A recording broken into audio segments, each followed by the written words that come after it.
Hey everyone, welcome back to Kids and Manhwa. Today we are recapping a story.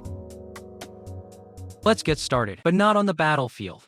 He died in helplessness and regret, forced to watch as his family was slaughtered before his eyes.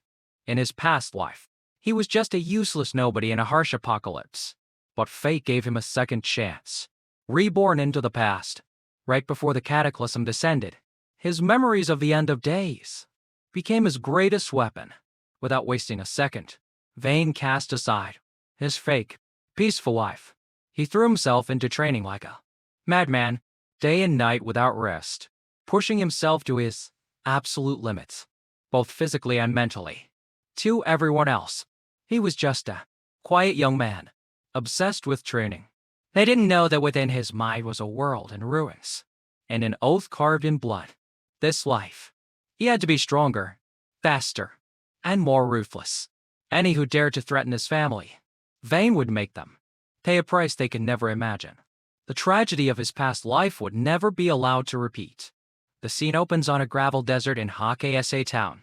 Within the world of Deity World, amidst the silence, a desert monitor lizard suddenly raised its head, on high alert. Immediately after, a terrified scream of "run" echoed, along with the frantic footsteps of someone fleeing. The pursuers were a pack of level 3 desert demon wolves, with 80 HP, 20 attack, and 3 defense. From a distance, the desperate cries for help from a group of people rang out, "Help me! Somebody, save us!" The fleeing group consisted of a cleric, a mage, and a warrior, all level 3. The blonde girl said in a panic, "We're so unlucky. We were just trying to hunt some level 1 scorpions. How did we provoke a pack of level 3 desert demon wolves?" Then she turned to her leader. "Captain, what do we do?" The captain pointed ahead, encouraging her teammates. "Just a little further. There are some sandstone trees up ahead. Desert demon wolves can't climb. If we can get up those trees, we might have a chance to survive." But she couldn't hide her worry, thinking to herself, "Damn it, these desert demon wolves are savage by nature. Once they lock onto a target, they never give up." The situation worsened as she realized we were already injured in the last fight, and the only 2 pieces of iron-grade gear we had are broken now. A desperate thought crossed her mind: are we going to die here today? Just then, the pink-haired mage unfortunately tripped and fell to the ground. Her 2 teammates turned back in horror, shouting her name, Mel. The wolf pack was right behind them. They could only scream, "Mel, watch out." Mel looked up, her eyes filled with terror. The image of a wolf baring its fangs and raising its claws was reflected clearly in her frightened eyes. In that hair-raising moment, a streak of blue light flashed, slashing through the wolf and sending fresh blood flying. The demon wolf, struck by a fatal sword blow, collapsed right beside Mel. The wolf's corpse lay motionless on the hate. Mel, still in shock, looked up at the figure who had just appeared and saved her life. She couldn't believe her eyes, wondering, did he save me? Suddenly, an information panel appeared above the stranger, clearly displaying level 1. Mel exclaimed in astonishment. "A level 1 player? Is he a newbie?" She finished her sentence in bewilderment as she saw the young man's face, his mysterious red eyes staring back. The young man stood calmly, shielding Mel, facing the remaining angry, growling demon wolves. He glanced at them and said coldly, "Level 3 monsters aren't that strong." Provoked, the rest of the pack charged at him in a frenzy. The young man tightened his grip on his sword, his gaze unwavering. His entire body was enveloped in a blue, lightning-like energy as he dashed straight into the middle of the wolves. The demon wolves leapt at him in unison, trying to tear their enemy to shreds. But in a flash, 2 arcs of brilliant blue light sliced through the air, easily cutting the wolves in half amidst a spray of fresh blood.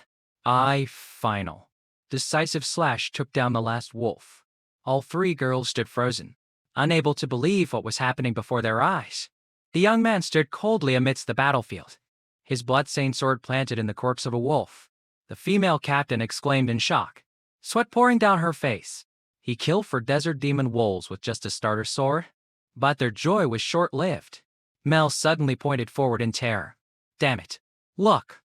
From the distance, a much larger pack of wolves was charging towards them, their crimson eyes glowing in the twilight. "It's a whole pack." The blonde girl panicked. "What is this? Where did all these wolves come from? Mel replied, trembling. Maybe the nearby demon wolves smelled the blood of their fallen pack mates. The captain hurriedly yelled at the young man, who was still standing calmly. Run. That's a horde big enough to wipe out an entire starter village. I'm not kidding. You'll be torn to shreds. He turned his head slightly, a smirk appearing on his face. Really? Instantly, a mysterious green energy enveloped him, and several glowing cards appeared in his hand. A system notification panel popped up in front of him. Player Vane. Do you wish to summon unskeleton warriors? His eyes glowed with a decisive green hue as he mentally commanded. Confirm. The cards flew from his hand. They plunged straight into the ground, emitting a brilliant light. An intricate magic circle with ancient runes appeared, covering the entire area. The ground beneath the wolf pack began to tremble in a shower of green energy. From below, a skeletal hand burst through the ground. Immediately after, a legion of level 3 skeleton warriors with 100 HP, 35 attack, 5 defense, and the skill decapitating strike rose from the earth. The demon wolf pack, undeterred, continued their ferocious charge. He just smirked, his eyes sharp and cold. Let's see who gets torn to shreds first. The army of skeletons let out a silent roar and raised their shields, ready for battle. The battle erupted. One skeleton warrior parried the pounce of the lead wolf with its sword, while another blocked an attack from the side with its shield. The skeleton army coordinated seamlessly, easily halting the advance of the ferocious wolves. 15 minutes later, the battle was over. Vane coldly pulled his sword from the last wolf's corpse, sending blood flying. Around him, wolf corpses lay scattered. A series of notifications appeared. Killed 16 desert demon wolves. Received 160 EXP. Along with that came a stream of loot. Received 16 desert demon wolf pelts. Received 16 desert demon wolf fangs. And received 16 desert demon wolf claws. At that moment, orbs of light, representing the spoils of war, floated above the dead wolves, waiting to be collected.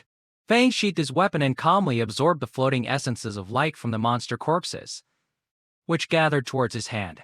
Behind a nearby rock, the female mage was still in shock, stammering to her teammate, Captain, am I dreaming? Did he just single and dash and kill all those desert demon wolves? The pink-haired girl slowly approached, asking curiously, excuse me, are you a mage? Did you just use a summoning skill? I'm a mage too, but I've never seen a skill like yours. Vane turned his head slightly, his red eyes glowing with mystery. Who said I was a mage? The girl was stunned, her eyes widening in surprise. Then you are. The corner of his lips curled into a confident half-smile. Behind him, a massive system data panel lit up. Because I possess a forbidden SSS rank class. The system's screen clearly displayed the unprecedented information. Player Vane. Level 2. Class Necromancer. Talents Shadow Summoning. Gate of Hell. Strength 5. Vitality 25. Spirit 30. EXP 159 237. My name is Vane. From Azure Star. I am a regressor. 3 years ago, scientists observed a mysterious, colossal planet named the Fiend Star suddenly appear next to Azure Star. 3 months ago, a mysterious company announced a virtual reality game called Deity World, shaking the entire globe. After entering the game with the VR headsets they developed, people were classified into various professions. By leveling up, they gained the ability to fight against the monsters in the game. The line between reality and virtuality began to blur. At first, people didn't pay much attention, thinking it was just a game. Until one day, some people began to gain abilities in the real world, exactly like those they had in the game. These people were called the Chosen. But the real disaster struck then. A group of fanatics calling themselves followers of the Fell God began to invade from the virtual world into the real world and started killing people. The scene of Azure Star's cities collapsing in ruins under the destruction of giant monster tentacles. Vane's eyes filled with despair as he clutched the bloody bodies of his relatives. My parents died in that catastrophe. Humanity gathered all of the planet's strength to fight back. But, in the end, we were all defeated by the fanatics. And I died in that final battle. But I never expected that an hour ago, I would actually be reborn. returning to the very first time I logged into Deity World. And this time, the system granted me a Forbidden SSS rank class. Congratulations. You have received the unique Forbidden class Necromancer. Your talents are 1. Shadow Summoning SS rank. 2nd, Gate of Hell SSS rank. Vane's eyes hardened, radiating a scourge-killing intent. This time, I must level up my strength and skills even faster to protect Azure Star and my family. Returning to the present, Vane coldly pulled his sword from the last wolf's corpse. He silently reached his hand towards the monster's body. A stream of green energy flowed from his hand, emitting a ghostly hiss as it enveloped the wolf's corpse. The energy tendrils branched out, connecting to all the bodies scattered on the ground. As the corpse's eyes glowed green, the system panel flashed. Do you wish to use shadow summoning on the desert demon wolf corpses? The dead monster's claws tore at the ground as it stood up. Vane calculated. A feature of this class is that it gives me the vitality of a warrior. All the wolves rose simultaneously with spectral eyes, but at the same time, I can use shadow summoning to turn monster corpses into zombies that fight for me. These zombie monsters not only inherit their previous levels and skills, the system immediately updated their stats. Demon Wolf Zombie. Level LV3. HP 80. Attack 20. Defense 3. Skills Bite. Body of the Dead. Bite deals 200% damage to the enemy. Body of the Dead immune to fear, poison, blind, injury, and bleed effects. He swirled his hand, drawing a beautiful magic circle. They also gain a new skill, Body of the Dead. They are immune to most negative effects. And as for my other talent, Gate of Hell, it can be used to store resurrected monsters, and the storage capacity increases with my level. From beneath the ground, a colossal, bizarre gate wrapped in iron chains emerged. That means, a chilling creak echoed as the gate's opening slowly parted, releasing a brilliant light. The zombie wolves obediently marched into the world within the gate. Amidst the storm of magic, Vane stood tall, surrounded by dozens of monster phantoms. If my level is high enough, I will have an invincible army of the dead. Witnessing the gruesome scene, the female mage paled and stepped back. You're resurrecting the dead into zombies. Who are you? Ignoring the three girls' fear, Vane looked up at the changing sky. Looking at the time, it's almost here. The scenery suddenly turned crimson, and bloody text appeared in the sky. World announcement: the giant death wolf is descending upon the gravel desert. Vane's eyes filled with excitement and killing intent. It's time to kill the boss. From the far distance, countless blood-red lightning bolts carrying destructive power rained down, causing other players to watch in terror. The crimson sky suddenly cracked like blood vessels. Between the cracks, a pair of demonic red eyes appeared, looking down at the terrified players.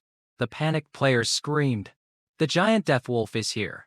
One shouted while fleeing. I remember the game's homepage said its attack range is 50 meters. We should run as far as we can. While desperate cries for help echoed, the scene descended into chaos as every player tried to scatter and flee. But the boss's speed was too fast. It charged into the crowd, spreading death. Two players hid behind a rock, looking out in horror. Before them was the sight of the giant wolf chomping down on an unlucky player. The massive monster stood tall amidst a field of corpses. Its information panel appeared: Giant Death Wolf. Lord rank. Level 6. HP 2400. Attack 360. Defense 48. Skills Roar. Giant's Heart. Death Claw.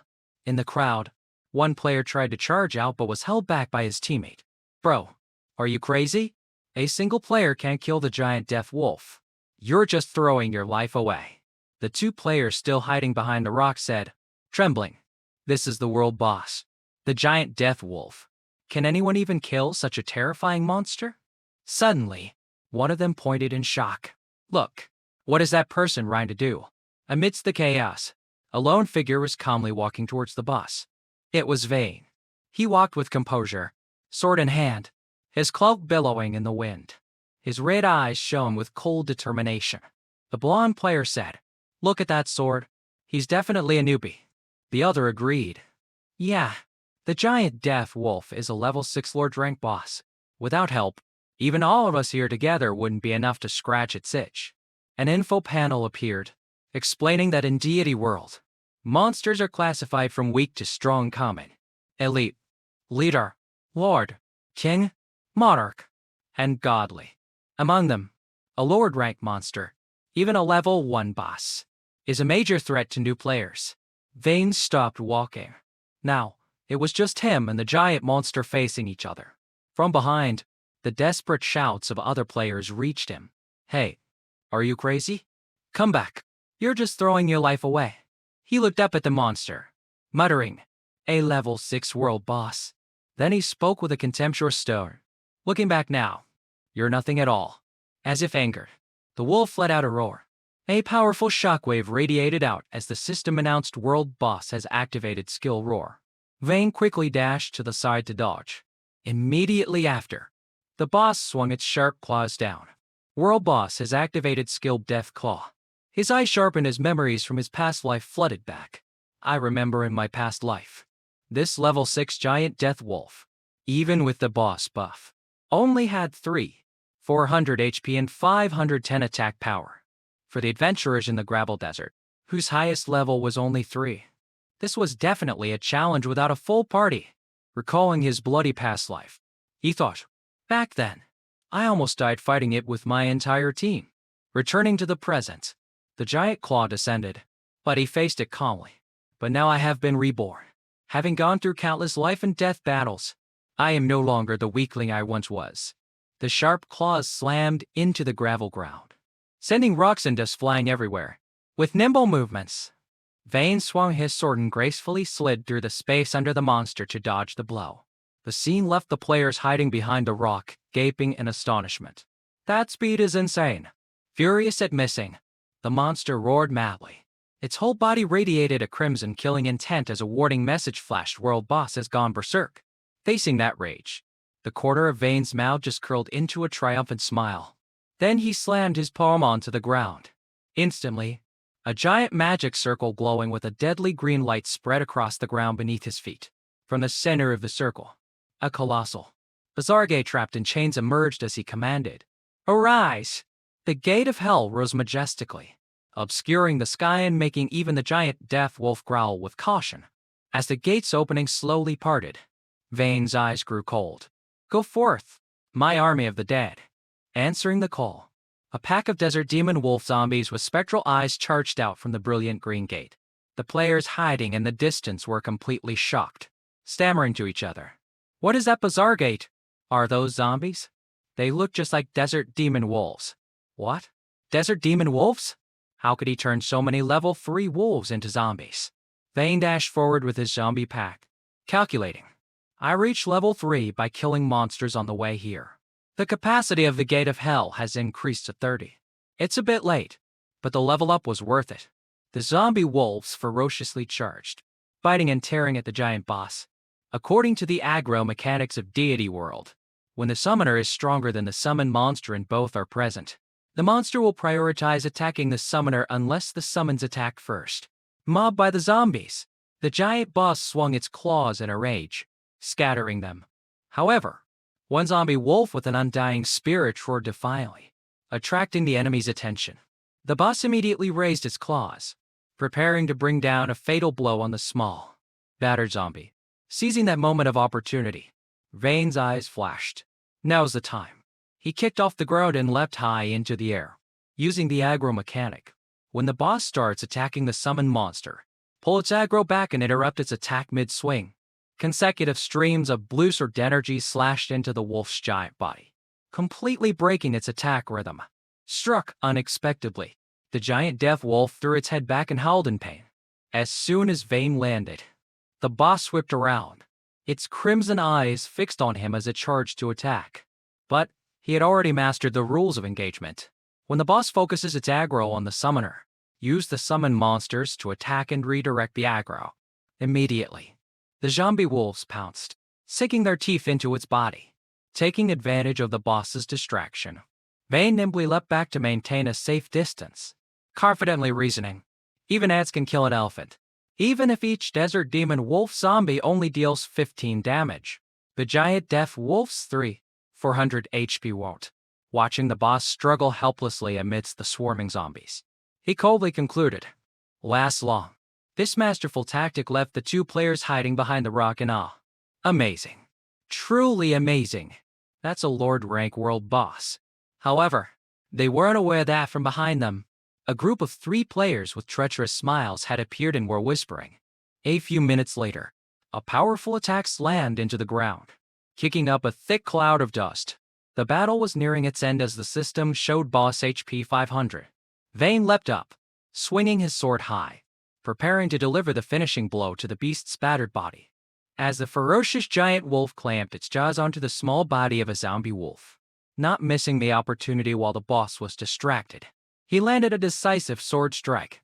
The system immediately reported a critical hit, causing its health to plummet. Boss HP 500, 300, 200, 80. Taking the severe blow, the beast threw its head back and let out a painful roar that echoed across the desert.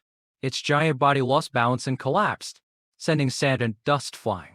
Vayne calmly walked up to the dying beast, the system screen flashing boss HP 10. Near death, he looked down dispassionately at the defeated foe awaiting the final blow. Suddenly, from behind, the sound of rushed footsteps onset approached. The group of 3 bandits who had been hiding earlier suddenly leapt into the air, brandishing their weapons and charging at Vayne, shouting, "Now, kill him, and the world boss's treasure will be ours. His zombie army has been wiped out. Die." Despite the ambush, Vayne wasn't flustered and just glanced back, his red eyes flashing with killing intent. From a distance, the player hiding behind the rock yelled a warning in terror. "Hey, young man, watch out."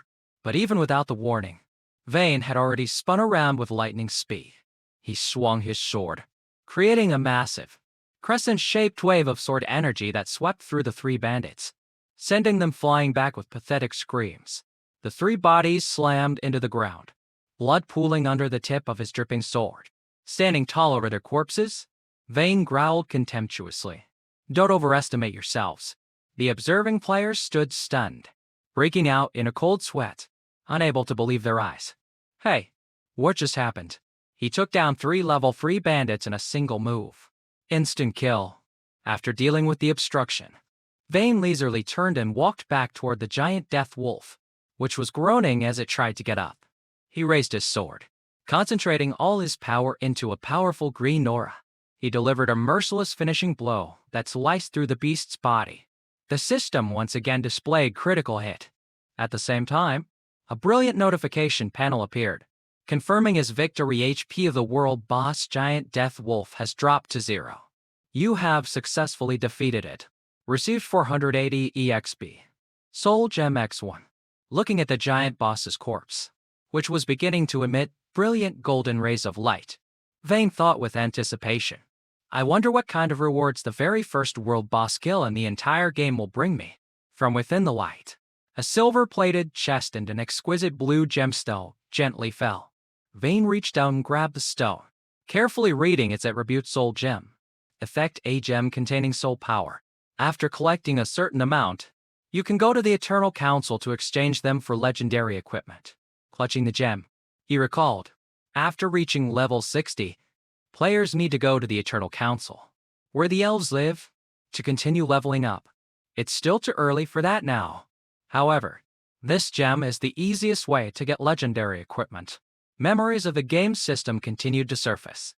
The equipment ranks in Deity World were divided from low to high, starting from white, iron, bronze, silver, gold, dark gold, epic, legendary, and mythical. Images of glowing weapons appeared as illustrations. New players usually only had white-grade equipment and rarely obtained iron-grade gear. Bringing his thoughts back to the present, he mentally reviewed his inventory. 2 hours ago, based on my past life's experience, I used the skeleton warriors to lure away an elite-rank black lizard. That gave me the chance to open the bronze chest they were guarding, and the black lizard robe inside is a bronze-grade item. An attribute panel appeared: black lizard robe, bronze-type cloth armor. Effect: defense 30, spirit 10, agility. At the same time, he glanced at a title he had just received: hunter. Title type: effect after equipping. Attack power 10%. Critical hit rate 10%.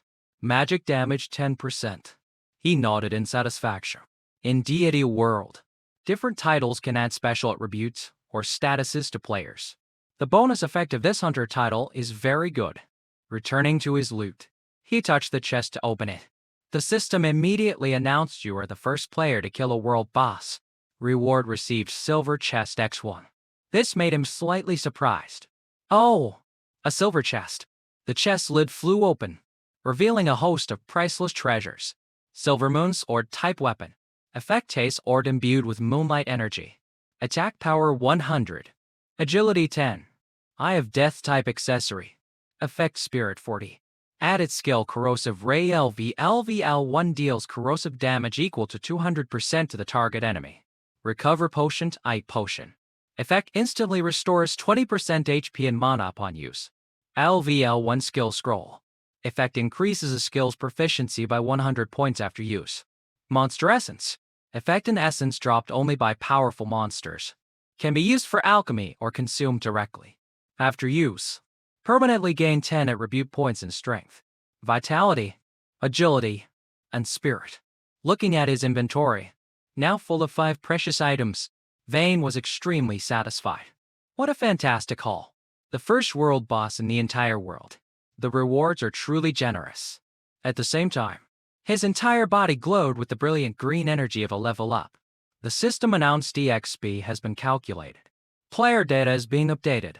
He smiled, feeling the power. Not bad. I went directly from the start of level 3 to almost maxing out the EXP for level 4. Each level up gives 5 free attribute points. I'll add 3 to spirit and 2 strength. His personal status panel immediately updated with the new stats player Vane. Level 4. Class Necromancer Forbidden. Talent Shadow Summoning. Gate of Hell 0/40th. Strength 10. Vitality 10. Agility 25. Spirit 35.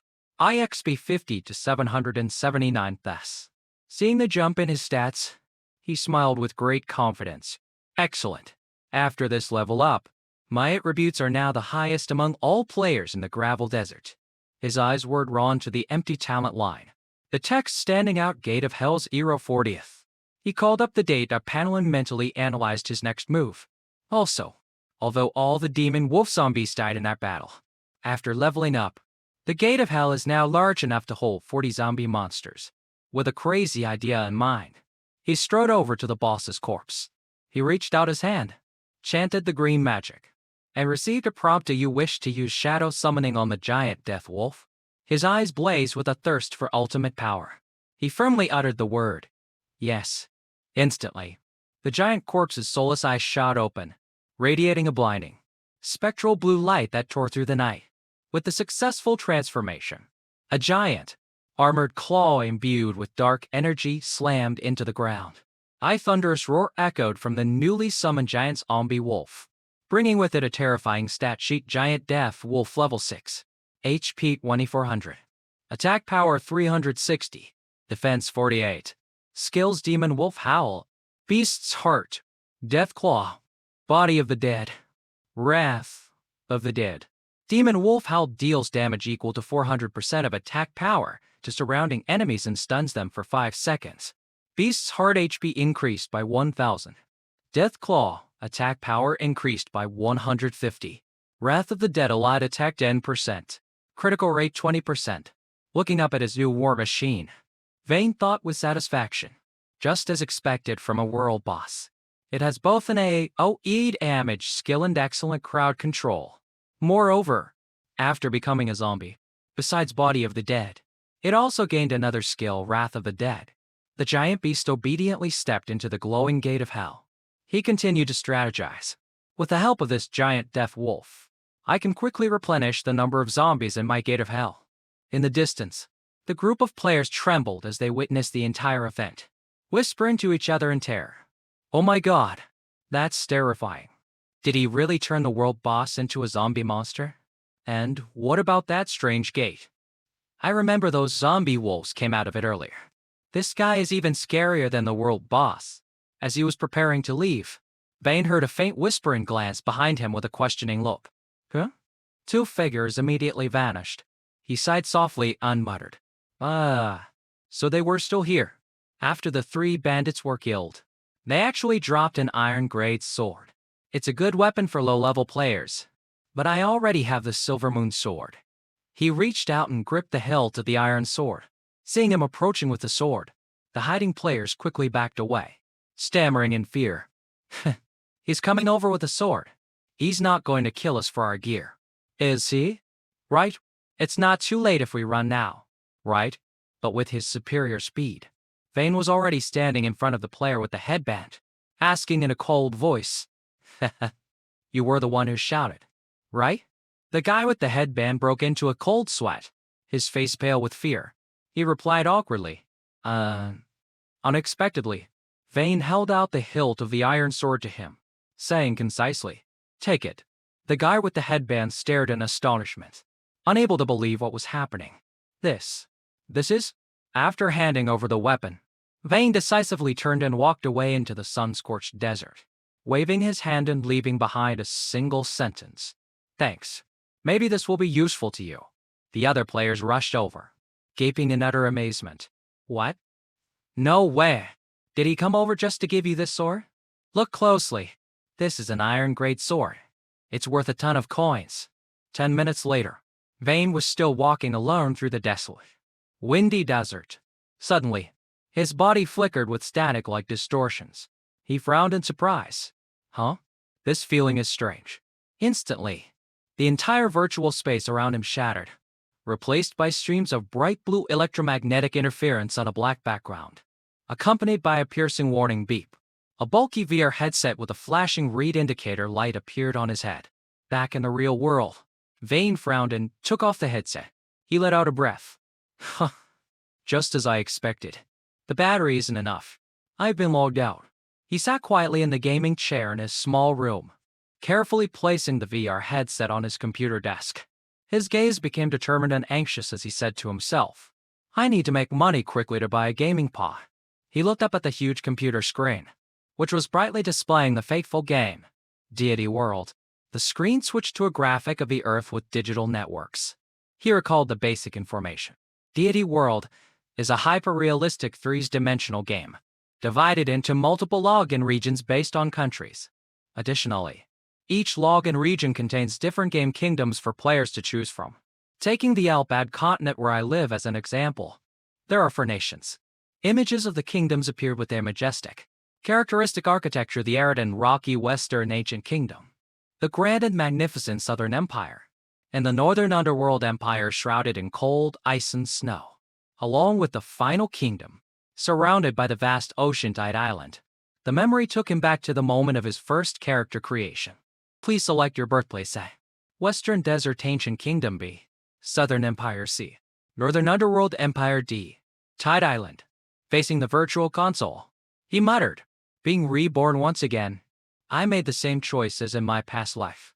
He decisively reached out and pressed the virtual interface displaying the words Western Desert Ancient Kingdom. His gaze grew distant, lost in thought. "Because before I died, I discovered a secret." The memory took him to the moment the city sky was torn open by a giant, crimson demon eye, sowing ultimate destruction amidst screams. Amidst collapsing buildings and raging fires, people fled in despair. "Save me." The Vane of the past life lay helpless under a pile of rubble, covered in blood, with the screams of "Save me" still ringing in his ears. Just as life and death hung in the balance, the hem of a robe gently fluttered past his line of sight. He struggled to open his blood-soaked eyes, looking up in astonishment. Amidst the fiery scene, confronting the demonic eye of the god, the majestic figure of a person in a robe stood tall. Vane's gaze locked onto the crest on the person's chest. "Is that gold and jade?" "That's the crest of a guild from the Western Desert Ancient Kingdom." Before the yellow eye-shaped crest, the first believer of the Fiend Star-Lord was actually.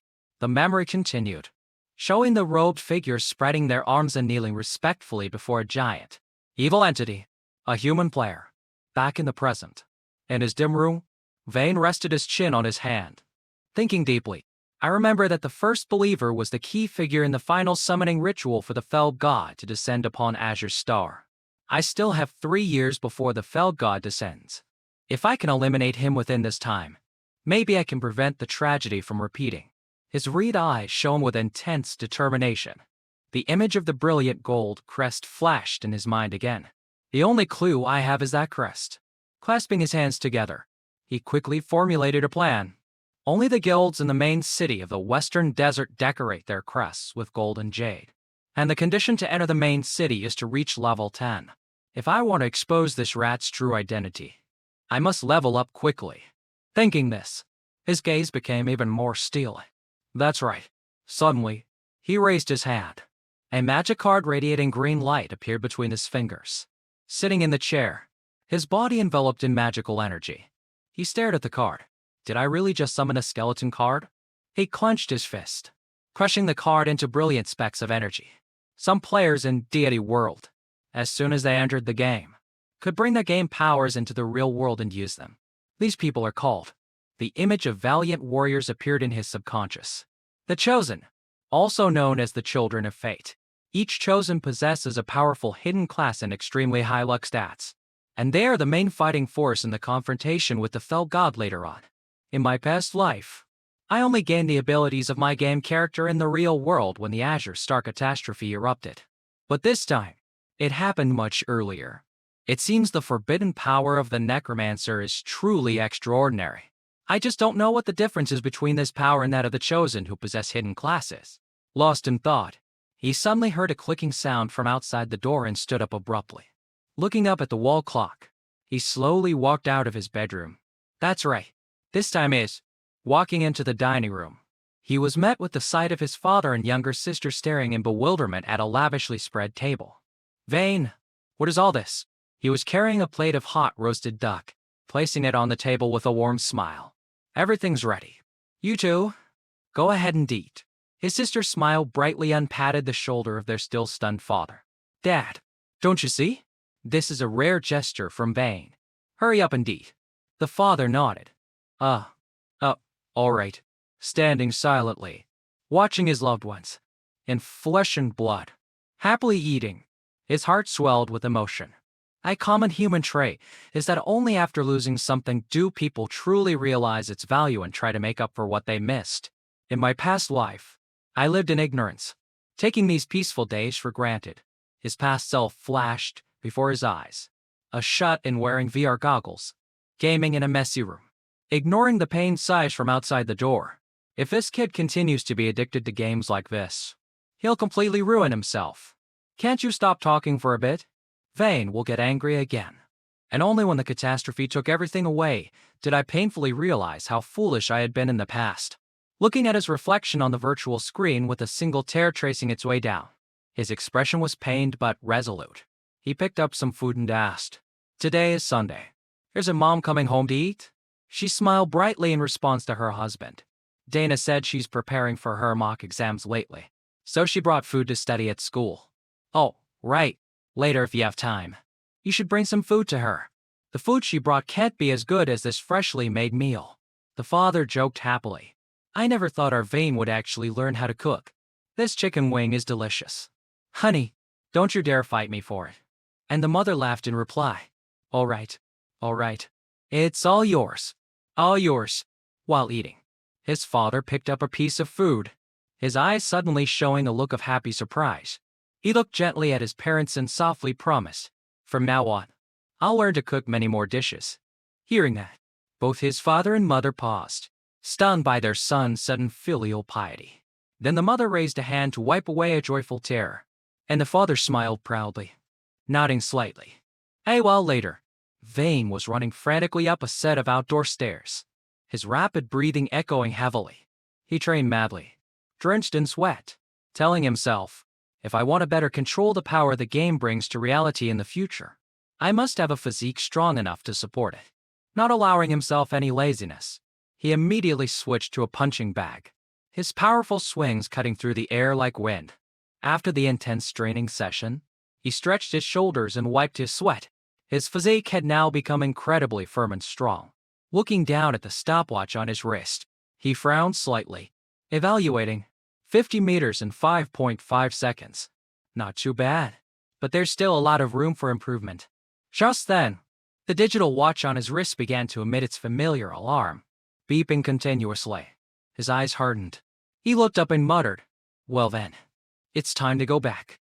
As soon as he logged back into the game, His figure stepped out of a blinding pillar of digital light with a notification: you have entered the gravel desert.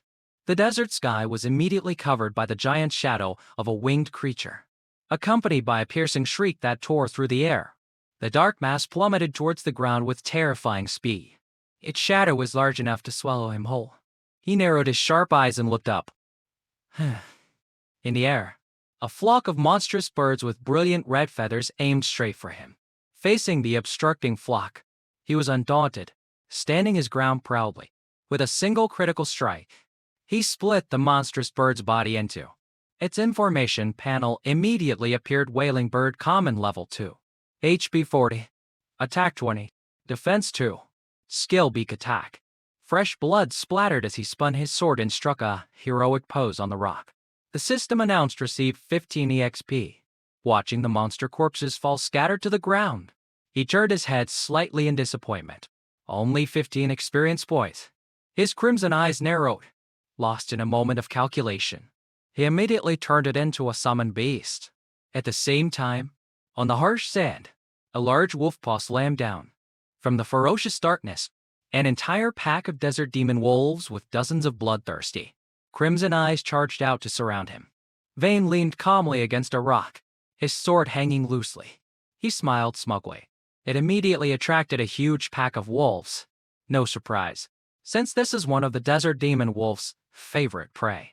Preparing for the slaughter, he decisively used his thumb to flick open the cap of a magic potion.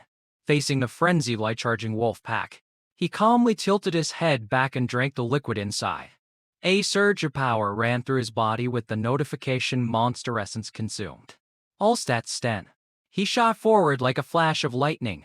Then I'll take this opportunity. The ferocious demon wolves bared their sharp, reeking fangs and claws. But instantly, his blade pierced through the laid beast's jaw to kick things off.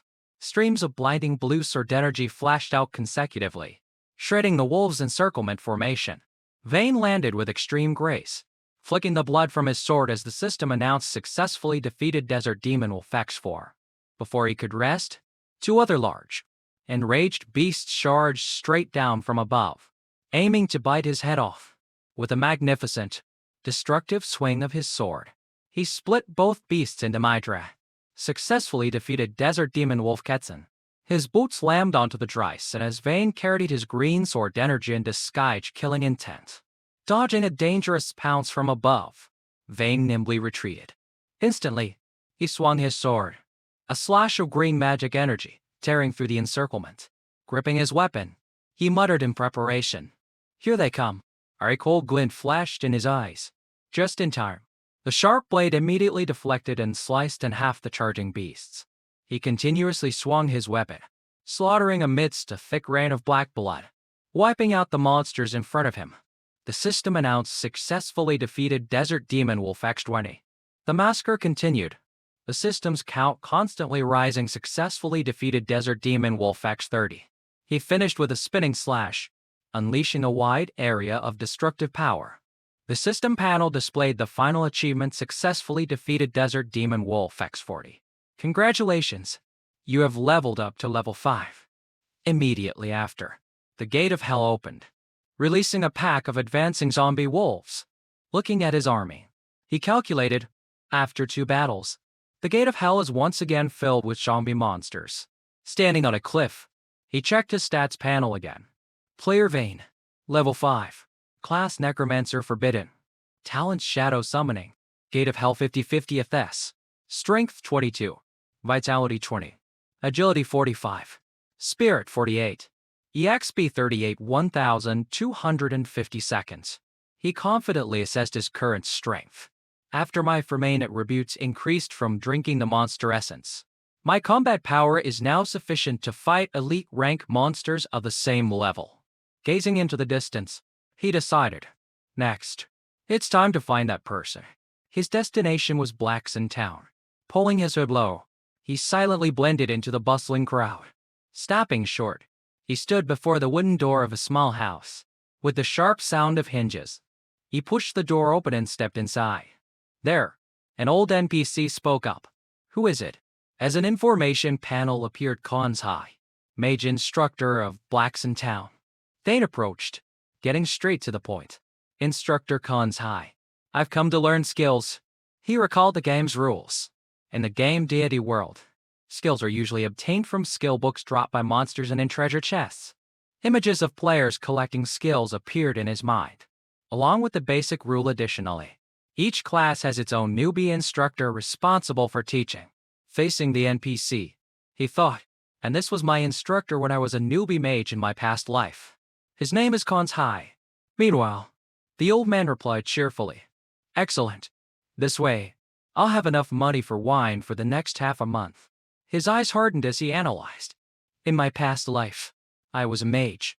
Therefore, I know very little about the necromancer power I have in this life. However, in terms of combat style, it can also be considered a magic-dependent ability, taking out a money pouch. He thought, but I need to learn the general mage skills that suit the necromancer's fighting style before I can get its special skills. Then he said clearly, I want to learn Spirit Flame, Art of Healing, and also Art of Stealth. He tossed the money pouch to the old man, who caught it while drooling with satisfaction. Oh, as long as you have money, everything else is easy. The pouch opened to reveal shiny silver coins nestled in the NPC's hand. Having received his payment, Khan's High condensed a brilliant magic orb and solemnly imparted his teachings. Do your best, young man. The glory of the mages will shine brightly upon you. A brilliant blue magic orb transferred into him, accompanied by a system notification. Congratulations, player. You have learned 3 mage skills. Spirit Flame, Iron Grade, LVL1. Effect deals damage to the target equal to 100% of magic damage. Cost 10 mana. Cooldown 10 seconds. Proficiency 0/100th. Right below, the info panel continued to list the remaining skills. Art of Healing, Iron Grade, LVL1. Effect applies healing power to the target, restoring 10% HP. Cost 10 mana. Cooldown 3 minutes. Proficiency 0/100th. Art of Stealth, Iron Grade, LVL1. Effect user enters a stealth state for 5 seconds. Cost 20 mana. Cooldown 3 minutes. Proficiency 0/100th.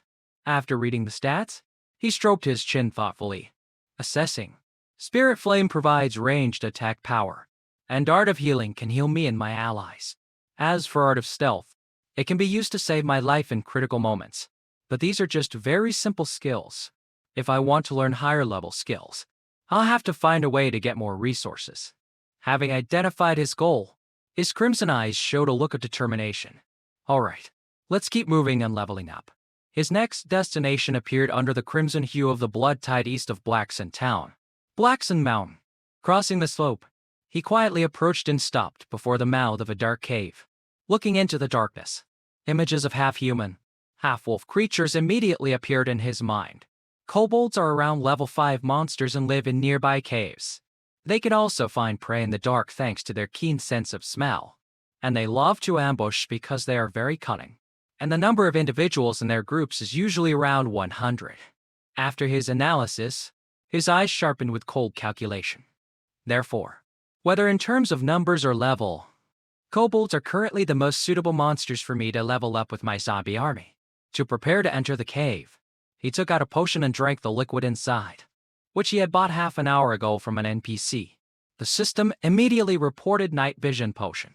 Effect grants the player vision within a 3-meter radius in dark environments. Duration 30 minutes. When everything was ready, he summoned the gate. I'll use these kobolds to max out the proficiency of my stealth and spirit flame skills. And I'll open some treasure chests along the way. He held a lit torch, leading his army forward to clear the path. He also utilized the item's effect normal torch. Effect increases vision by an additional 5 meters. Obeying their master, the pack of zombie wolves with spectral eyes charged ferociously deep into the cave. The journey continued for a while, his footsteps echoing steadily down the narrow cliffs. 15 minutes later, suddenly, in the flickering torchlight, his face revealed a look of vigilance. He immediately stopped, frowning and signaling the wolves to halt. Movement. As soon as he finished speaking, he spun around like a flash and threw the torch forward. The torchlight clearly illuminated the figures of a pack of monsters stealthily approaching on the stone steps. From the darkness, a deep growl echoed, and a pair of bloodthirsty red eyes slowly opened. Immediately after, Countless wolf-like shadows with bared fangs and claws leapt out of the darkness. Seeing the enemy clearly, he smirked faintly. The kobold miners have appeared. The stats panel followed kobold miner comment. Level 5. HP 120. Attack 30. Defense 6. Skills dig. Attack. He waved his hand and commanded. Kill them. Leave none alive. The battle erupted.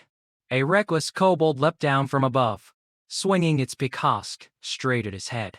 At the same time, a burly monster raised its sharp claws, roaring in anger. However, without missing a beat, he swung a stream of green sword energy, cutting down the enemy and sending fresh blood flying. Defeated Kobold Miner X2.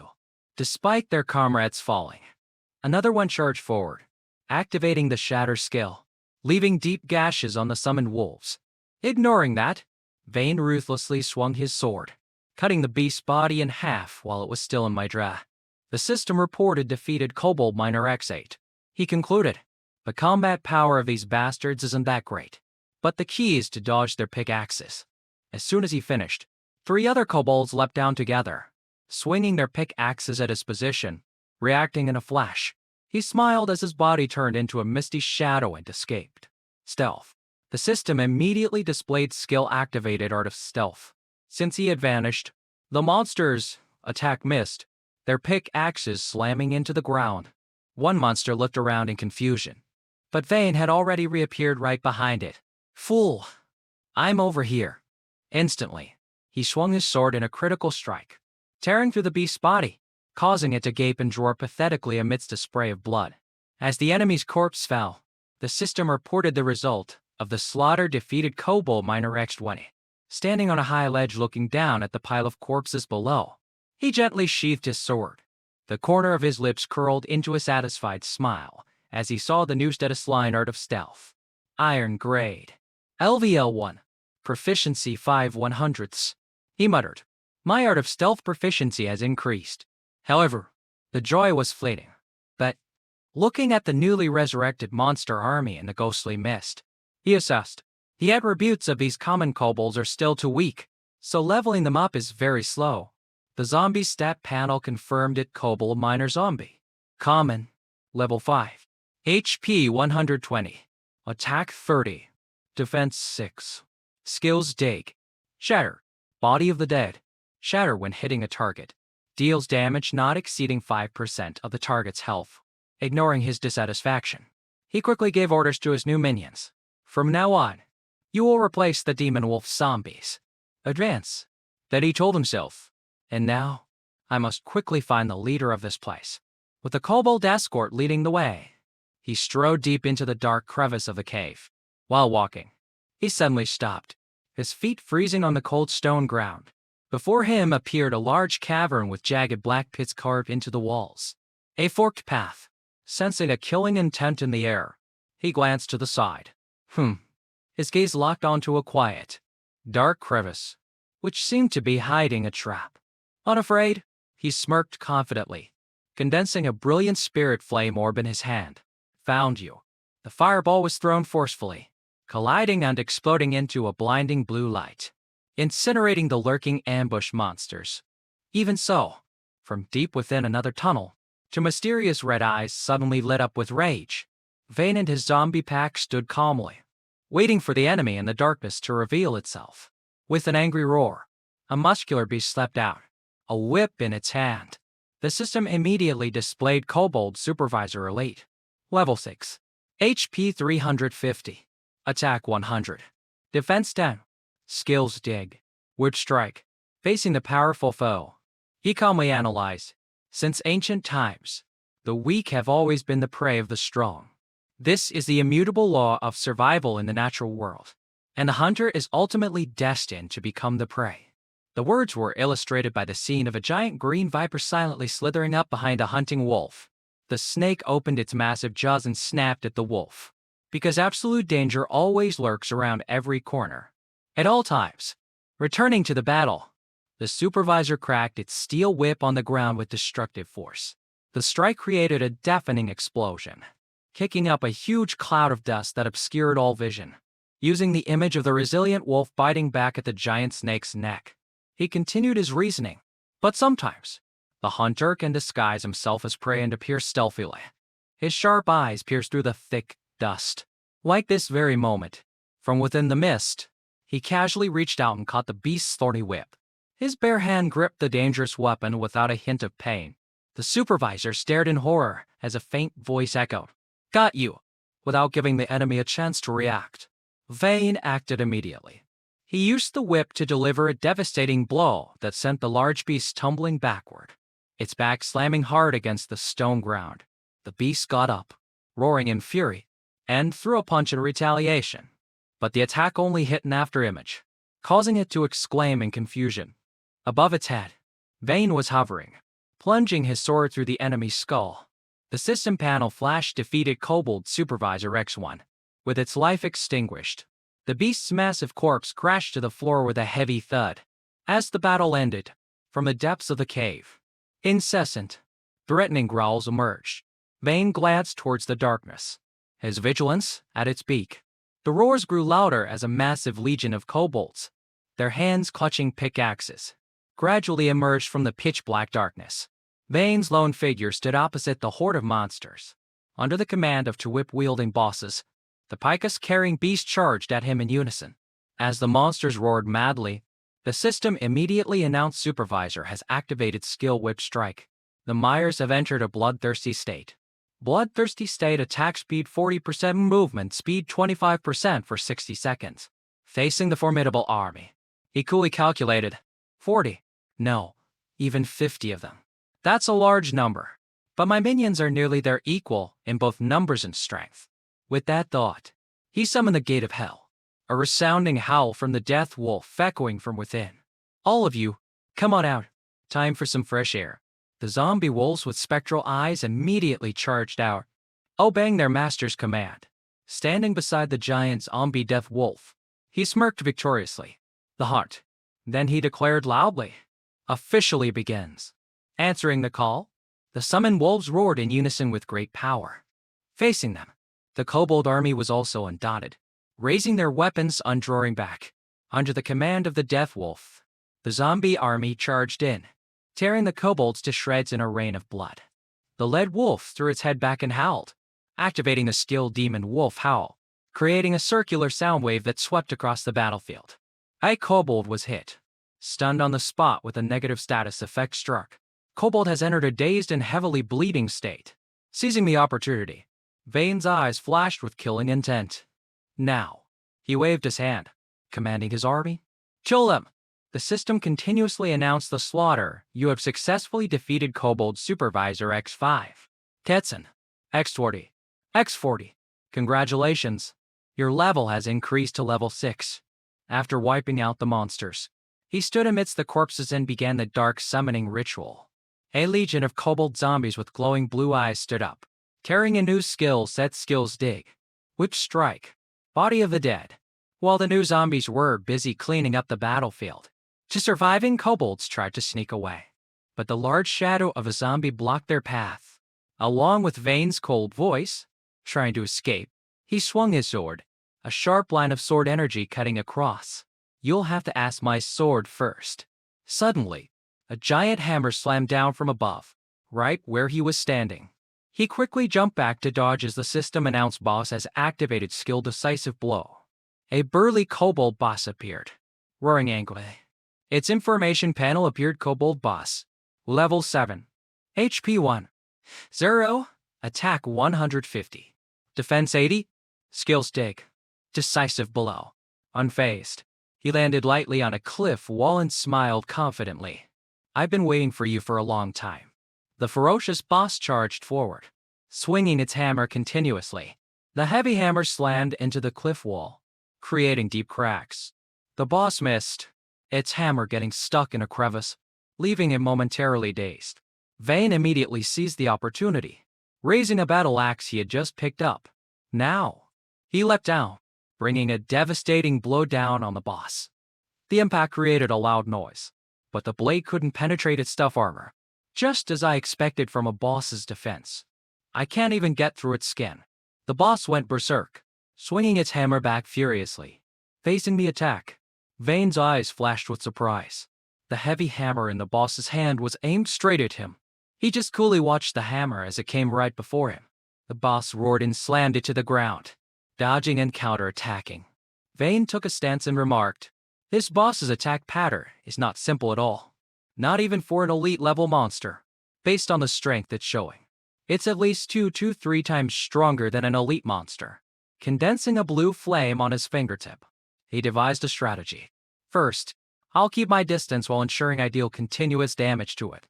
Instantly, he commanded "Arise," and the entire zombie army was summoned, surrounding the boss. Immediately, the system reported boss's activated skill finishing blow. The zombie death wolf charged out to block the blow. The system reported again finishing blow deals multiple instances of damage. Seeing this, he immediately waved his hand and commanded, "Attack!" The zombie army charged in unison, biting and tearing, holding the boss down. Soon after, the death wolf roared, activating its group skill. Wrath of the Dead has been activated. Attack power 10%, critical rate 20%. Empowered by the effect, the zombie pack attacked even more ferociously, roaring, Wrath of the Dead attack power 10%, critical rate 20%. The all-out assault dealt a huge amount of damage, causing the boss to howl in pain. 150.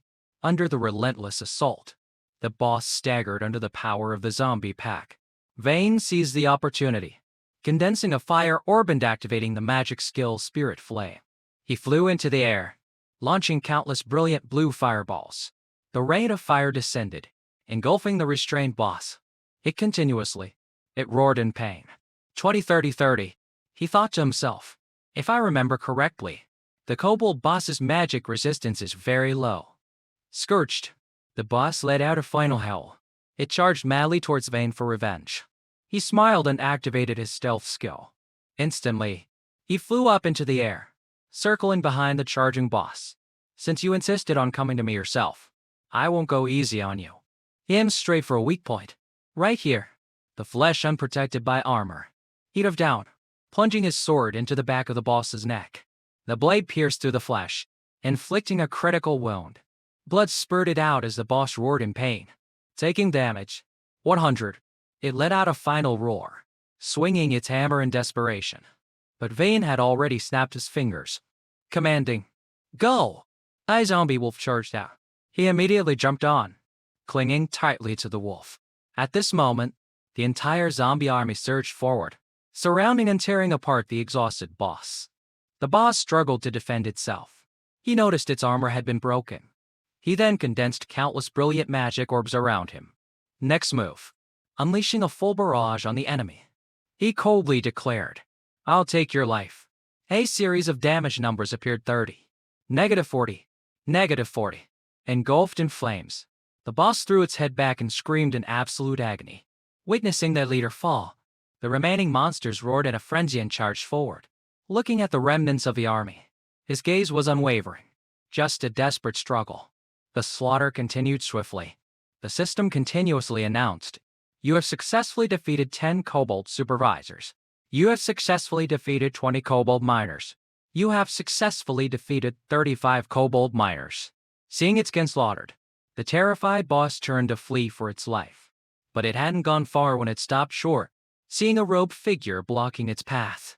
He drew his sword, which glowed with blue electricity, and asked coldly, "Trying to run?" His hand tightened on the hilt. "Leave your life here first." Instantly, he leapt up and delivered a lightning-fast blow straight down on the enemy. The kobold's head was severed, flying into the air amidst a fountain of fresh blood. The headless corpse collapsed onto the stone floor with a heavy thud. Sheathing his weapon, he received the notification, "You have defeated the boss." Experience points 500. At the same time, the light of a level up enveloped his body. "Congratulations. You have leveled up to level 7. Looking at the updated stats panel, he smiled in satisfaction. Level 7. Excellent. Details: Player Vane. Level 7. Class Necromancer Forbidden. Talent: Shadow Summoning. Gate of Hell 2070 FS. Strength 27. Vitality 23. Agility 45. Spirit Power 50. Experience 68. His gaze was distant and calculating. With this, I'm one step closer to level 10, so I can enter the main city in the Western Desert. Checking his skills, He nodded. As for Art of Stealth and Spirit Flame, their proficiency is full. They've leveled up to 2. And their effects have doubled. The stat panels showed Art of Stealth, Iron Grade, LVL2 and Spirit Flame, Iron Grade, LVL2. Lost in thought, his attention was suddenly drawn by something. Walking over to where the boss was defeated, he noticed a bronze grade treasure chest. Without hesitation, he reached out to open the lid. The lid creaked open, and a blinding golden light shone out brilliantly. The system sent a continuous stream of notifications. Received GIA Bones Pouch. Received an extinguishable torch. Received skull mask. Received gloves of shadow. Opening the pouch with the notification, opened item GIA Bones Pouch. Received 20 gold coins. He calculated, I remember that soon. The major banks in the world will open channels for currency exchange between reality and the game world. 20 gold coins are equivalent to 200 yuan in the real world. Not bad. Examining the other items, the system displayed unextinguishable torch.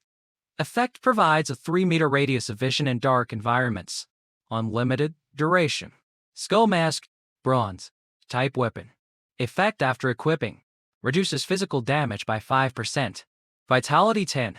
Strength 10. Touching the last item, his eyes lit up with surprise. Oh, he put on the silver-blue gloves. Gloves of shadow. Silver. Type weapon.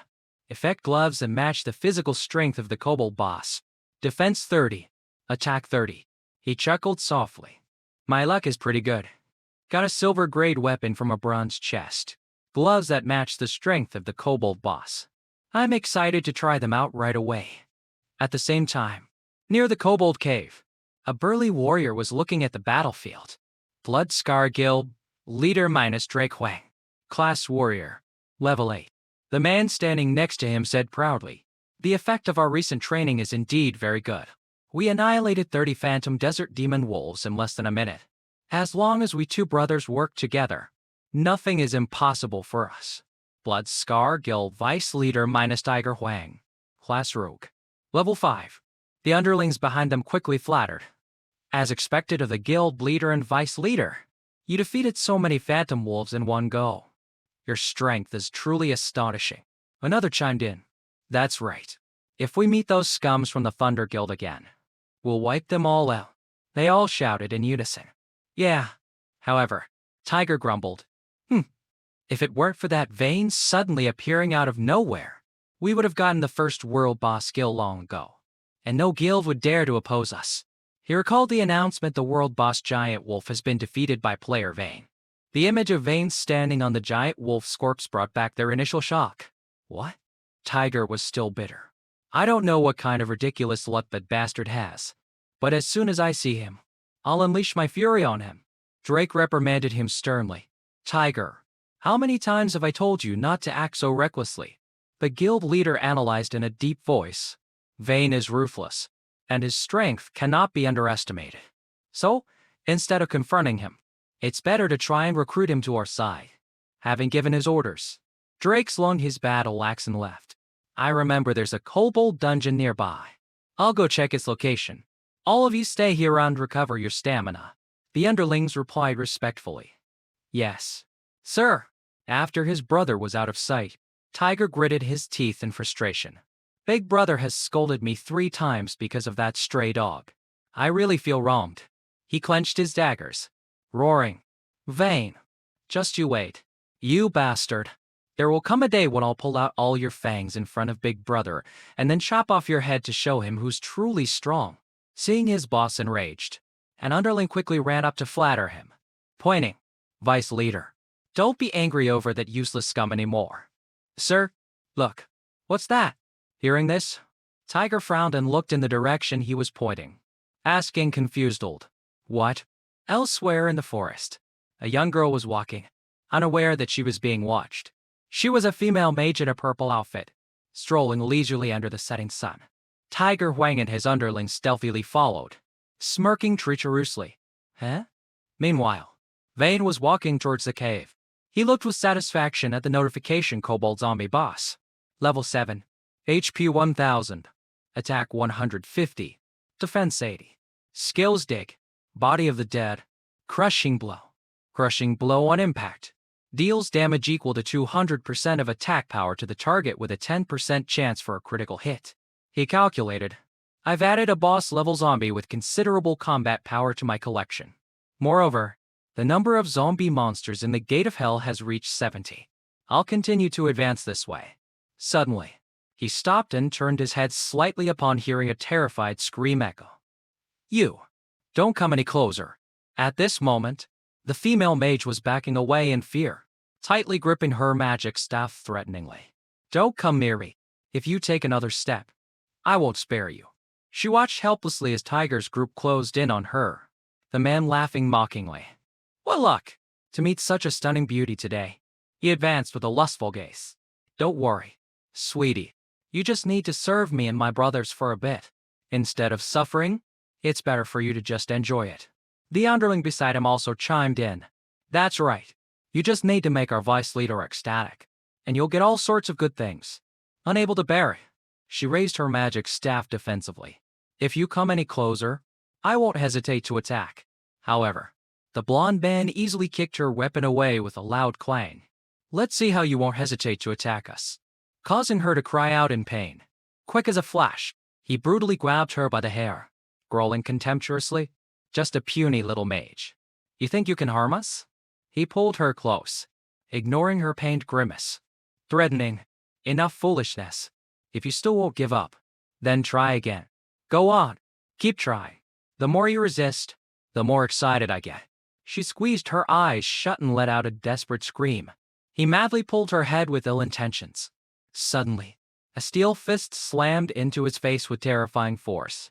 The armored gloves of shadow tightened slightly under the sun, emitting the chilling sound of grinding metal. Tiger Huang took the full force of the punch and was sent flying backward with a pathetic scream. His underlings witnessed the lightning-fast scene and yelled in horror. Vice leader. His body slammed hard into the cliff wall, kicking up a huge cloud of dust.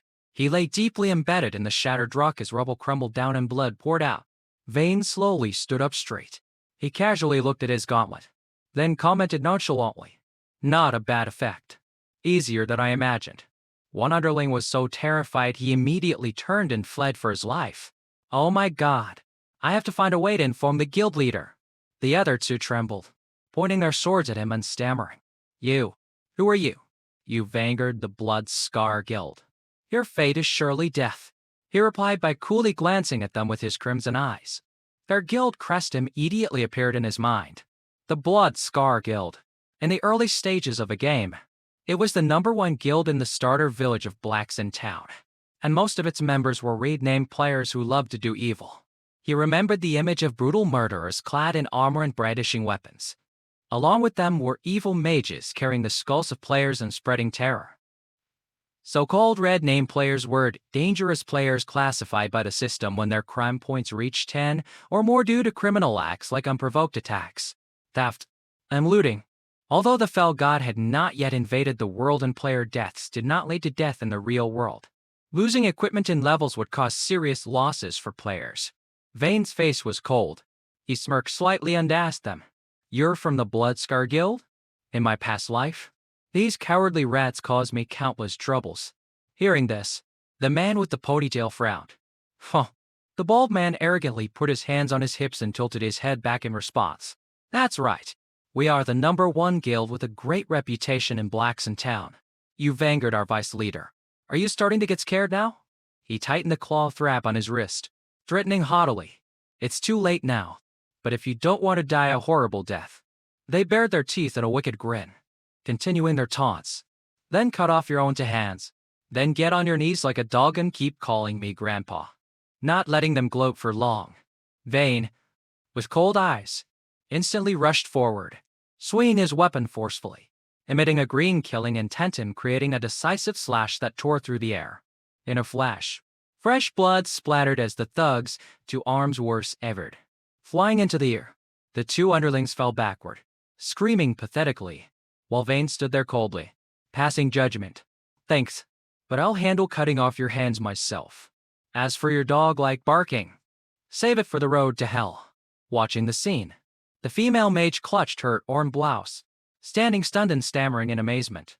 So So strong. At the same time, in the deep ravine, the blonde vice leader who had been knocked away earlier was sliding down a dusty, rocky slope.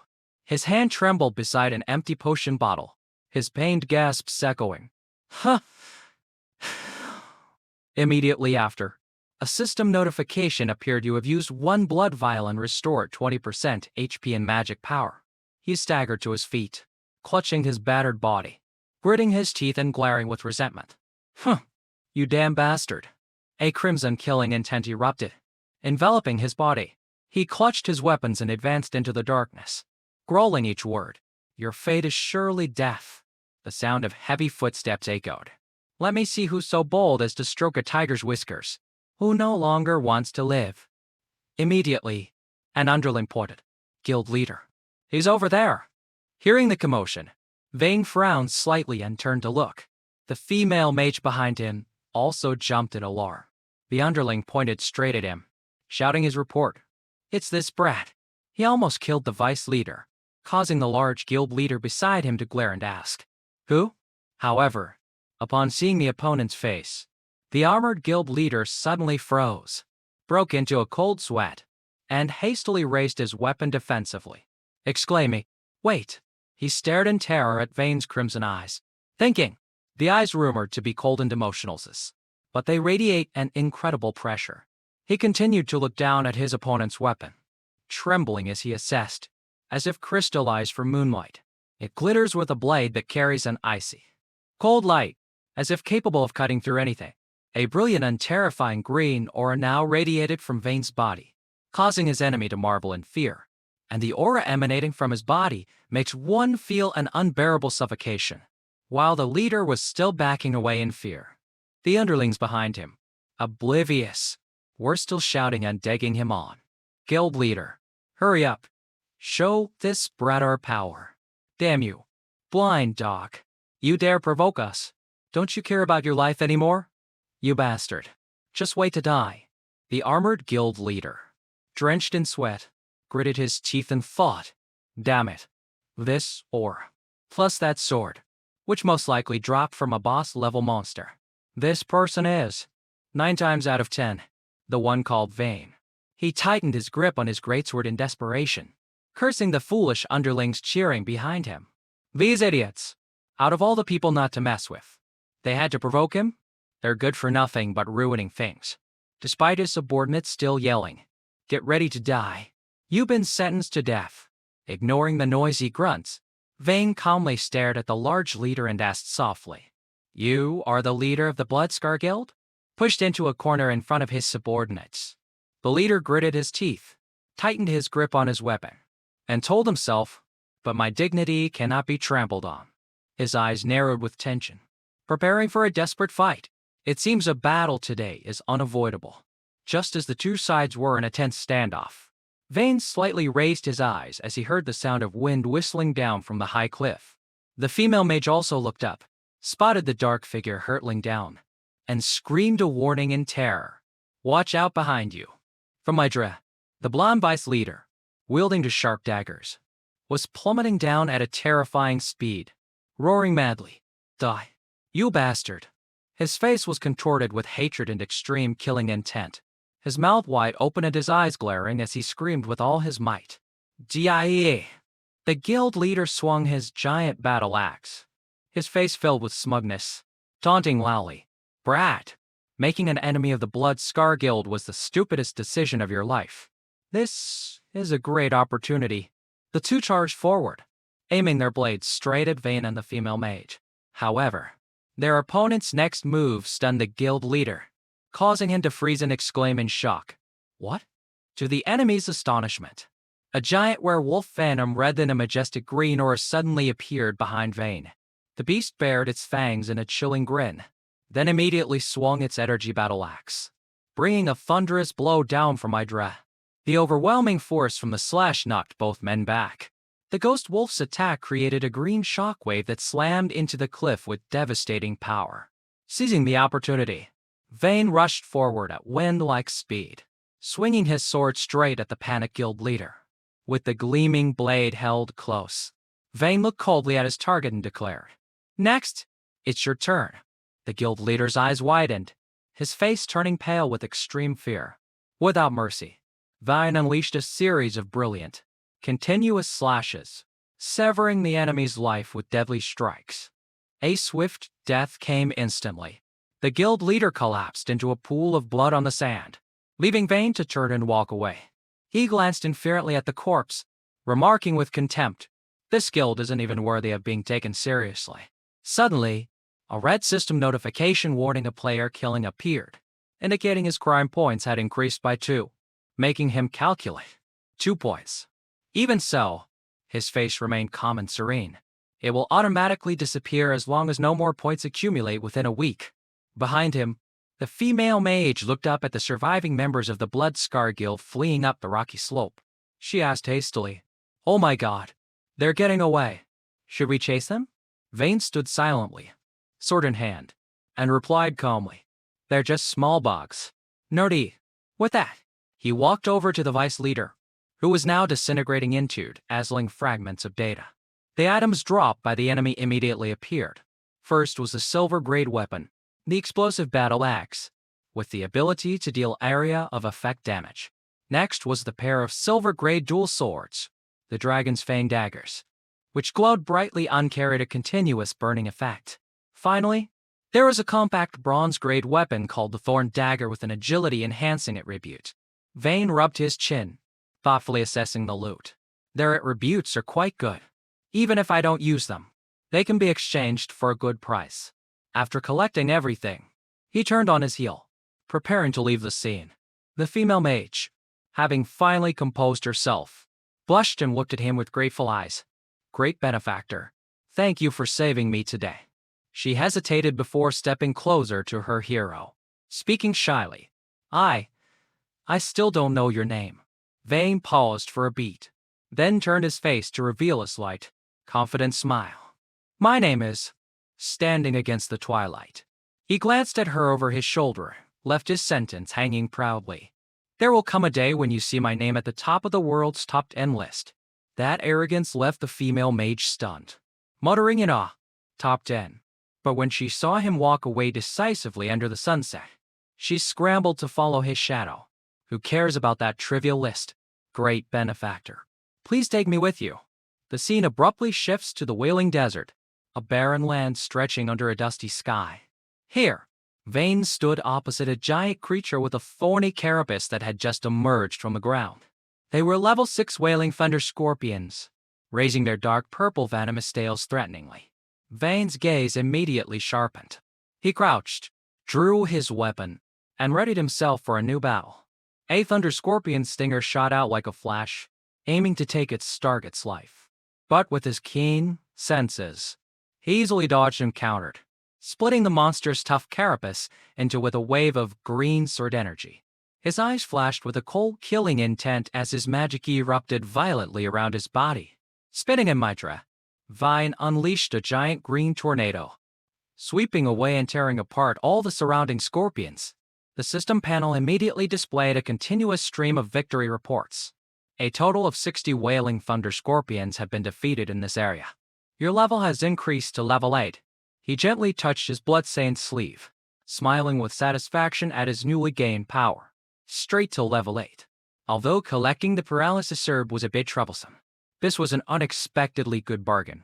The scene blurs again, taking his thoughts back to 2 days ago in a dark castle corridor where a mysterious wizard was walking towards him. The wizard with a long purple beard spoke in a deep, slow voice, bowing his head slightly to Vane. "Hero, we finally meet." A green system notification panel immediately appeared. Day quest from the alchemist Aimo has been detected. Do you accept? He skimmed the quest details. Quest name Aimo's wish. Quest content: go to the Wailing Desert, collect 100 paralysis herbs, and deliver them to Aimo. Time limit 1 day. Quest rank Iron. Paralysis herb, a plant with lightning properties that grows in the desert. Stroking his chin, Vane thoughtfully recalled events from his past life. In a little while, a special dungeon will open in the main city. In his memory, a cave radiating a blinding blue lightning appeared. That dungeon is filled with lightning attribute monsters.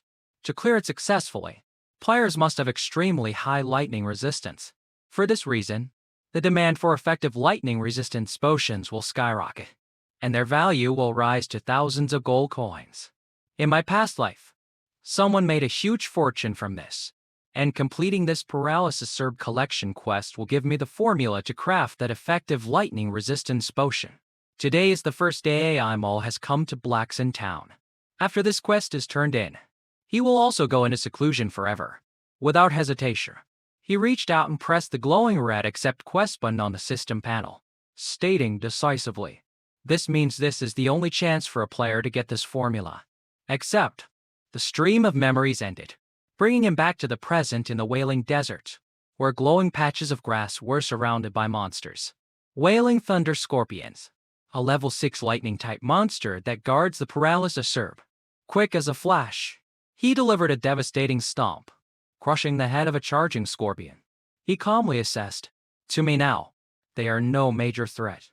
After finishing off the smaller monsters, he knelt on one knee on the sand and reached out to pick the glowing grass. Since I successfully snatched this quest, I'll take this opportunity to train the proficiency of my newly learned gathering skill to the maximum. Streams of blue magic light enveloped his hand as a notification panel appeared. Gathering skill, Iron Grade, LVL2. Effect increases gathering speed with a 5% chance to gather rare quality herbs. Cost 1 spirit point. Cooldown 3 seconds. Proficiency 122 hundredths. Standing up straight, his cloak fluttering in the desert storm, he looked towards the hazy sand dunes. "Let's go a little deeper." Vane strode forward powerfully, his heels digging deep into the dry sand. Suddenly, the ground beneath his feet trembled violently, causing him to startle and step back, his hand reflexively gripping his sword hilt. Misses. Instantly, a giant purple venomous stinger tore through the sand, shooting into the air with a deafening sound of shattering earth. The appearance of the beast kicked up a colossal cloud of sand and dust, obscuring the entire sunlit sky.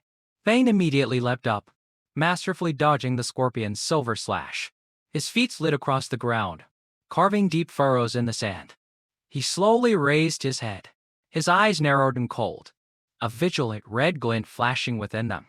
A giant creature fully emerged from the ground, carrying an overwhelming presence along with a series of flashing red warnings. Mutated monster Crystal Demon Thunder Scorpion has appeared. Danger. Danger. Looking at the towering dark figure that overshadowed the entire sand dune, Vane frowned and thought, could a mutated demon monster really appear in a place like this? The creature's stat panel was clearly displayed before him. Crystal Demon Thunder Scorpion. Level 10. HP 2. 800. Attack 400. Defense 55. Skills Paralyzing Thunder Strike. Venom Needle Pierce. Earth-Rending Claws. Crystal Thunderstorm. Despite facing a monster far above his level, he lowered his head and smirked arrogantly. Although the current situation is a bit difficult, a surge of green magic power erupted around Vane as he shot forward like an arrow, filled with killing intent. "Today, I will use you as a whetstone for my silver slash sword for the first time." He delivered a thundering slash straight at the scorpion's giant claw, creating a violent shockwave of black and blue electromagnetic energy. However, the powerful attack was deflected with the harsh sound of metal striking diamond as it hit the diamond hard shell. He frowned, analyzing. Its armor doesn't have a single gap to pierce through. At the same time, the monster's entire body suddenly lit up with swirling streams of blue lightning. The system immediately sounded a warning. The boss is activating skill Paralyzing Thunder Strike. A divine electrical grid quickly erupted, enveloping Vane. He could only grit his teeth and raise his sword horizontally to block the destructive power. "It's a lightning strike." Just then, the system blared another warning. Boss is activating skill Venom Needle Pierce, causing Vane to startle and hastily assume a defensive stance. The beast charged, unleashing a blinding thunderous stab, forcing him to block with his sword at the last second. Not stopping there, the giant scorpion continued to fire a destructive beam of lightning that tore through space, heading straight for him. While dodging, Vane frowned and assessed its power. "It's indeed beyond my data. First, I need to disperse its combat force." A thick cloud of dust rose as the monster charged madly towards him. His eyes lit up, his entire body radiating a dark green magic power. He spoke coldly, "Kobolds." With a shout, "Awaken!" A glowing green space gate opened, A pack of accent Bikask-wielding ghost wolves charged out to attack the beast. Quick as a flash, a ghost wolf swung its Bikask straight at the boss's armor, carving out electric sparks and draining 200 HP. Observing the attack, Vane narrowed his eyes thoughtfully. No critical hit. Enraged, the boss immediately used its skill earth-rending claws, slamming its giant claw down, shattering the sand and sending the pack of ghost wolves flying. Seizing the opportunity when the monster was distracted, green spirit fireballs were fired in rapid succession, streaking through the air. The volley of fireballs flew straight into the scorpion's wide-open mouth, creating a blinding magical explosion. Ignoring the monster continuously losing health from the burning effect, he coldly said, "Then try my upgraded spirit flame." Vane raised his hand, which was burning with a demonic green flame, and commanded decisively, "Go!" Just then, a rope suddenly tied around its claw. The kobold ghost wolves had managed to wrap it tightly with ropes, struggling to pull the beast down to the sand. Seizing the golden opportunity, the ghost wolf leader holding a giant sledgehammer leapt high into the air, aiming straight for the target. The hammer came down, dealing double damage with the notification heavy blow as triggered a critical hit, making Vane exclaim with satisfaction. Finally, a critical hit, struck by the painful blow. The scorpion threw its head back and roared in anger, lightning bolts swirling from its cracking body. Immediately after, he nimbly leapt up. The scorpion, momentarily confused, looked around in a daze. His arm immediately gathered a source of brilliant blue lightning magic. Along with the notification hunter title has been detected. Attack power 10%. Critical hit chance 10%. Magic damage 10%. With his red eyes filled with killing intent, he focused all his strength into his raised fist. "Then I will shatter and turn you to dust." He'd have head first like an arrow, aiming straight for the center of the monster's lightning stream. He roared, "Prepare yourself." The impact created a massive explosion of light that tore everything apart, accompanied by the steely verdict, "Shatter." The scorpion's seemingly unbreakable carapace began to crack along a long line, revealing the blinding energy within. Beyond its limit, the monster's body exploded, shattering into countless sharp fragments that flew through the air. At the same time, the system panel announced you have defeated the mutated monster Crystal Demon under Scorpion and received 560 experience points. The boss's figure was immediately resurrected as a giant zombie with the stats Crystal Thunder Scorpion Zombie. Level 10, with its skill set intact. Just then, he suddenly noticed another scorpion burrowing into the sand. Right behind Vane, the majestic giant Crystal Thunder Scorpion Zombie stood tall under his command. Suddenly, from the far distance, countless scorpions charged forward, causing him to startle in surprise. But immediately, a cold, calculating glint flashed in his eyes. A perfect opportunity. Taking advantage of the attack, he commanded his new pet to unleash a blow and wipe out the surrounding monsters. At the same time, the system announced, "Crystal Thunderstorm has been activated." He shouted, "Come on, I'll play with you all using my new pet."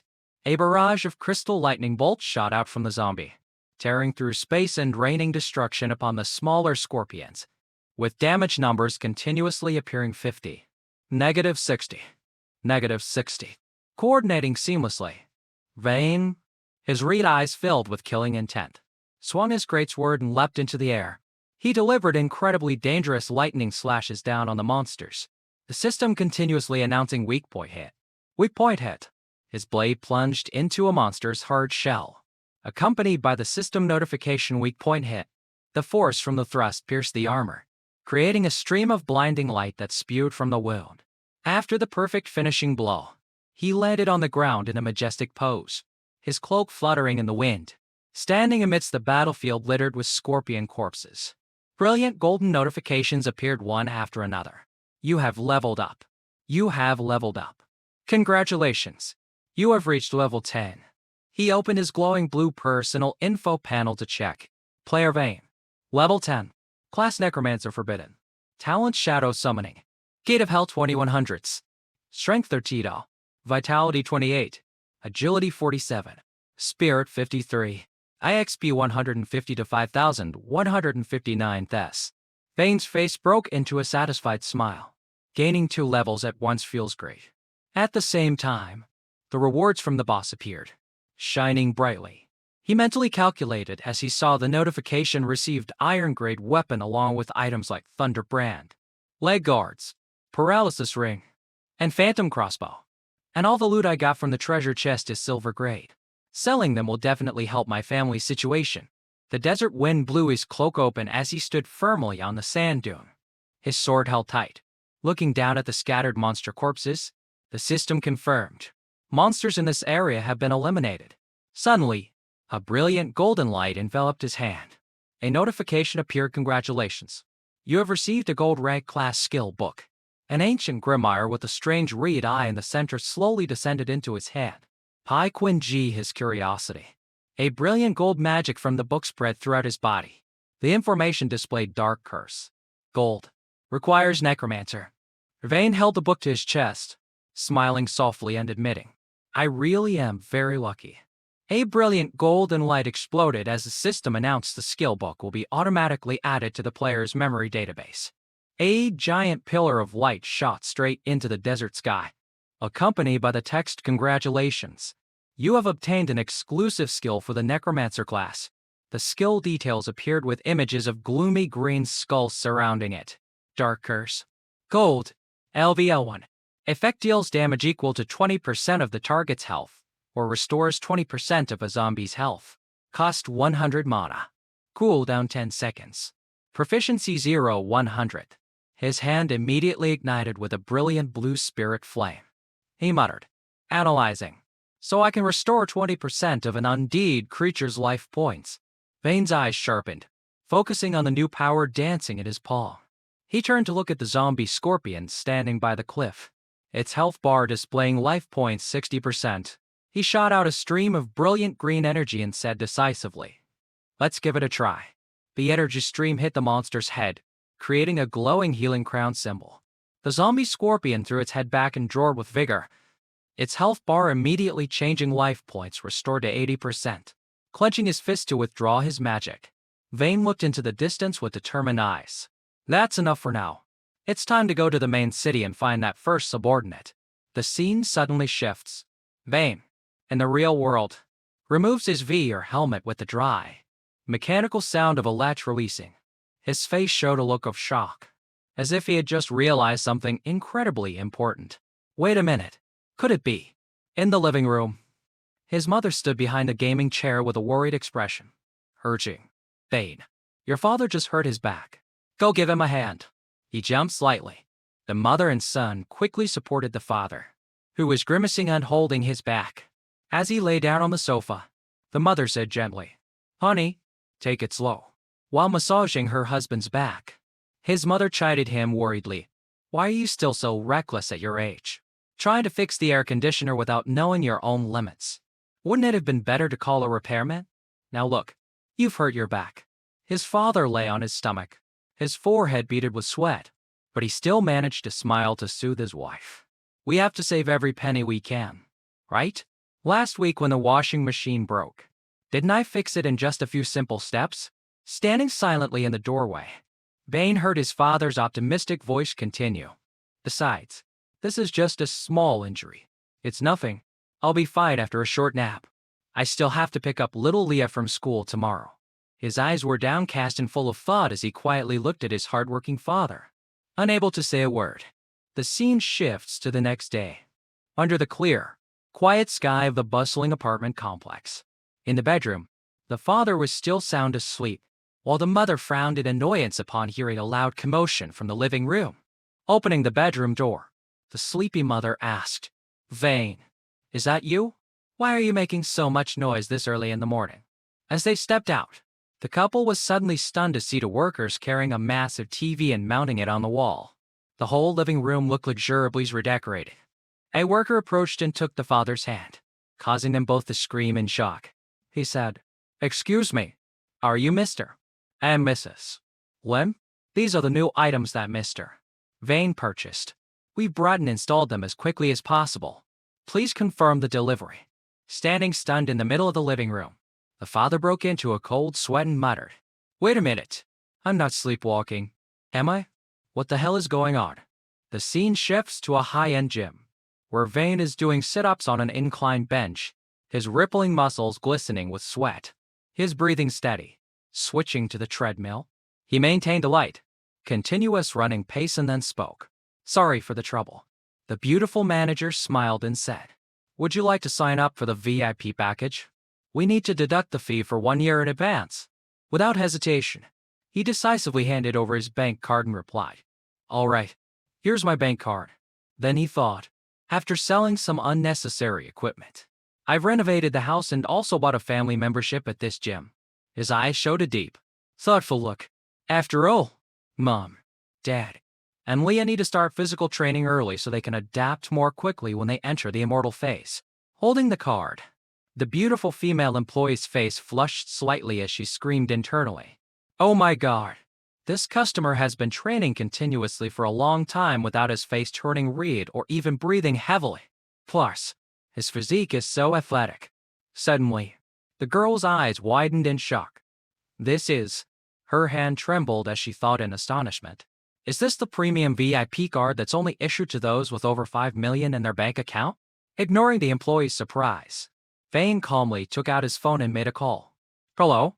Yes, it's the prize money from a previous video game competition. Yes, you to just rest at home today and leave Leah to me." Following his strong figure with her eyes, the employee clutched the card to her chest, sighing in admiration. This customer is so young. Truly an extraordinary man. At the same time, at the school gate, the bell had just rung, and students were pouring out noisily. "School's out. Hurry. Let's go to the internet cafe next door and team up for a match." Wait. Let me come too." Amidst the bustling crowd, a female student with silky blonde hair adorned with a blue bow gently descended the steps. It was Leah, Vane's younger sister. She had a sharp, captivating beauty in her knee uniform. Two of her classmates cheerfully approached, chirping, "Hey, it's my birthday today, so come to my house. My brother bought my favorite strawberry cake. You're so lucky. Having a great brother is awesome. I'm so jealous. I wish I had a brother too." Leah's gaze sharpened slightly as she thought, having a brother, is that really something to be so jealous of? The image of her lazy, disheveled brother, glued to his game, with a constant clicking of the keyboard in a messy room, flashed through her mind. Cutting off the memory, she shouldered her backpack and strode forward, gritting her teeth and thinking, "I absolutely do not need a brother." Suddenly, a young man stepped out to block her path with a mocking attitude, calling out, "School beauty Leah, you're quite arrogant." A young three-tough-looking thug surrounded her with sly smiles.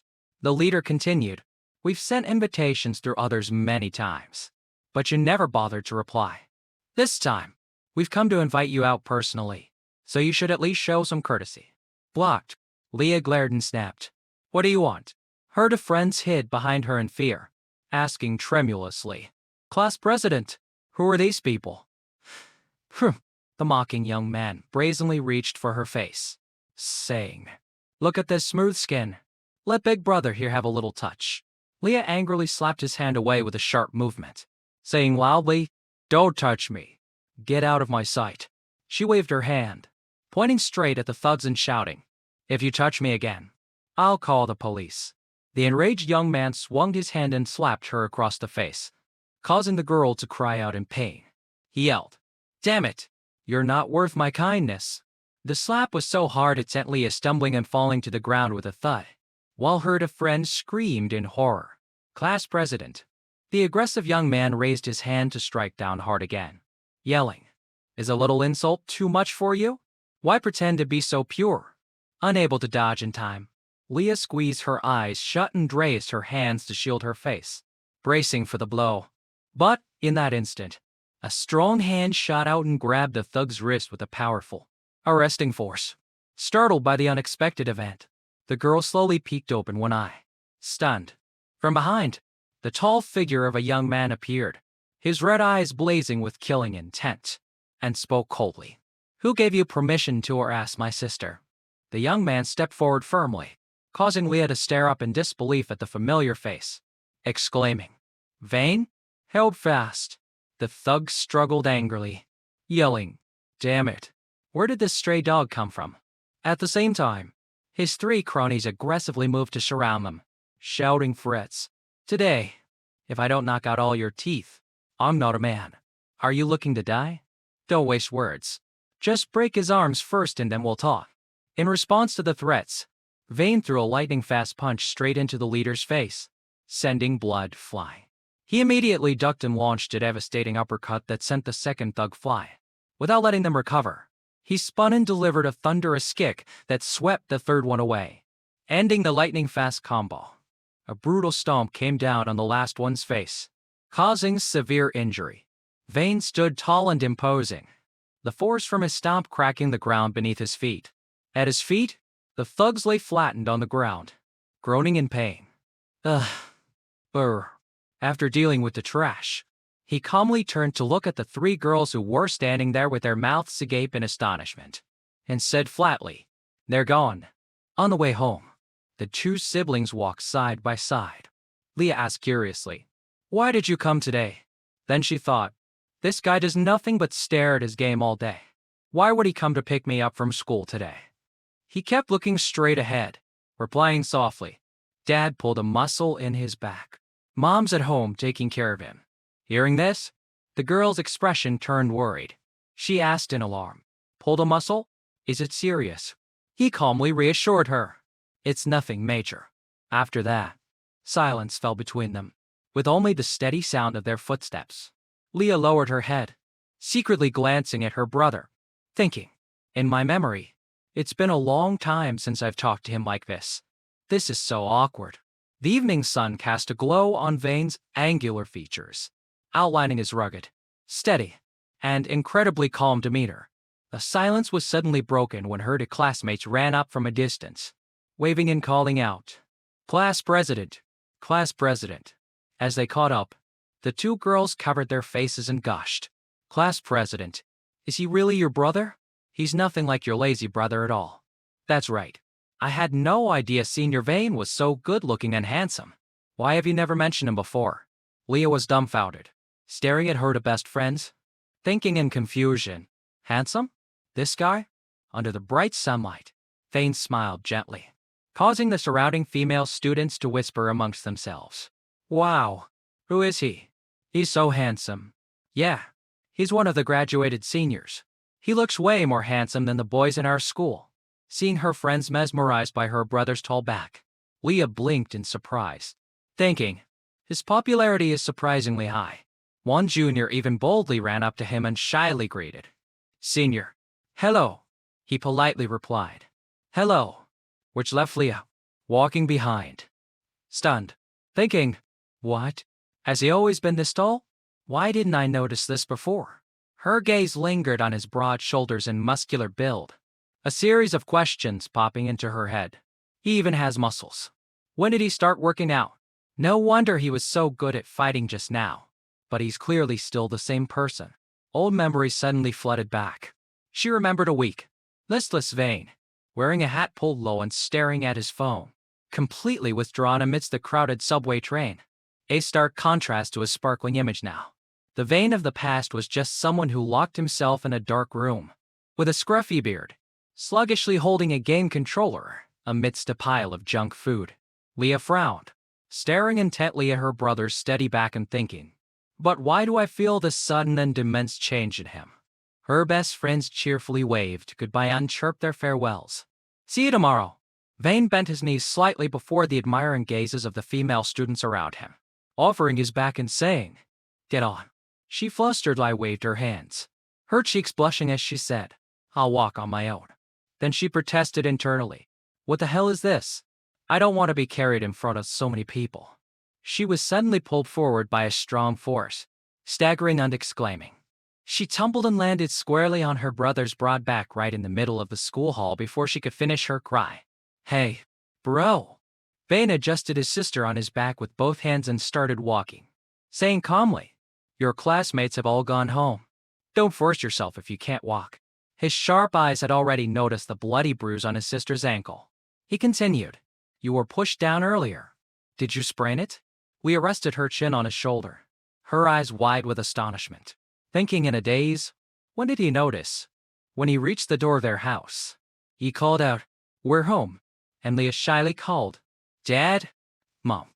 The two parents stood stunned at this strange, rare sight, looking at each other speechless. Lie. He left his parents' bewildered gazes behind, still calmly carrying his sister through the living room, which had been completely refurnished. He skillfully washed the soap-covered dishes with his strong hands under a powerful stream of water. The mother smiled gently and whispered to her husband, "Honey, look at our son. Isn't he like a different person now?" The father nodded in surprise, replying, "That's right. He cooks, does the dishes, and even replaced all the appliances in the house." Meanwhile, the mother gently patted her daughter's hand and said, "And it seems the bond between you two siblings is back to how it used to be. Much better now."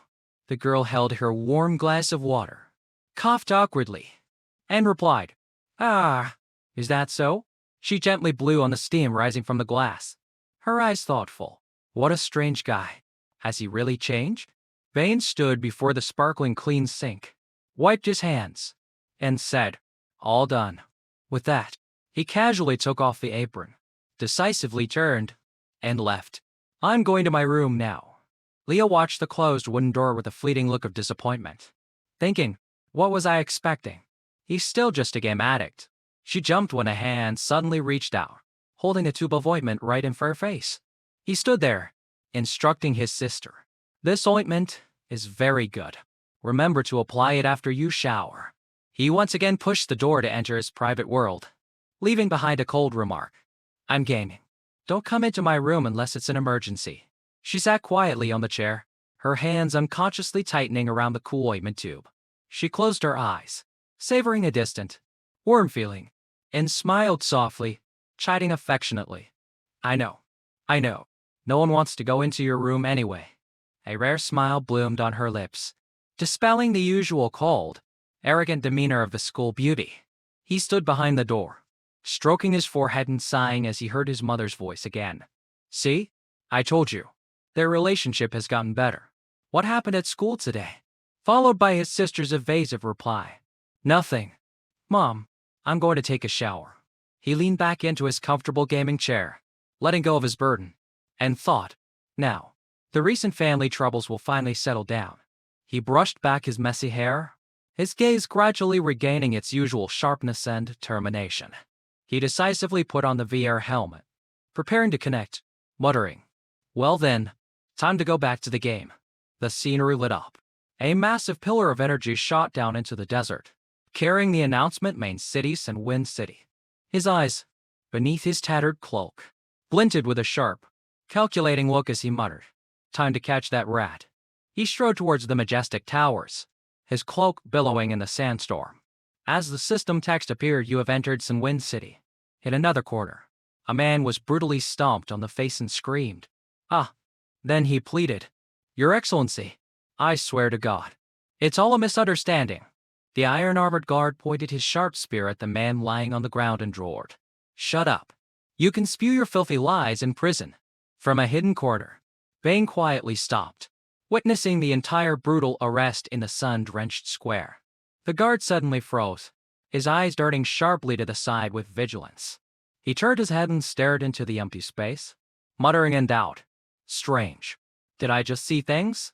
Vane's figure blended completely into the dark corner of the corridor as he hid behind a giant stone pillar not far away. He frowned, analyzing the game's rules, hiding and waiting for the right moment, and calculated. The patrolling guards on the streets are very sensitive to criminals. After calculating, it will take 3 days for my crime points to reset. Vane stood tall in the sun-drenched square, lightly pulling his cloak and muttering, "This is the right time to welcome my old friend." The scene shifts to a magnificent, grand cathedral with a text display church. Father Lawrence stood at the pulpit, his arms outstretched, baptizing a kneeling believer below, and said in a solemn voice, "In the name of the Lord, the darkness of your past has been washed away, and from this day forward, your soul shall be as pure as pristine snow, and holy light shall illuminate your path. I will now baptize you." Vane stepped into the cathedral, saying, "I come from the poorhouse for the destitute." The old priest smirked slightly, a look of interest in his eyes as he heard the newcomer's words. Vane walked calmly through the crowd in the church, continuing loudly, "I heard there is a patient here in critical condition, and I have come to treat him." The voice of a gatekeeper echoed from behind a giant wooden door. Then we will have to trouble you to heal Night Dark Way. And received the reply. Very well. The scene shifts to a room where a muscular man is lying unconscious in bed, a spreading green wound on his chest. With the introduction, Dark Way. Dark Way was once a member of one of the strongest night orders in the ancient Western Desert Kingdom, the Scorpion Lion Knights.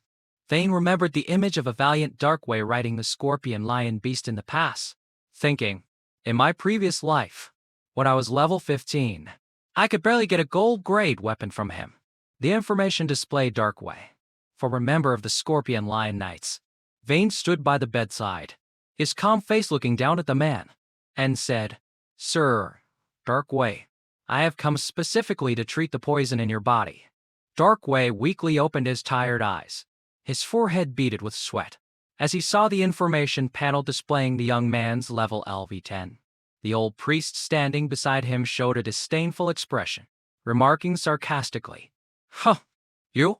Just a level 10 mage. Even the patrol guards on the street are a higher level than you. Darkway suddenly coughed violently, spitting a mouthful of blackish-green blood mixed with poison onto the blanket, his breathing extremely labored. Vane said, The poison in your body has begun to corrode your internal organs. If you do not accept my treatment. Vane bent down, staring at the sick man who was wiping his mouth, and pronounced coldly, You will not live for more than a month. This silenced Darkway. Darkway gritted his teeth against the pain, lifted his head, and yelled, To cure the poison in my body, you need 1 darograms of rotten gill fish fat. If you're not afraid of death, go to the desert swamp and try your luck. The system immediately emitted a resounding notification sound, displaying a series of green information panels. System, you have triggered Darkway's request. Quest. Do you accept? Quest name, Darkway's request. Quest strength gold. Content, obtain 1 darograms of rotten gill fish fat and cure the poison in Darkway's body. Seeing this, Vane smirked confidently under his hood and replied concisely, Of course. The scene shifts to a murky swamp with human skulls floating and monstrous fish swimming about. The continuous sound of bursting water bubbles echoing desert swamp. Strange fish flopped and slithered across the ice and under the blazing sun, making squelching, slimy sounds. A giant fish suddenly broke the surface of the mud, opened its mouth full of sharp teeth to attack, causing a guard to scream in panic.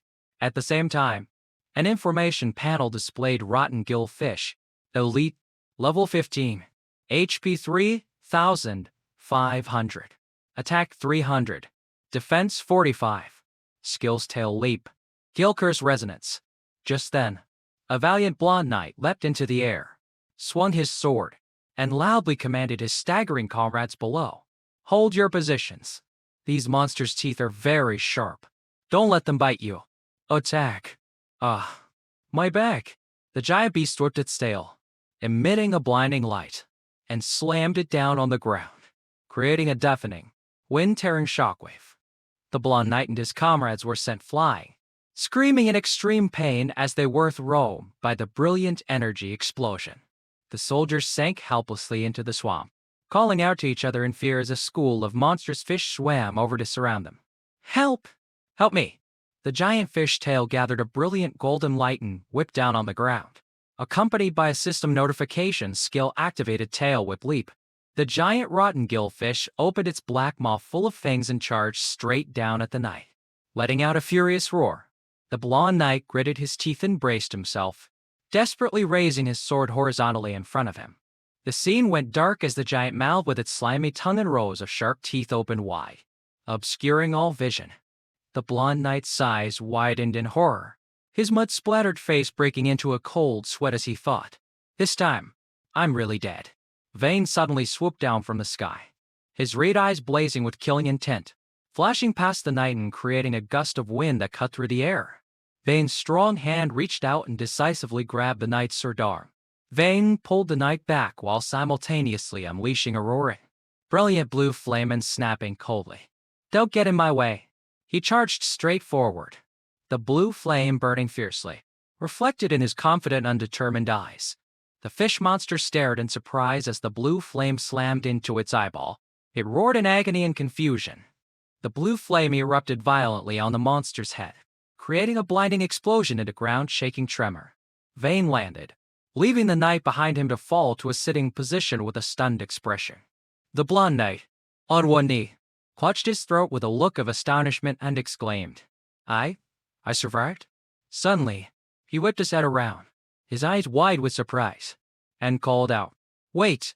The knight looked up towards Vane, thinking in amazement. The great hero who was just here a moment ago. Vane shot down from above like an arrow, carrying a brilliant green magic power that cut through the air.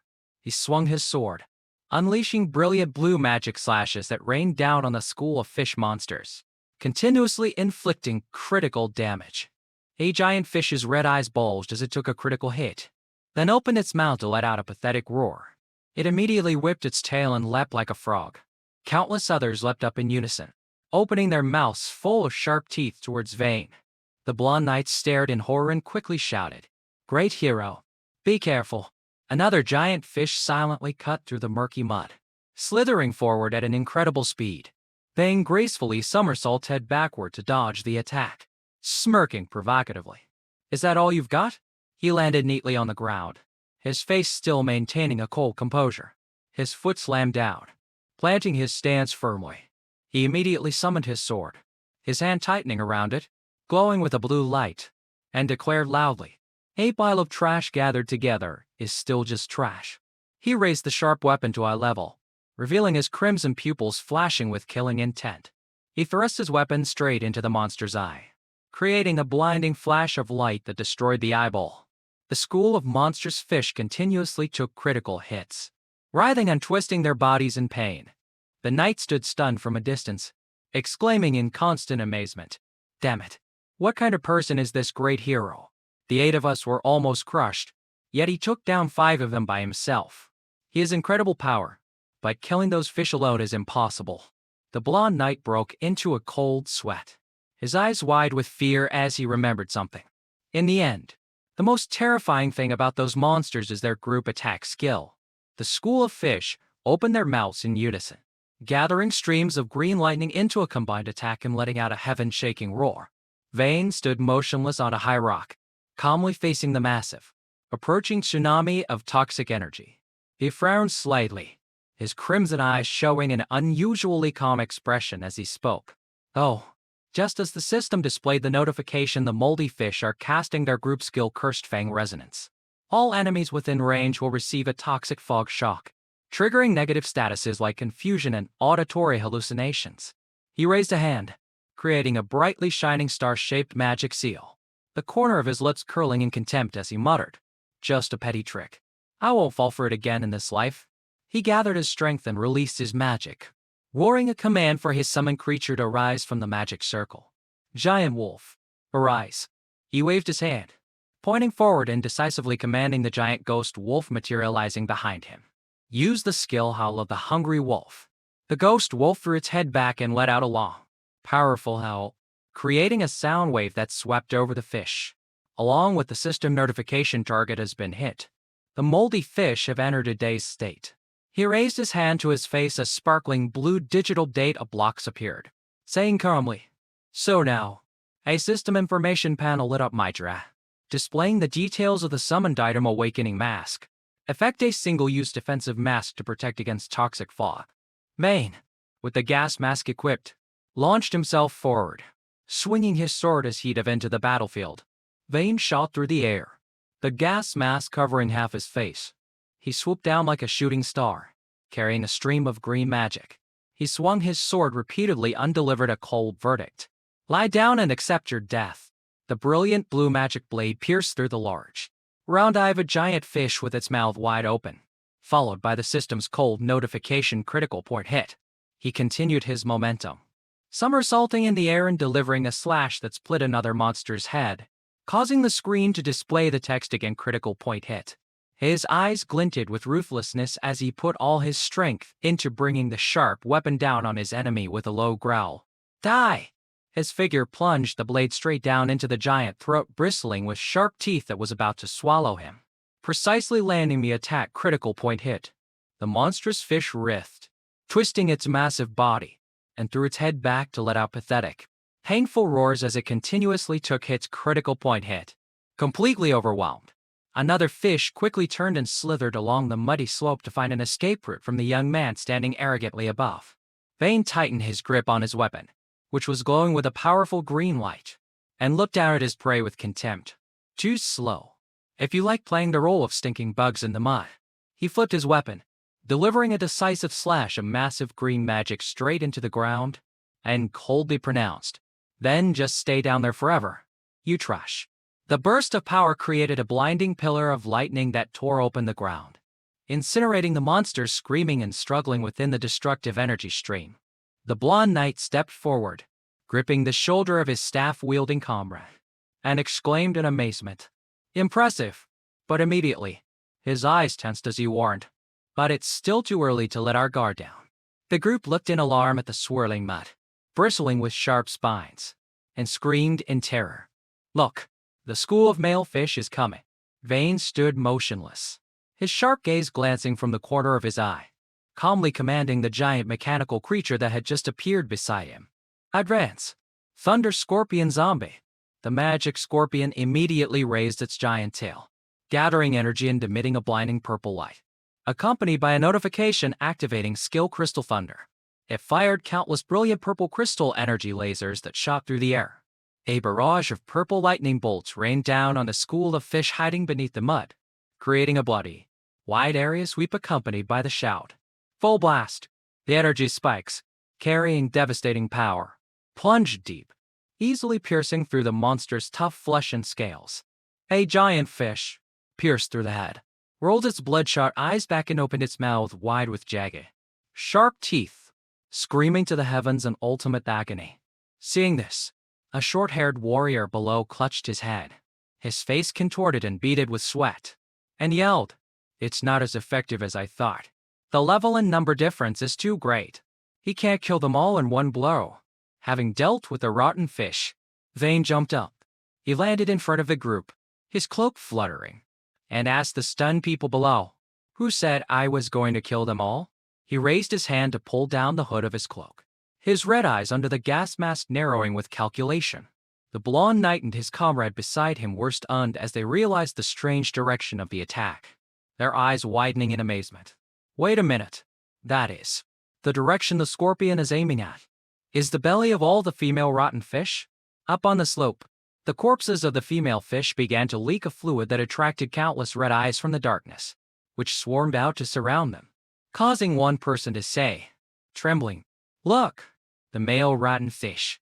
The mage broke into a cold sweat, his face pale with shock at the insane scene unfolding before his eyes. Screaming in confusion, are attacking each other. The school of monstrous fish had completely lost their minds, frantically opening their mouths to bite and tear at the flesh of their own kind, creating savage roars that shook the entire area. A male fish opened its giant jaws and bit into the bloody corpse next to it, its eyes showing crazed, bloodshot streaks, while a calm, explanatory voice echoed, "Whenever the female rotten fish die or lay eggs, they release a large amount of muscadon." A thick, dark purple fluid filled with toxins flowed down the rock crevices, continuously bubbling and emitting a distinctive scent. This causes the male fish to enter a frenzied state and start attacking anything within their range. Vane stood tall under the setting sun, calmly stating, "I took advantage of their characteristics and made them slaughter each other." Just then, under the mud, a fish corpse slowly sank, accompanied by bubbling air. Suddenly, a giant fish with a mouth full of sharp teeth emerged right behind him, causing someone from a distance to scream in panic, "Benefactor, watch out!" Vane stood motionless on the rock ledge, looking up at the giant monster charging towards him, obscuring the sky. The people below staggered back in shock, one grabbing his comrade's arm and exclaiming, "What? This is a female rotten fish? Why is it the same size as the male?" High above, Vane smirked slightly under his mask and calmly said, "Just in time." He reached his hand forward, decisively commanding the green magic power to materialize. "Hell, zombie ghost wolf, go." Instantly, the pack of growling ghost wolves charged forward, frantically biting and clinging to the giant monster's body. From a distance, watching the fish struggle in the circle of wolves, he coldly assessed, as expected of an elite level 15 monster, facing its giant. Heaven shaking, roaring mouth. He thought, I didn't deal any damage to it even after sending out 6 zombie wolves. Immediately after, he tightened his grip on his weapon, his eyes flashing with a cold confidence. But that's enough to hold you down. As the ghost wolf bit down on the monster's head, his shadow shot past, tearing through space, followed by the notification defeated delete rotten gillfish X1. The glowing blade sliced through the tough skin, causing purple liquid to spray out. He shouted loudly, "This is it!" Next, he somersaulted, swinging his weapon in a wide arc of magic power, flinging dark purple poison orbs all around. His hand quickly snatched a handful of slippery purple eggs that flew out from the monster's belly. Aiming precisely, he threw the purple eggs straight into the wide-open mouth of a nearby male fish corpse. The group of knights stared blankly at this strange action, their faces filled with confusion. "What is he doing?" Vane turned and pointed, commanding the ghost wolf that was clamped onto the fish head containing the eggs. "Take it to the rock in the middle." Receiving the order, the creature immediately shot off at wind-like speed. It dropped the purple, poison-filled fish head at the designated spot. He swung his sword and nodded, "Right there." At the same time, the ghost wolf threw its head back and let out a loud howl to alert the surroundings. The purple liquid in the fish corpse began to emit whirling clouds of poisonous smoke. He thought, "Lure them in." The poisonous smoke rose to the top of the rock ledge, causing the male fish lurking in the mud to charge forward. Attracted by the scent, the school of monster fish frantically charged straight into the purple mist. He shouted, "Everyone, gather here." Following that word deafening, continuous thuds echoing amidst the thick smoke. The frenzied monsters bit and slammed into each other furiously, accompanied by the notification the school of rotten fish have knocked each other out. Witnessing this, a panicked soldier suddenly remembered. "I remember that rotten fish eggs are extremely attractive to male rotten fish," the blonde knight continued. "So he intentionally created a pheromone and threw the school of rotten fish into chaos." Meanwhile, Vane continued to reach out, gathering sharp green magic power. This is still not enough. Behind him, burly zombie werewolves holding pickaxes appeared. He commanded, "It's time for you to work." They shouldered their pickaxes and charged towards the giant fish corpses lying scattered on the ground at his urging. "Keep going." A ghost wolf swung its arm, slamming its beak down and shattering the monster's tough, armored scales. Seeing the collected item, the soldier's eyes widened as he pointed undasked, "Is that the blue poison sac from inside the males?" Vane slowly walked over to the group, calmly explaining, "That's right. The blue poison sac that grows inside the males is something similar to capsaicin. The poisonous gas and foul smell it emits make the school of fish sense danger." Below in the water, the remaining fish panicked, thrashing wildly to escape and letting out pathetic cries. As the fish swam far away, he said flatly, "So they will retreat at least 5 meters away and dare not stay any longer. They are not completely immune to their own poison. Once poisoned, they can only resign themselves to fate." The blonde knight joyfully jumped up, waving his arms and cheering loudly. "They're gone. All the fish are gone." Vane turned and walked through the dark water littered with fish corpses, thinking, "Now, all that's left is the sub-quest and the loot." He stopped beside the giant monster corpses lying exposed on the dry mud flats. He raised his hand to touch the gas mask, which was shattering into streams of digital data, and muttered with his eyes closed. This mask also played a significant role in this battle. Finally, he held up a glowing gem that radiated brilliant magic power, clicking his tongue with a mix of regret and pride. "It's a shame I bought it for 5 gold coins only to use it once. It's a loss, but the effort was completely worth it." The system panel displayed the item's glowing description: rotten gillfish oil 1. 0 grams. Extracted from the fatty body of the rotten fish in the swamp desert. It is one of the components of high-grade healing potions. It has a miraculous effect on infected, festering, and ulcerated wounds, causing necrotic tissue to regrow healthy flesh. After reading the text, Vane lowered his head slightly, a flash of nostalgia in his eyes as he muttered, "Oh, I almost forgot about this." Next, he raised his hand and gently tossed a small, bright red ball that floated in his palm. Immediately, a new item information panel appeared just his nose. Silver, type armor, eye resilient, spherical cover made from rotten fish skin. When pressed, It emits a squeaking sound while vibrating and glowing. Effect emits the pheromone of a rotten fish, causing a panic state in small and medium-sized aquatic creatures. He held the red ball tightly in his hand, his face expressionless, his eyes narrowed in silence. A drop of sweat trickled down his forehead as he thought in frustration about its ridiculous appearance. The quest reward is very high, but its design is truly a terrible joke by the game designer. How could something so bizarre that makes the wearer look like a clown even drop? Suddenly, the blonde knight leaned in close, his eyes shining with amazement. Wow, this so cool. And it even glows. The knight clasped his hands together, his face flushed with excitement as he cheered. Oh my god. Oh my god. It even moves, causing Vane to shoot him a judgmental look and ask, "Do you like this helmet cover?" The blonde knight joyfully threw gold coins into the air, excitedly pleading, "It's so unique. My wonderful benefactor. Can you sell it to me? I'll buy it, no matter the price." Seeing this, his comrades behind him broke into a cold sweat and tried to smooth things over with a strained smile. "Sorry, he's always like this." Vane nonchalantly turned away, tossed the red ball to the knight, and said generously, "Consider it a gift."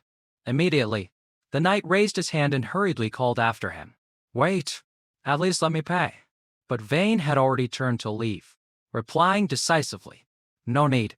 From the knight's perspective, Vane's departing figure seemed to be enveloped in a blinding halo with a pair of sacred angel wings. The whole group clasped their hands, tears streaming down their faces as they exclaimed emotionally, "Benefactor, he's truly an angel." Meanwhile, Vane walked away with an exasperated thought. Seriously? Someone actually wants to pay money for that thing? The scene shifts to the front of a large cathedral with two robed figures standing guard strictly before a majestic wooden door with a sign church. Inside the infirmary, a hand slowly poured a glowing green liquid onto a wound on a man's chest, creating a sizzling sound and rising smoke. The man with the goatee sat up abruptly, his face stunned. What? The torn wound in the middle of his chest was glowing green and healing on its own. The man sat calmly on the bed, looking at the young man holding the empty potion vial, and said in surprise, "I didn't expect you could actually collect it."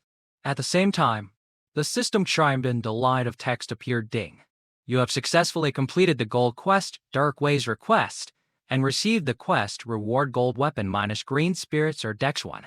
Vane waved his hand, summoning the greatsword that was radiating powerful green magic, his sharp eyes muttering, "Finally, the green spirit sword. The first gold-grade weapon I obtained in my past life." The weapon's detailed stat panel immediately popped up. My Dregreen spirit sword. Gold. Type weapon. Effect attack power 150. Magic damage 150. Spirit 100. Attached skill Green Spirit Curse Mark. Green Spirit Curse Mark range 100-150 meters. Deals damage to the target enemy equal to Spirit Tex 150%. No cooldown. Costs 10 mana. The sword hovered, glowing amidst countless magic circles and crackling blue lightning.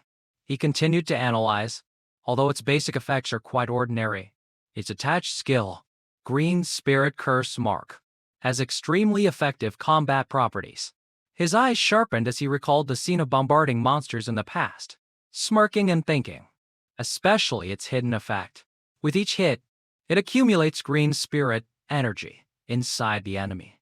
And after 3 hits, it deals additional damage equal to Spirit Tex 250%. An image of his past glory returned as he stood majestically on a mountaintop, raising his hand to summon the giant sword, arrogantly recalling, "Back then, the green spirit's ord was what helped me sweep through the western desert, until I reached the top and became the #1 mage in the western desert." Back in the present, Vane gently caressed the patterns on the sword's body, his crimson eyes filled with absolute satisfaction. Next, the system continued to display received reputation reward main city reputation 1. Hajiro, Scorpion Tail Knight's reputation 500. Looking out at the bustling desert city outside, he calculated, although the reputation points gained are only at a neutral level, just like in my past life, they are enough to allow me to wander around the city's districts. Suddenly, he frowned and stopped, his eyes fixed on another notification that had just appeared, exclaiming in surprise, "Oh? There's more?" The system panel sparkled with the text because you have excellently completed the quest.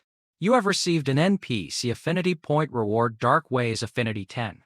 Looking at the man named Dark Way, who was blankly touching his own chest, he thought, this time, it seems things are a little different. Dark Way smiled kindly, turned his face, and said sincerely, thank you so much, little brother. Without you, I might have ended my life in this sickbed next month. Vane replied calmly. It was the least I could do. Hearing this, Dark Way's expression immediately became serious. He placed a hand on his chest and said in a low voice, and as a token of my gratitude, there is something I must warn you about. Vane stood silently with a contemplative expression, a flash of speculation in his eyes. Is it because I received an extra 10 affinity points that a hidden storyline has been triggered for me? In his mind echoed the haunting warning of the robed man under a blood moon with 7 black crows. If you meet a man named Quincy, do not go near him. Just then, he calmly explained, Quincy is my teacher. Why is that so surprising? Hearing this, he widened his eyes in astonishment and hastily asked, what? He's your teacher? Dark Way placed his scarred hand on his thigh, sighed softly, and continued, although you have hidden your profession, in reality. Then, he stood up straight, facing the young man, and affirmed clearly, you are a necromancer, right? Vane immediately frowned, his face showing a serious and vigilant expression as he asked, how did you know I was a necromancer? After I hid my profile, even Quincy couldn't know my profession. Dark Way turned away, his gaze distant as he recounted the past. I was once a knight in the Scorpion Tail Knights. We reported directly to the king. We were responsible for all sorts of secret missions. One of them was hunting down necromancers. Therefore, I once learned a special skill, shadow perception. Hearing the strange name, Vane repeated curiously, shadow perception? A glowing red hexagonal magic seal appeared in my dread with the explanation shadow perception is the exclusive skill of the Scorpion Tail Knights. Once a necromancer appears, it will automatically sense them. The closer they are, the stronger the signal. Vane looked up at Dark Way, frowning in question. So you knew who I was from the beginning? Are there really skills specifically designed to counter necromancers? Dark Way raised his hand and waved it gently, sincerely replying, no. I was poisoned, and my perception was impaired. I didn't notice it at first. Now that I'm cured, that unique presence of the Lord of Shadows emanating from you cannot be hidden. The young man grew even more confused, muttering, Lord of Shadows? Dark Way lowered his head with a nostalgic expression and said in a low voice, then, I will have to go back a long time ago. The scene shifts to radiant statues of gods, their sacred light shining. As Dark Way's voice echoes, in the immortal world, the most famous legend is that this world has a total of 5 gods: the god of light, the god of the moon, the god of nature, the god of tides, and the god of souls. Next is the image of a dark entity wearing a crow-beaked mask. As he continues, but, in the beginning, there was a 6th god, the Lord of Shadows. The Lord of Shadows, also known as the King of the Dead, was the most powerful of all 6 gods. The dark entity extended a sharp hand, threatening the believers kneeling below in the great hall. The voice echoed with authority. Just because he possessed power, the Lord of Shadows did whatever he wanted. Soon after, this god transferred power into Sith to a believer. He bestowed upon his most loyal followers a vast source of dark power, changing their profession to necromancer and making them obey his commands. Under the rule of the Lord of Shadows, necromancers not only spread plagues, killing millions. Zombies with glowing red eyes madly roared and charged, tearing apart civilians in the streets. They also turned all the dead into zombies, causing countless disasters. Therefore, all nations began to boycott the Lord of Shadows. The temples dedicated to him were destroyed. All records of him were also burned to ashes. The toppled statue of the dark god lay on the fiery ground as the narrative continued coldly. Once a necromancer was discovered, that person would be killed immediately. An image representing a necromancer, cruelly crossed out in red, appeared, concluding the dark past. This profession was then labeled by everyone as a forbidden profession. Back in the room, Dark Way clutched his chest, his face filled with a mix of hatred and gratitude as he said, from the very beginning, I was poisoned because of a necromancer. This poison has tormented me for 10 years. At first, I thought I could only wait for death. Then you appeared. The personal info panel appeared. Vane silently glanced at it and thought, in my past life, I was just a mage. I never expected the legends to hide such a secret. That's why necromancer is a forbidden profession. Luckily, I've kept my profile hidden all this time. Next, he raised his hand to his chin, turned, and took a few steps with a calculating look. Things are getting complicated. I thought that solving the crime points issue would be enough for me to investigate the clue of the crest in the main city area. His crimson eyes flashed with tension as his thoughts continued. But now, if I don't find a way to deal with the presence of the Lord of Shadows emanating from my body, my profession could be exposed at any time. Breaking from his thoughts, he turned back to face Dark Wei and asked seriously, Dark Wei, is there a way to avoid the shadow perception of the Scorpion Tail Knight? Dark Wei immediately clenched his fist. His face tense and beaded with sweat as he replied, unless Quincy helps you. But if he learns your true identity, he will surely kill you. Dark Wei glared, emphasizing the terrifying reason, because it was a necromancer who killed his wife. This left Vane standing motionless, his calm face showing a thoughtful. He quickly made his way to the arid gravel desert. Vane's back was a silent figure walking under the harsh, blazing sun. As the system displayed the notification you have returned to the gravel desert, he was still silently treading on the hot sand. Rewinding to 10 minutes earlier, Dark Wei had frantically held out his arms to stop him, shouting, Are you crazy? Are you really going to see Quincy? He wants to tear all necromancers to pieces. Hearing this, Vane had only turned his head slightly, his crimson eyes showing a calm and determined expression as he replied, I have no other choice. He stood in contemplative silence, telling himself, if I keep carrying this presence of the Lord of Shadows, it will be dangerous not only in the main city but everywhere I go. I have to solve this problem. Back in the present in the desert, as he was lost in thought, a massive wave of sword energy suddenly slashed down, causing him to exclaim in shock, Huh? Accompanied by a deafening crash that ravaged the ground. He quickly rolled backward to dodge the sneak attack, his face showing a look of surprise. What? With great agility, he landed firmly on one hand, his sharp, vigilant gaze fixed forward. At the same time, the sound of frantic, rustling footsteps came from the slope. He looked up and saw countless dark figures approaching. Standing on a high rock was a large group of fully armed players. The shield bearer and the lad arrogantly declared, I've been waiting around here for days. I finally caught you. The enemy, with a sinister smile and gleaming eyes, stepped forward and tilted his head back smugly. Last time, you ambushed me. This time, I've brought 30 of my brothers. The shield bearer behind him also smirked menacingly. Let's see how you'll die now. Following him, a man in a hat with a twisted 6-mile added, later, when your head hits the ground, make sure to scream loudly. I really want to hear it. As the encirclement tightened, a small camera drone hovered above them, flapping its wings to broadcast the scene live.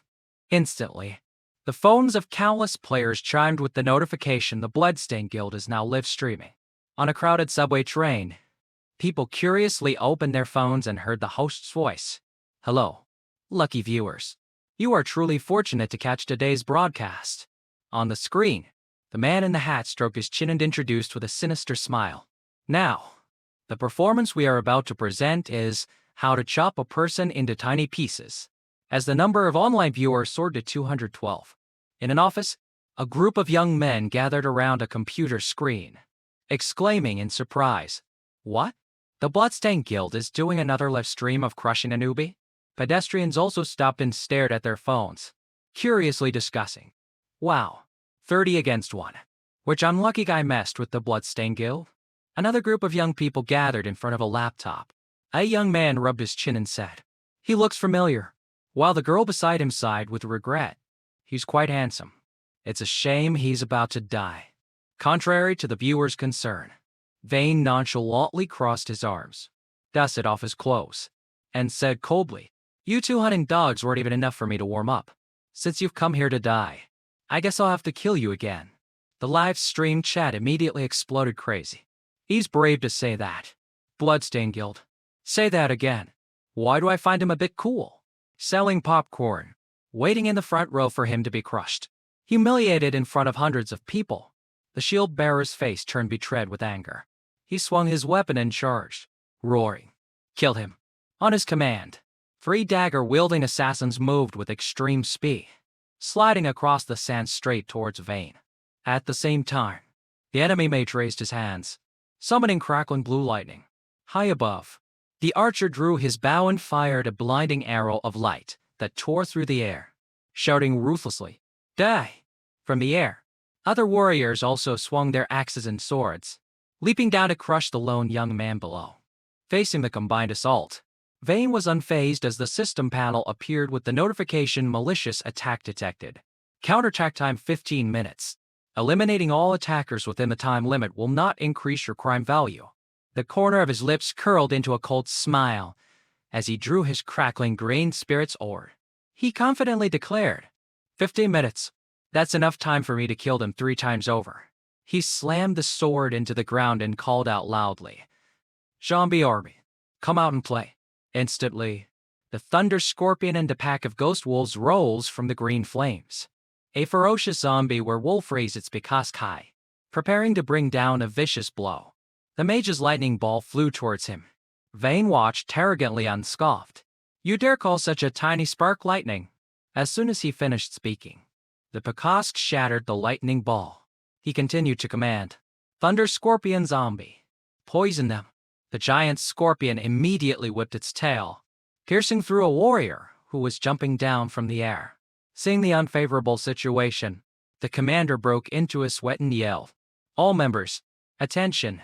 Warriors fall back. Switch to a shield formation. Mages and archers, open fire."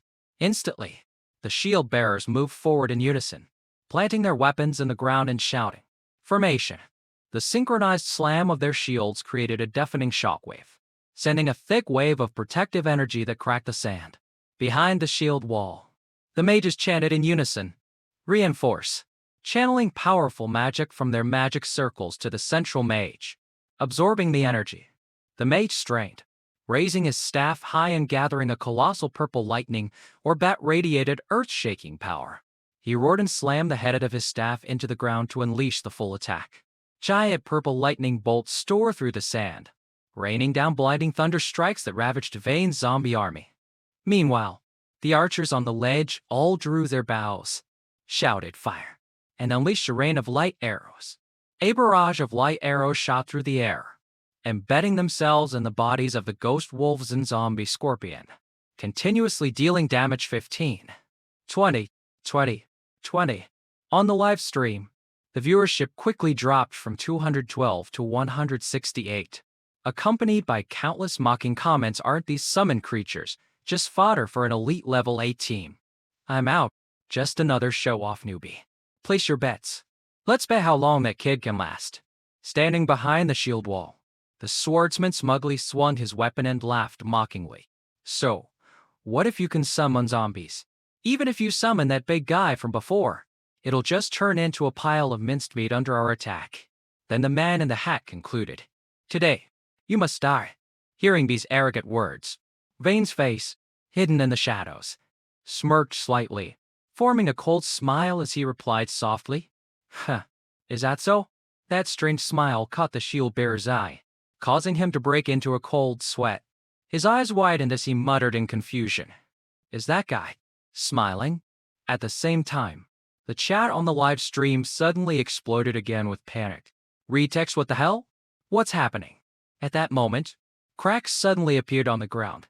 A small explosion occurred right under the mages' feet, causing them to scream in terror. The ground beneath the group of mages in the rear suddenly collapsed, forming a deep pit that swallowed the panicking, screaming men. "Save me!" Hearing the loud noise behind them, the shield bearers and swordsmen in the front line all turned to look, their faces filled with utter shock. What they saw was a burly zombie werewolf swinging its beak straight at the head of a panicking man. A green bolt of lightning tore through the air, hitting the mage and causing him to scream in pain, as his trembling voice realized. In just a moment, the beak came down with terrifying destructive force, causing the commander to scream his lungs out. "Fall back!" Instantly, the enemy formation completely broke. The frenzied wolves charged in, biting and tearing, breaking through the defensive shield wall, creating countless pathetic screams. Help! Help me! Faced with such brutal power, the man in the hat and the shield bearer turned pale, sweat pouring down their faces as they exclaimed, "What?" The panicked atmosphere caused the live stream viewership to soar to 302, with a flood of excited comments. Wow. What's happening? An attack from underground? Zombies that know how to coordinate? Who said he was a newbie? Who said they would tear him to pieces? Now there are literal pieces on the ground everywhere.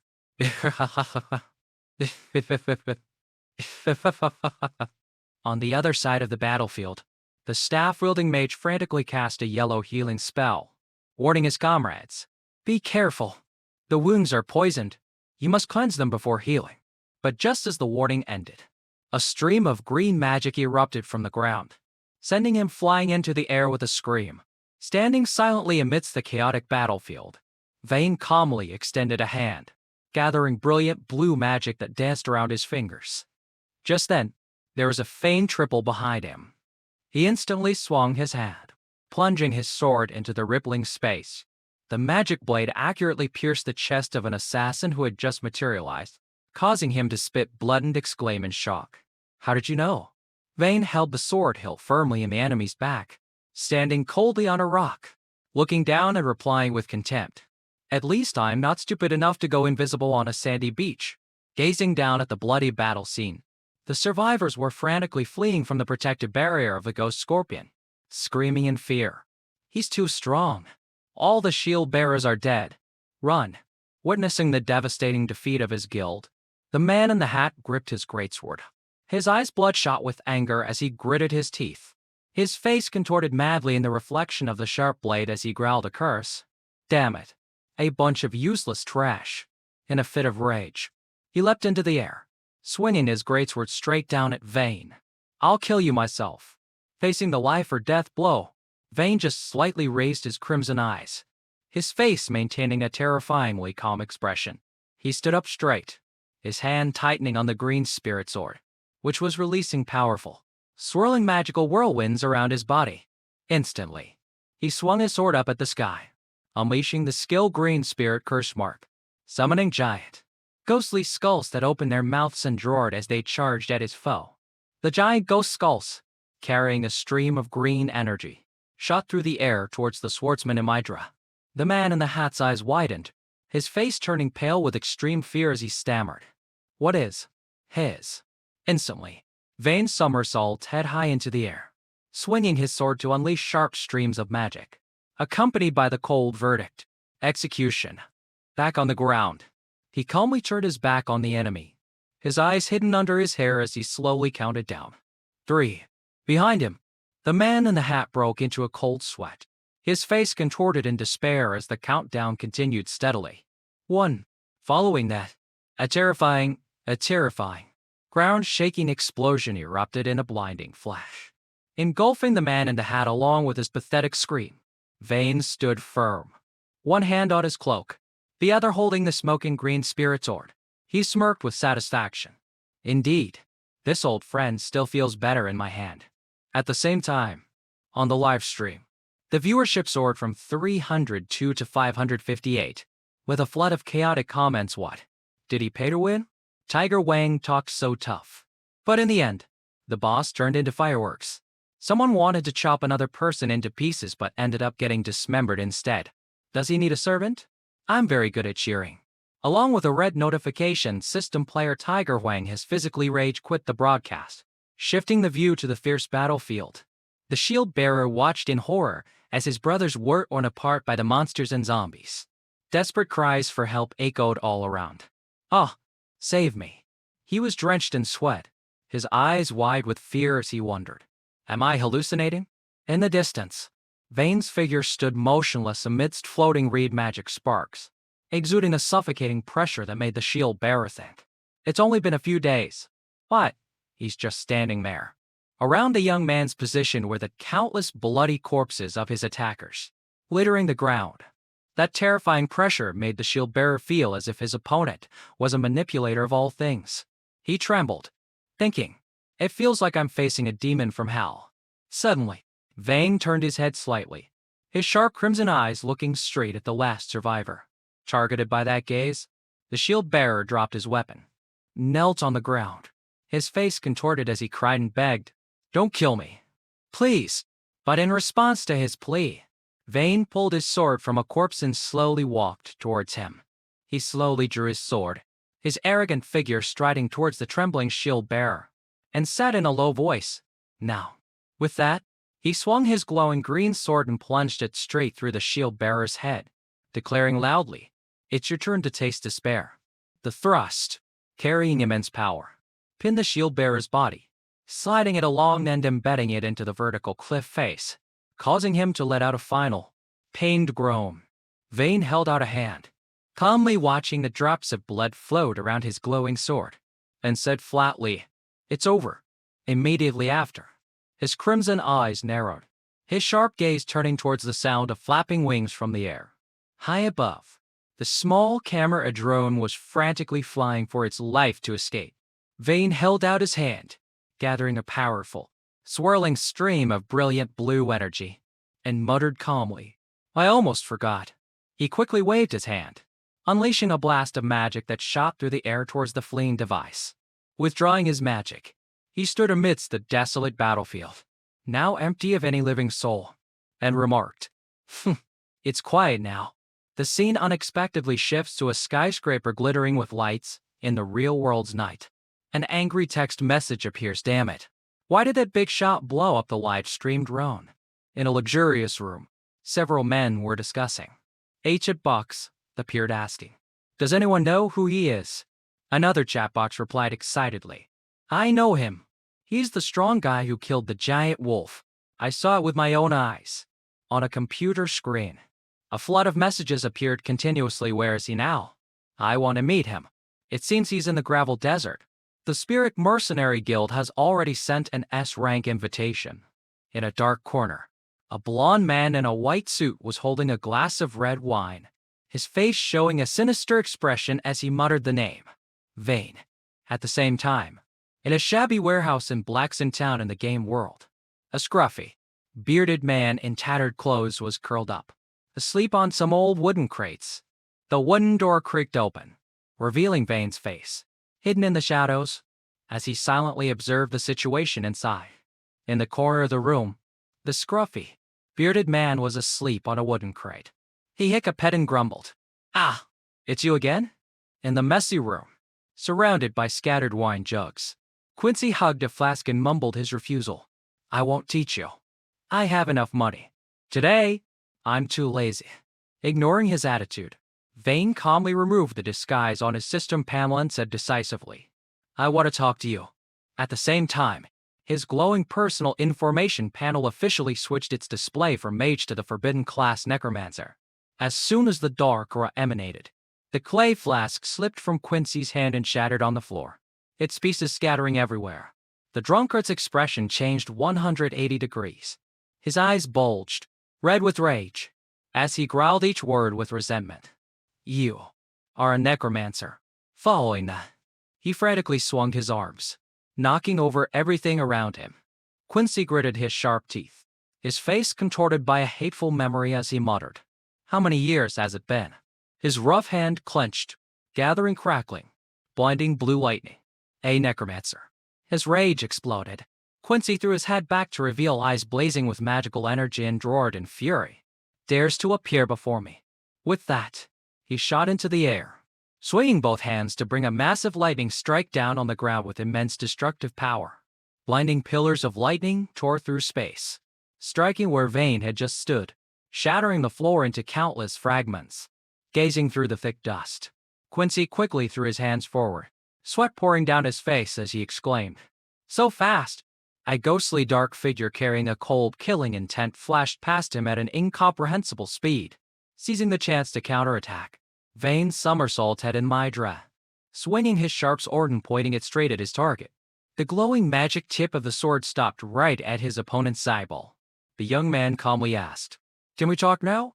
Under the overwhelming pressure, Quincy gritted his teeth, breaking into a cold sweat, while Vayne's sharp eyes remained coldly locked on his prey, completely in control of the situation.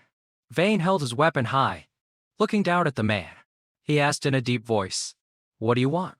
After a resigned sigh, Quincy clutched his chest and replied helplessly, "All right, if you insist, I'll give you a hint as a favor. Listen." The story shifts to a distant memory, a tragic voice narrating. In the beginning, under the rule of the Lord of Shadows, the immortal world was plunged into endless despair. To bring justice, Quincy, along with his wife, fought against the most loyal subordinate of the Lord of Shadows. An image of a woman with a shattered face looking up at the sky appears, with the narration, "After a life-and-death battle, the necromancer was killed, but his wife, while trying to heal Quincy, was cursed by the necromancer. Her soul was corrupted by darkness, and she lost all her memories, turning into a monster that could never be reincarnated." Watching his beloved wife gradually transform into a demon, writhing in a dark aura, Quincy reached out in despair, crying, "No." Kneeling on the ground with his sword cast aside, he shed bitter tears to break the curse and save his wife. The only method was to destroy her corrupted soul. But after the battle, Quincy couldn't even hold a sword. Everyone thought Quincy would spend the rest of his life in sorrow, until one day he issued a mysterious quest. If anyone could save his wife, the benefactor would receive his entire fortune, and a necromancer could obtain the method to break shadow perception, a treasure he took from a dead necromancer. But the truth hidden behind Quincy's determined eyes was incredibly cruel. Quincy intended to use the reward as bait, to both save his wife and make the remaining necromancers pay. The horrifying image of his demonic wife sprouting countless blood tentacles appeared, but all 158 people who had accepted the quest to this day. At the monster's feet lay the corpses of numerous armored warriors in pools of crimson blood. A cold system text notification ended the horrifying flashback. None have returned alive. Back in the present, Vane maintained his sword-pointing stance. His expression unchanged as he demanded, "Tell me about your quest." Quincy's lips curled into a crazed smile, revealing a sharp canine tooth, as he replied, "Sinister lie. All right, since you asked for it, and I was waiting for someone to come play a game with my dear wife." Instantly, a blue system panel appeared before him. Quincy's quest detected. "Do you wish to accept?" Quest name, "The Lingering Soul of His Wife." Content, release Quincy's wife and let her soul rest. Time limit 10 days. Quest rank silver. Vane's eyes narrowed with confidence as he said decisively, "I accept." Hearing his agreement, Quincy bowed his head slightly, a complex emotion flashing in his eyes. "Then I wish you luck. Perhaps you will be able to complete my quest." As Vane turned to leave, the man's face contorted in the darkness as he hissed each word with malice. "If you can even crawl back here with your body still intact." The scene shifts to an old, dark fortress perched alone in a deserted mountain forest. A sign appears, "Northern Memorial of the Dead, Black Sand Town." Inside the fortress, Vane's quiet footsteps echoed steadily as he slowly advanced deep into the long, dark stone corridor. Standing in the pitch-black darkness, he calmly used an item, causing the system to display night vision potion used. With his vision brightly lit, he confidently strode forward with his demonic army, consisting of the Thunder Scorpion and two torch-bearing werewolves. Vane stepped inside, looked around the dark corridor, and thought, the Memorial of the Dead has a total of 5 floors. All the dead NPCs of Blackson Town are buried here.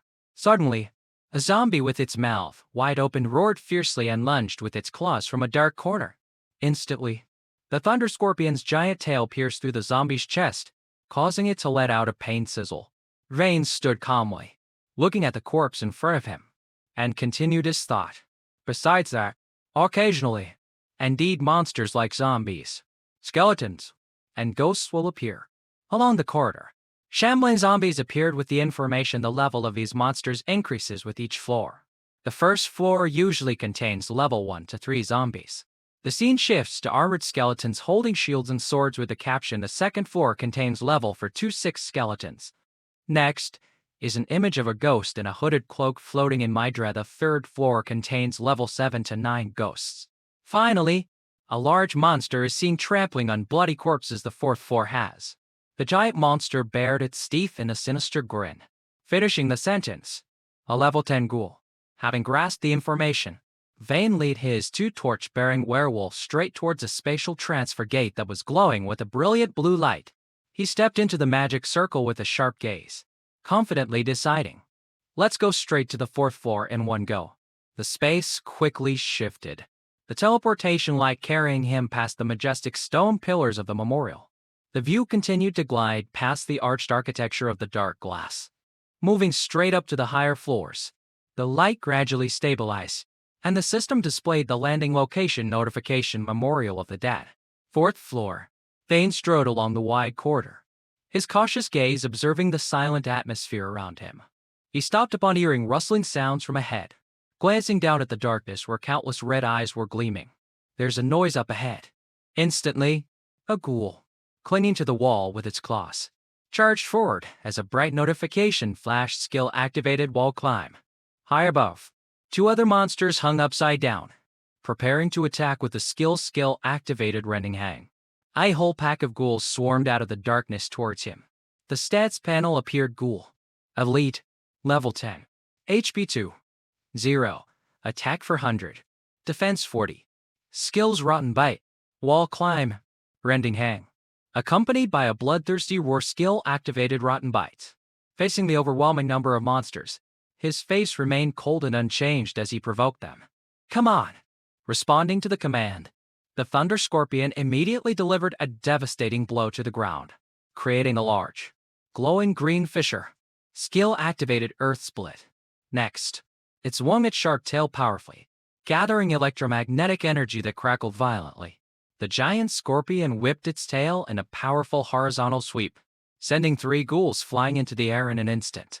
The zombie wolf army also eagerly joined the fray, delivering continuous energy blows that made the pack of ghouls scream in pain. Under the overwhelming power, the monsters were repeatedly knocked back, slamming into the walls and creating countless shattering rock fragments. A dying ghoul clawed desperately across the wet cobblestones, its blood-red eyes widening in terror at the sight of the glowing sword. Vane stomped down hard, crushing the monster's head. His eyes were ice cold as he spoke in a flat voice. I almost forgot about you.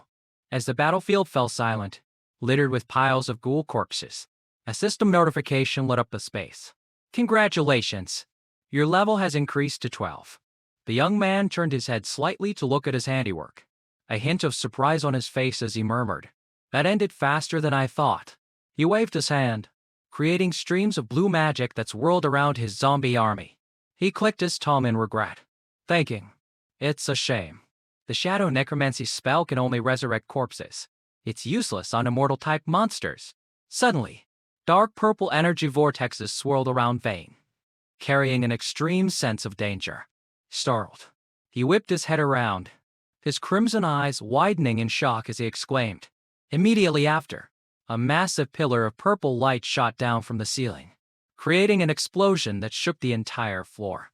Vane hastily raised his sword to block the terrifying destructive force, gritting his teeth in horror. What? He was sent sliding backward by the force of the attack. His sharp eyes glared at the energy beam as he growled. Damn it! His entire body was thrown into a deep, dark chasm created by the attack, surrounded by countless purple energy fissures. When he landed, he found himself in a vast hall with a stone throne, illuminated by eerie blue flames. A colossal shadowy entity appeared, letting out a furious roar that shook the very space around them. Vane quickly regained his footing, raising his sword to face the monster. His calm face returned as he assessed the situation. Looking up, he spotted a glowing purple coffin suspended high above by chains. He wondered in surprise. A zone change? Inside the coffin, a woman with demonic horns and blindfolded eyes stood perfectly still. Suddenly, a wicked grin spread across her face. Her lips parted as she licked them lightly, her enchanting voice echoing. You finally arrived. Instantly, the woman shattered the coffin and the chains that bound her, creating a massive explosion that rocked the catacombs. She stepped gracefully out of the rubble, flexing her sharp claws and whispering invitingly. Fresh blood. A system panel appeared below with her detailed stats: Raffle Succubus minus Lord minus level 18 HP 6. Zoro attack 800 defense 200 skills Death Blossom. Succubus Howl. Boost. Corpse Explosion. Vane took a ready stance, his eyes narrowing as he assessed her. So this is the boss of the 5th floor. With a crazed smile, the succubus swooped down to attack, roaring bloodthirst I'll tear you to shreds. Vayne quickly raised his sword to block the enemy's sharp claws, creating a deafening screech of metal on metal. Immediately after, the succubus spun around, lashing out with the giant tentacles sprouting from her back. System skill Death Blossom activated. The tentacles slammed into the stone floor, creating massive cracks as they rapidly encircled and constricted the young man. Vayne swung his sword, unleashing a brilliant arc of energy that sliced through the tentacles wrapping around him. He took a few steps back, warily watching the tentacles secrete a purple poison, and thought, a corrosive poison? Huh? Watching the stone get melted by the poison, he continued his analysis. This level of attack power. Next, he gripped the hilt of his sword with both hands, channeling all his power into the weapon. He swung his blade, unleashing slashes of brilliant blue sword energy, confidently shouting, "It's useless against me." The precise slashes severed the tentacles. Vayne focused intensely. His blade radiated a dark purple shadow magic, absorbing the enemy's energy. The shadow magic clung to the tentacles, causing them to slowly disintegrate in Mydra. Seeing her attack fail, the succubus ground hurt. Ethan roared in fury. She opened her mouth wide and shrieked, unleashing a powerful purple sound wave that spread throughout the area. System skill Succubus Howl activated. Under the immense power of the howl, the surrounding wooden doors burst open in unison, accompanied by the shriek of a rising entity. Vayne thought, an area of effect skill? No, she's summoning something. He quickly narrowed his blazing red eyes, his face showing intense concentration as he observed the situation. From the darkness, a skeletal hand emanating a cold green aura reached out, gripping the doorframe with a hair-raising creak. Vayne raised his sword, his expression tense as he realized what had just been summoned. Those things are. Immediately after, robed skeletons carrying weapons shuffled out from behind the doors. He exclaimed in shock, "The NPCs from Black Gravel Town are buried here?" Not only that, countless skeletons in more modern armor also rose from the cracked ground. He muttered, "There's more." Even the challengers who failed Quincy's quest. Vayne tightened his grip on his sword, his face hardening with vigilance. Damn it, is she planning to resurrect them? At the same time, the skeletons began to reassemble their broken pieces with dry, cracking sounds. His red eyes flashed with sharp deduction. There must be more than one skeleton behind that door. I didn't expect this boss could resurrect them. He immediately waved his hand to summon his zombie army, giving a decisive command, "Out." Standing in a circle of zombie wolves and scorpions, he pointed towards the wooden doors and ordered loudly, "Block that entrance." Responding to the command, a zombie werewolf swung its large Bikosukai, gathering momentum to slam it down and block the exit. Vayne calculated. First, I'll let my zombie army hold back these small fry. The thunder scorpion coordinated, using its giant pincers to seal the passage, preventing any skeletons from getting through.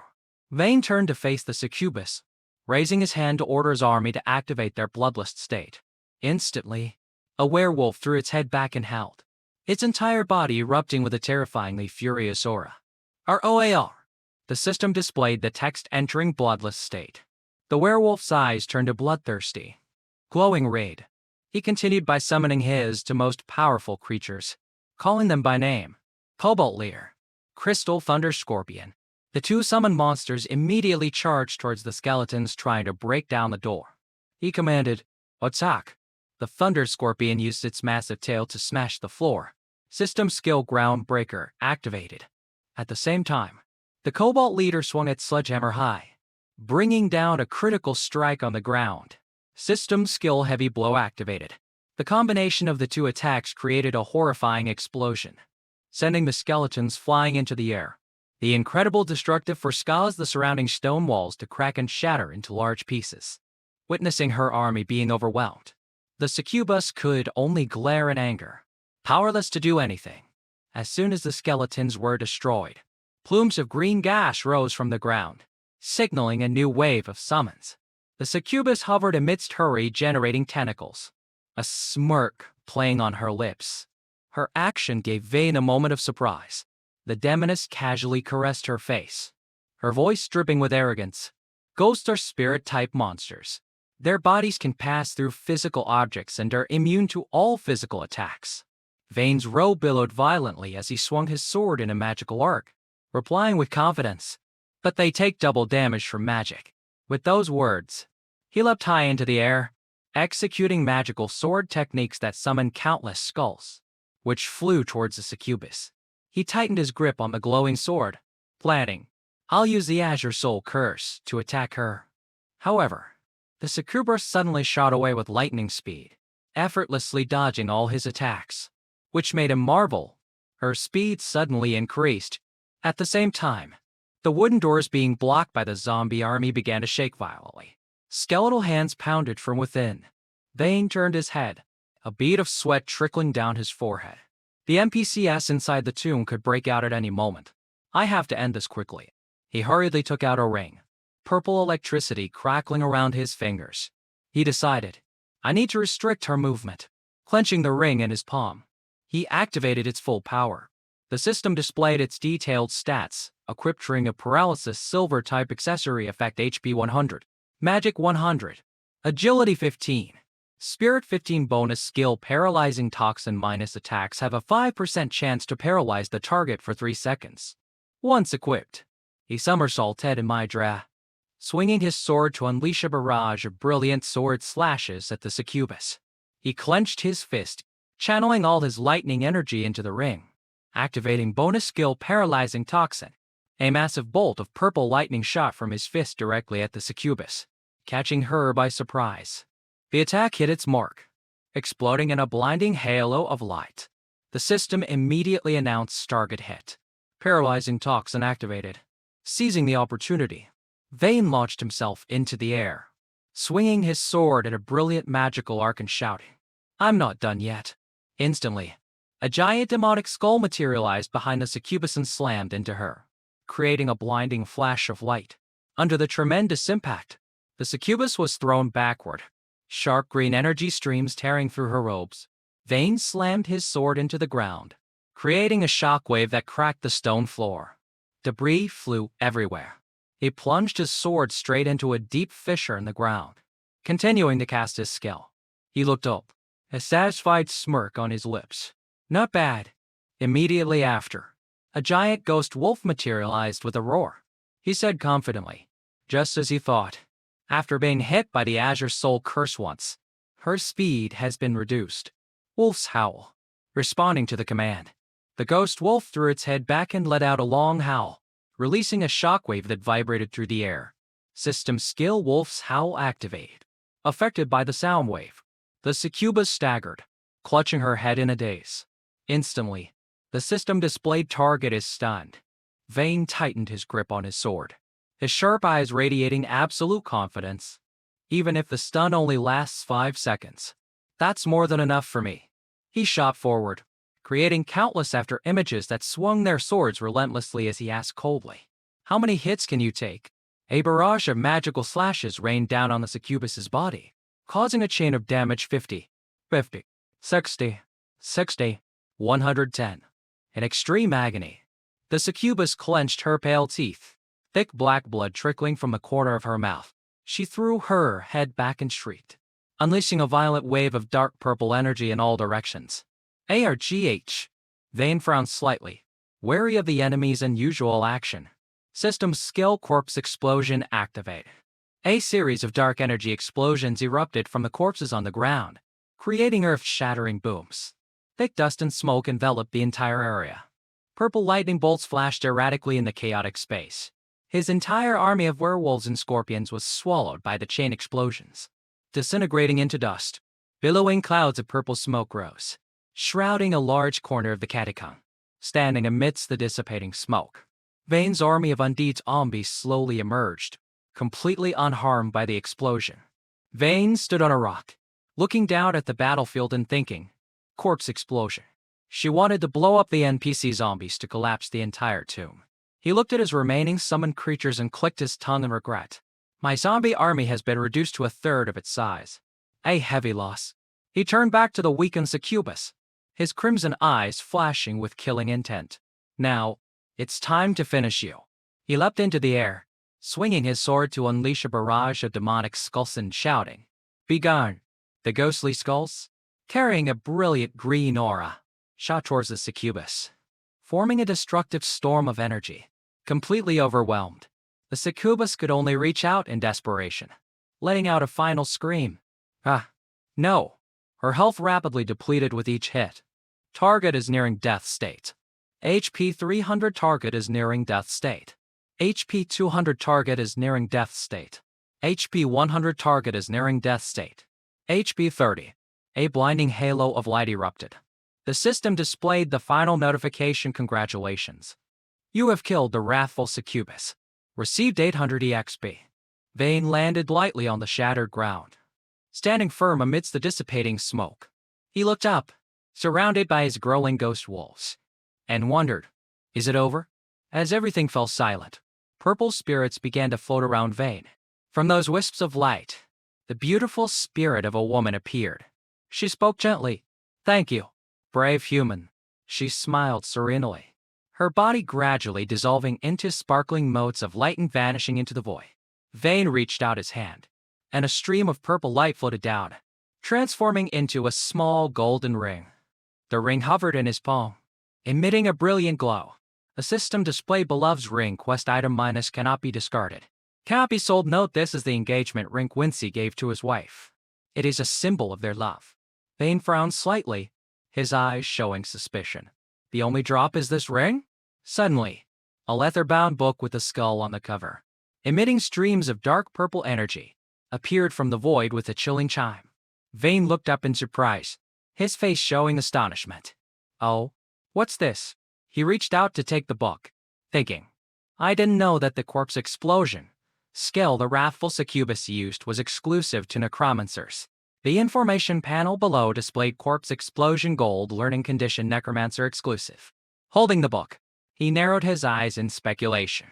Is it because the one who sealed her was a loyal servant of the Shadow Lord? Immediately after, the book dissolved in two countless streams of green light, merging with his body. System skill book has been automatically stored in the player's memory. He stood in a brilliant pillar of light as the detailed skill information appeared. Corpse explosion gold level 1 effect detonates a corpse, dealing 60% of its max HP as fire damage to nearby enemies. Cost 100 mana, cooldown 10 seconds, proficiency 0-100. He smiled with satisfaction, assessing. Although this skill consumes my zombies, its attack damage and range aren't bad, and it's an unexpected bonus for me. The scene shifts to the bustling black gravel town. Quincy, dressed in a robe, stands on a balcony, staring stunned at the ring in his palm.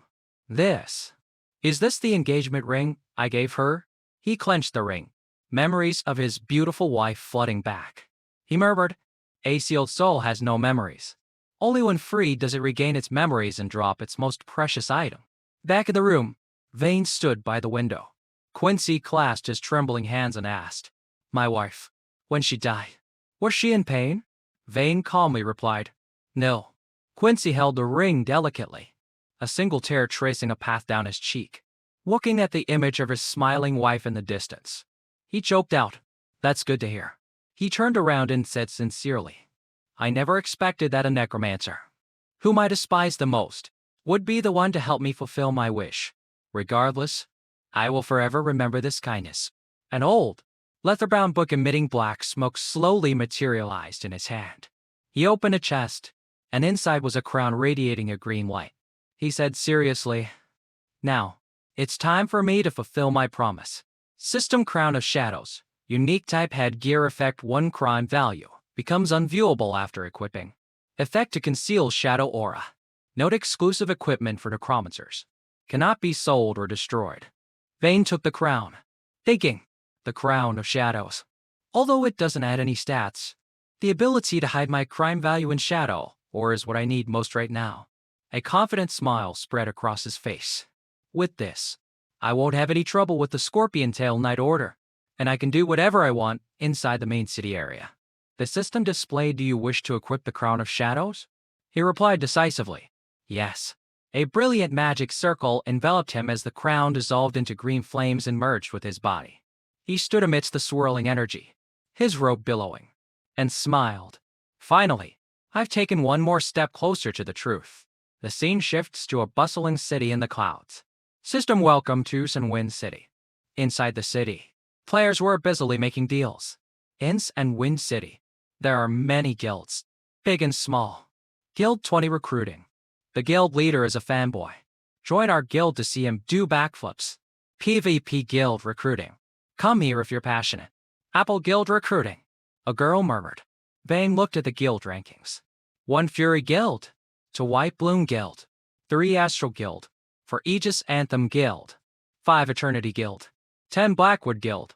There aren't many more than 10. Is that guy hiding in one of them? Vane looked at the rankings, his crimson eyes narrowing with calculation. I'm just a newcomer to Sandwind City. Joining one of these major guilds won't be easy. He blended into the dense crowd, his proud silhouette disappearing among the other players. He muttered, "It seems I'll have to find an opportunity." His footsteps echoed on the stone-paved road as he passed by countless players hurrying back and forth. He walked calmly through the crowd, the hem of his robe fluttering in the wind. Suddenly, the sound of rapid footsteps echoed right behind him. Sensing something unusual, a blond knight whipped his head around with a startled expression. In the next instant, the sharp tip of Vane's sword was pressed against his throat. Overwhelmed in a flash, the knight's eyes widened in fear. He stammered, who are you?" While Vane stood on a higher step, looking down with a cold expression. Upon recognizing a familiar face, the knight immediately sighed in relief, mumbling, "Finally." He cheered with joy, his eyes sparkling like stars. Throwing his hands in the air, "Sir Vane, it really is you." But in his excitement, he tripped and fell flat on his face with a painful cry. "Ouch." Vane looked down with a speechless expression, frowning slightly. "Is that you?" The knight quickly sat up, rubbing his sore backside and grinning. "Arrow. Sir Vane, you still remember me?" Vane's sharp crimson eyes darted to the side, his voice lowering with suspicion. "You know my name?" The knight scratched his head, explaining enthusiastically. "Yes. When I was watching the live stream of that Blood-something guild, I recognized you." An image of him sitting in an armchair, surrounded by countless glowing blue screens, appeared. He continued to boast, "I found clues about you from thousands of comments." He spread his arms, standing proudly amidst a mountain of gold coins. "Then I spent $2 million to upgrade to the Hanchang Corporation's latest facial recognition system just to make sure it was you. Please praise me." Vane's eyes widened, his face turning chibi style in disbelief as he asked, $2 million. Just to find me?" The knight scratched his head, replying innocently, "Huh? Is that a lot? The Hanchang Corporation spends hundreds of millions just to test a single system." Hearing this, Vane looked up at the skyscraper in the distance, thinking, the Han Corporation, that trillion-dollar tech company that controls all high-end technology in the world? This guy has a background like that. I wonder what else he knows. Should I kill him here? Meanwhile, the knight had transformed into a puppy with a wagging tail, his eyes sparkling invitingly. "Sir Vane, Sir Vane, party up with me. There's an S-rank hunt in the Bloodscale Caverns tomorrow. They say someone found a nest of flesh-eating salamanders. We just need to." But before he could finish, he tripped again, falling flat on his face with a cry of awe, leaving Vane utterly speechless. He turned to leave, saying coldly, "You should go. And don't follow me." He thought to himself, "Forget it. Why should I get serious with an idiot like this?" Hearing the rejection, the knight sat on the ground and laughed. "You're right. A strong person like you who can solo the entire Blood Scar Guild wouldn't need a team." He scratched his head and sighed. The third squad of the Blackwood Guild will also be there to recruit new members for this hunt. If you perform well, you might have a chance. Vane stopped in his tracks, glancing at the guild rankings where the name the Blackwood Guild was listed at number 10. The knight sighed in disappointment, telling himself, "Looks like I'll have to try my luck alone." Suddenly, a low voice came from behind. "What is the hunt?" He turned around, startled, and asked blankly, "Huh?" Vane, with his back to him, repeated patiently, "I said, what is the specific time of the hunt?" The knight jumped for joy, hurriedly running after him and shouting, "Tomorrow morning at 8 o'clock. Sir Vane, so, you're joining, right?" Vane placed a hand on his shoulder, correcting him calmly. "Call me Vane." He continued walking, saying, "However, Before we set off, I need to prepare a few things. The knight covered his mouth, asking in disbelief. The scene shifts to a dilapidated fortress. A skull flag fluttering in the wind. A sign reads Vulture Gang Camp. A huge explosion rocks the area, sending shattered rocks flying everywhere. Vayne and his zombie army broke through the stone wall and advanced inside. He commanded, "The Lord must be up ahead." He exhaled, a cloud of cold air forming from his mouth. Before him were bird-like monsters. System Vulture Gang Zombie level 12 HP 1. 600 attack, 250 defense, 70 skills, Sith throw. And deed body. He waved his hand, giving a decisive command to his army. "Let's go." Vayne stood on a high cliff, looking down at the army of birdmen arrayed below. The soldiers clashed, swinging their weapons and tearing at each other amidst a pile of white skulls, letting out horrifying squawks. A bird-like monster extended its sharp talons, roaring menacingly. Vayne stretched his hand forward, his eyes sharp, and gave the decisive order. "Charge!" Responding to his command, his army of zombies swooped down from above, launching a relentless assault on the birdmen. A bird-like monster leapt into the air, swinging its giant scythe, which spun like a boomerang. System skill Sith throw activated. The spinning scythe shot towards the motionless Vayne. But just as it reached him, Vayne vanished. The scythe shattered into pieces, startling the monster. Seizing the opportunity, Vayne leapt into the air, his sword carving a brilliant arc of magic. He decapitated 3 monsters at once, declaring coldly, "Your lives are mine." System successfully eliminated Vulture Gang Captain X3. He continued to sweep the battlefield. His continuous slashes eliminated countless more enemies. Successfully eliminated Vulture Gang Captain X6. Successfully eliminated Vulture Gang Captain Ketson. He landed lightly on the ground, his robe billowing amidst the shattered monster corpses. He turned his head, his crimson eyes filled with suspicion. He realized the Lord of the Monsters had vanished from its throne at some point. Suddenly, a giant shadow materialized right behind him. System Vulture Gang Lord level 19 HP 6. 200 attack, 820 defense, 220 skills, Sith throw. Invisibility. Backstab. With a shout, skill Backstab activated. Vayne quickly stretched his hand forward, green lightning crackling around his fingers. Activating skill. Activating Corpse Explosion. The Vulture Lord charged forward with its sharp scythe, shouting, "Die!" But it was blocked by the birdmen zombies that suddenly erupted from the ground. A terrifying green explosion erupted, engulfing the entire area in a sea of fire. Thrown back by the blast, the Vulture Lord screamed in agony. Its entire body slammed hard against the cliff face, creating a large crack. Vayne leapt into the air, bringing down a lightning-fast punch on the enemy's head. He clenched his fist, his eyes flashing with green light, and shouted, "Take this." System Shadow Gauntlets have been activated. The punch landed squarely. The Vulture Lord was stunned. Vayne roared, "Go to hell." A giant pillar of light erupted, sending the Vulture Lord plummeting into the abyss with a final, desperate scream. Vayne landed, his fists clenched, green lightning still crackling around his body. He said calmly, "It's over. System, you have killed the Vulture Gang Lord. Congratulations. You have leveled up to 13. The skill information panel appeared. Shadow Curse Gold LV3 effect deals damage equal to 20% of the target's HP or restores 20% HP to an undead spirit. Cost 60 mana, cooldown 6 seconds, EXP 2300. Art of Corpse Explosion Gold LV to effect detonates an undead spirit, dealing fire damage to surrounding enemies equal to 80% of the user's HP.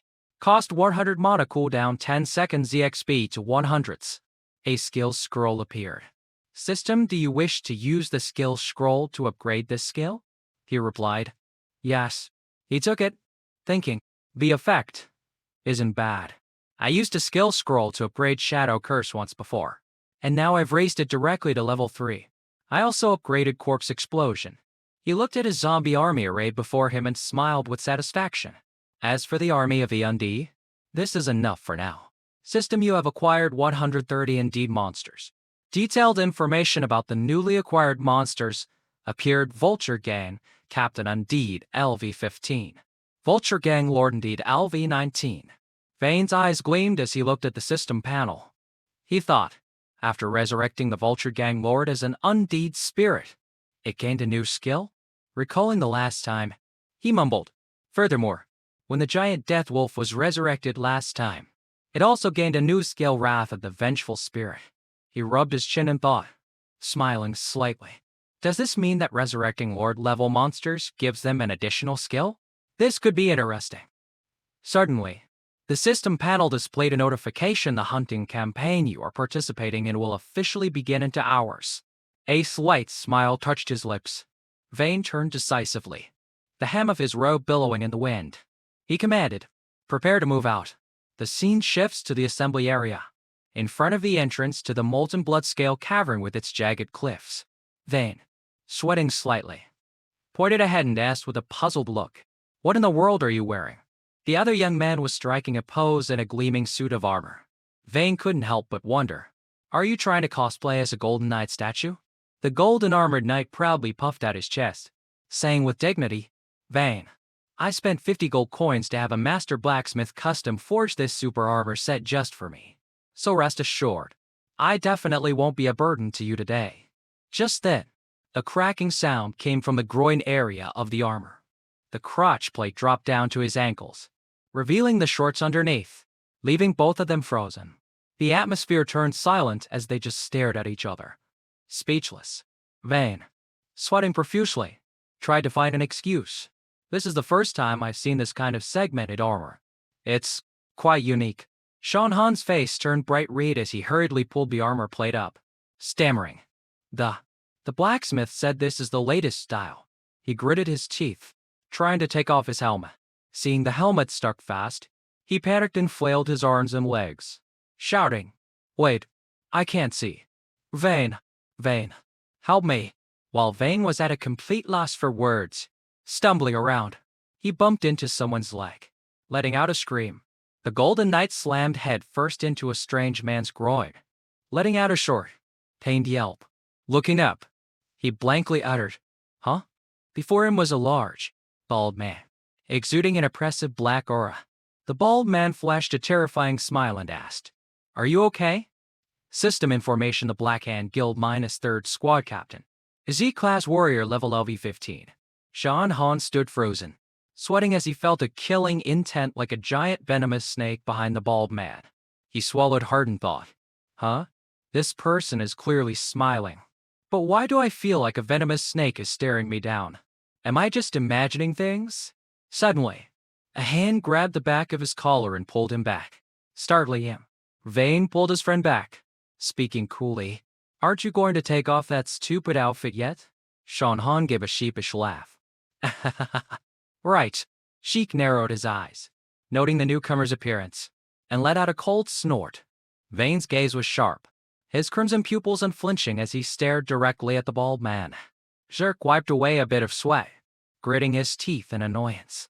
"This kid, how dare he stare at me with those eyes? What a nuisance." He tried to put on a fake friendly smile, calling out, "Hey, you two." His words were cut off by the gruff voice of another guild member, a man with beady eyes like a rat. "Which one of you is Sean Han?" That man held a registration form with a picture of the Golden Knight, clearly showing the name Sean Han. "Class Swordsman."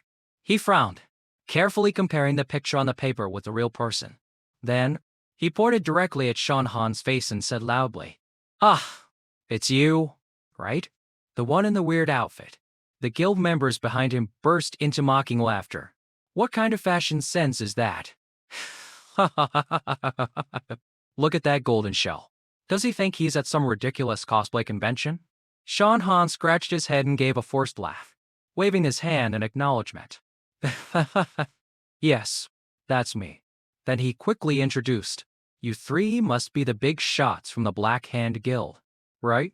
By the way, this is my friend." Suddenly, the sharp sound of a weapon being drawn from its sheath rang out.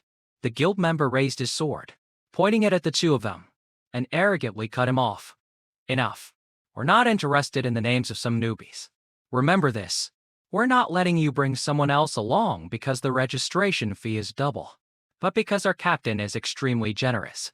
Vane lowered his head, his eyes hidden under his hair. and remained silent. Zeke stepped forward and pushed the sword down, feigning reconciliation. What are you guys doing?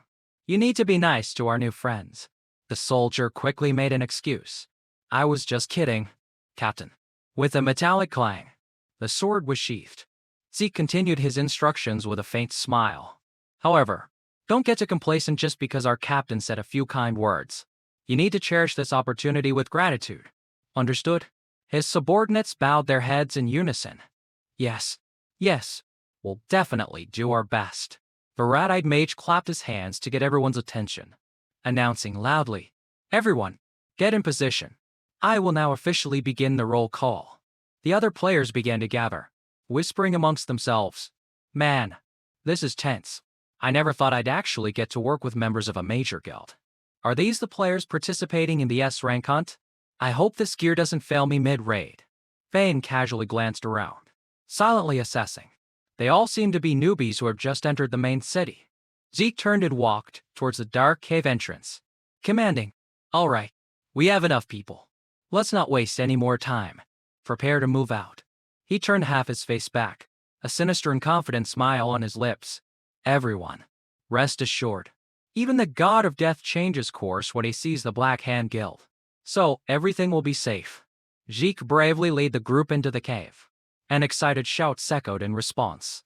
Shonhan, now in a set of pure white armor and holding a small red flag, cheerfully walked past the grumpy guild member. He waved the flag urging why. "Vane, hurry up. I heard there are glowing slimes inside this cave." The soldier walking behind him frowned and muttered, "This guy. Does he think this is a picnic?" Vane walked leisurely behind, the tattered hem of his black robe fluttering behind him. Eye corner of his mouth curved into an amused smile, his eyes shining with anticipation. I can smell it. A thrilling scent. The scene shifts inside. The group moves down a long slope of the molten blood scale cavern, with giant stalactites. After a while, the group stopped at a fork in the road, whispering, "Ah, a three-way split already?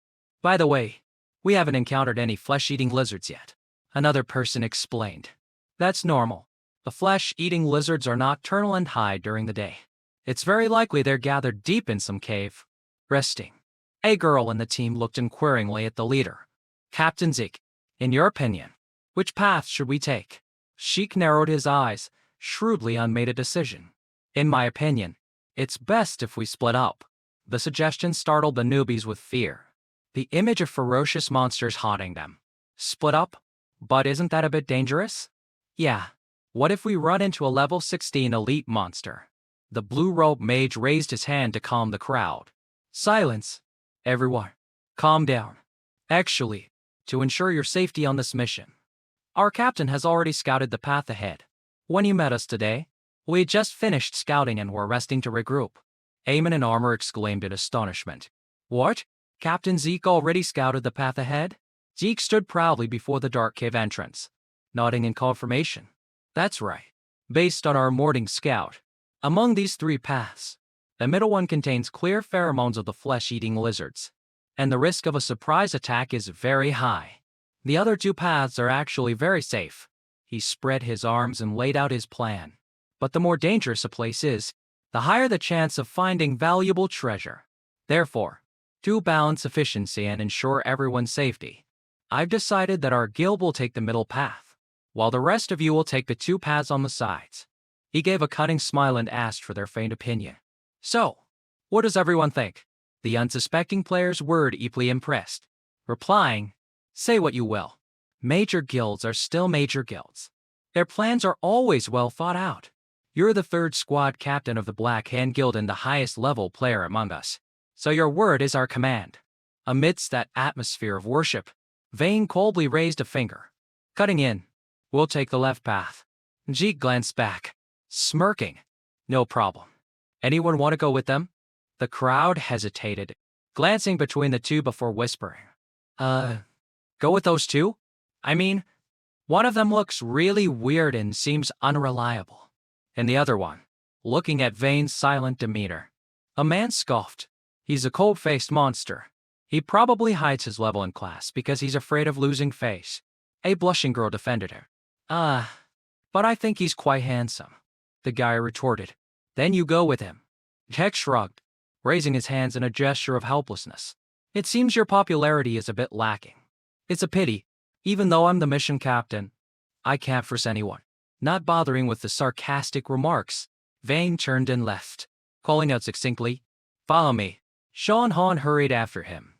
Oh, okay. The figures of Vane and Sean Han gradually disappeared into the darkness of the left path. Under the watchful gaze of Zeke, the fake smile immediately vanished, and he clicked his tongue, revealing his sinister nature. Two ignorant fools. Meanwhile, deep inside the quiet cave, only the sound of dripping water from icy stalactites could be heard, creating small ripples on the water's surface. Vane and Sean Han walked through the silent cave, surrounded by small slimes hiding behind rocks. Sean Han walked with his neck hunched, saying worriedly, "Vane, the temperature is dropping fast. I have a strange feeling. And also, sweating bullets." He turned and whispered, "I feel like someone is watching us, and that feeling is getting stronger." Vane maintained a calm expression, glancing over. "You finally noticed? There is indeed something here." Hearing this, Sean Han exclaimed in alarm, what? But didn't Captain Zeke say he scouted the path and that it was very safe?" Vane smirked sarcastically. "Huh, you trust him that much? This is an S-rank hunt. And yet they brought a bunch of newbies. It's obvious they want to use people as bait to scout the way." Sean Han asked blankly, "Then why didn't you?" Vane tilted his head to look at the slime speaking from the cliff wall, calmly cutting him off. "Expose him?" Instantly, he reached out and grabbed a trembling slime. Startling it, Vane threw the slime deep into the dark cave, saying cruelly, "Because, coincidentally, I also want to see just how many." The two of them stopped, staring into the deep darkness ahead. Countless crimson eyes suddenly lit up in the darkness, while Vane mused. Interesting things can be lured out. A horde of monsters crawled out. System Elite Flesh-Eating Lizard Level 11 E16 HP 3. 300 Attack, 440 Defense, 100 Skills. Iron Tail Whip. Corrosive Spit.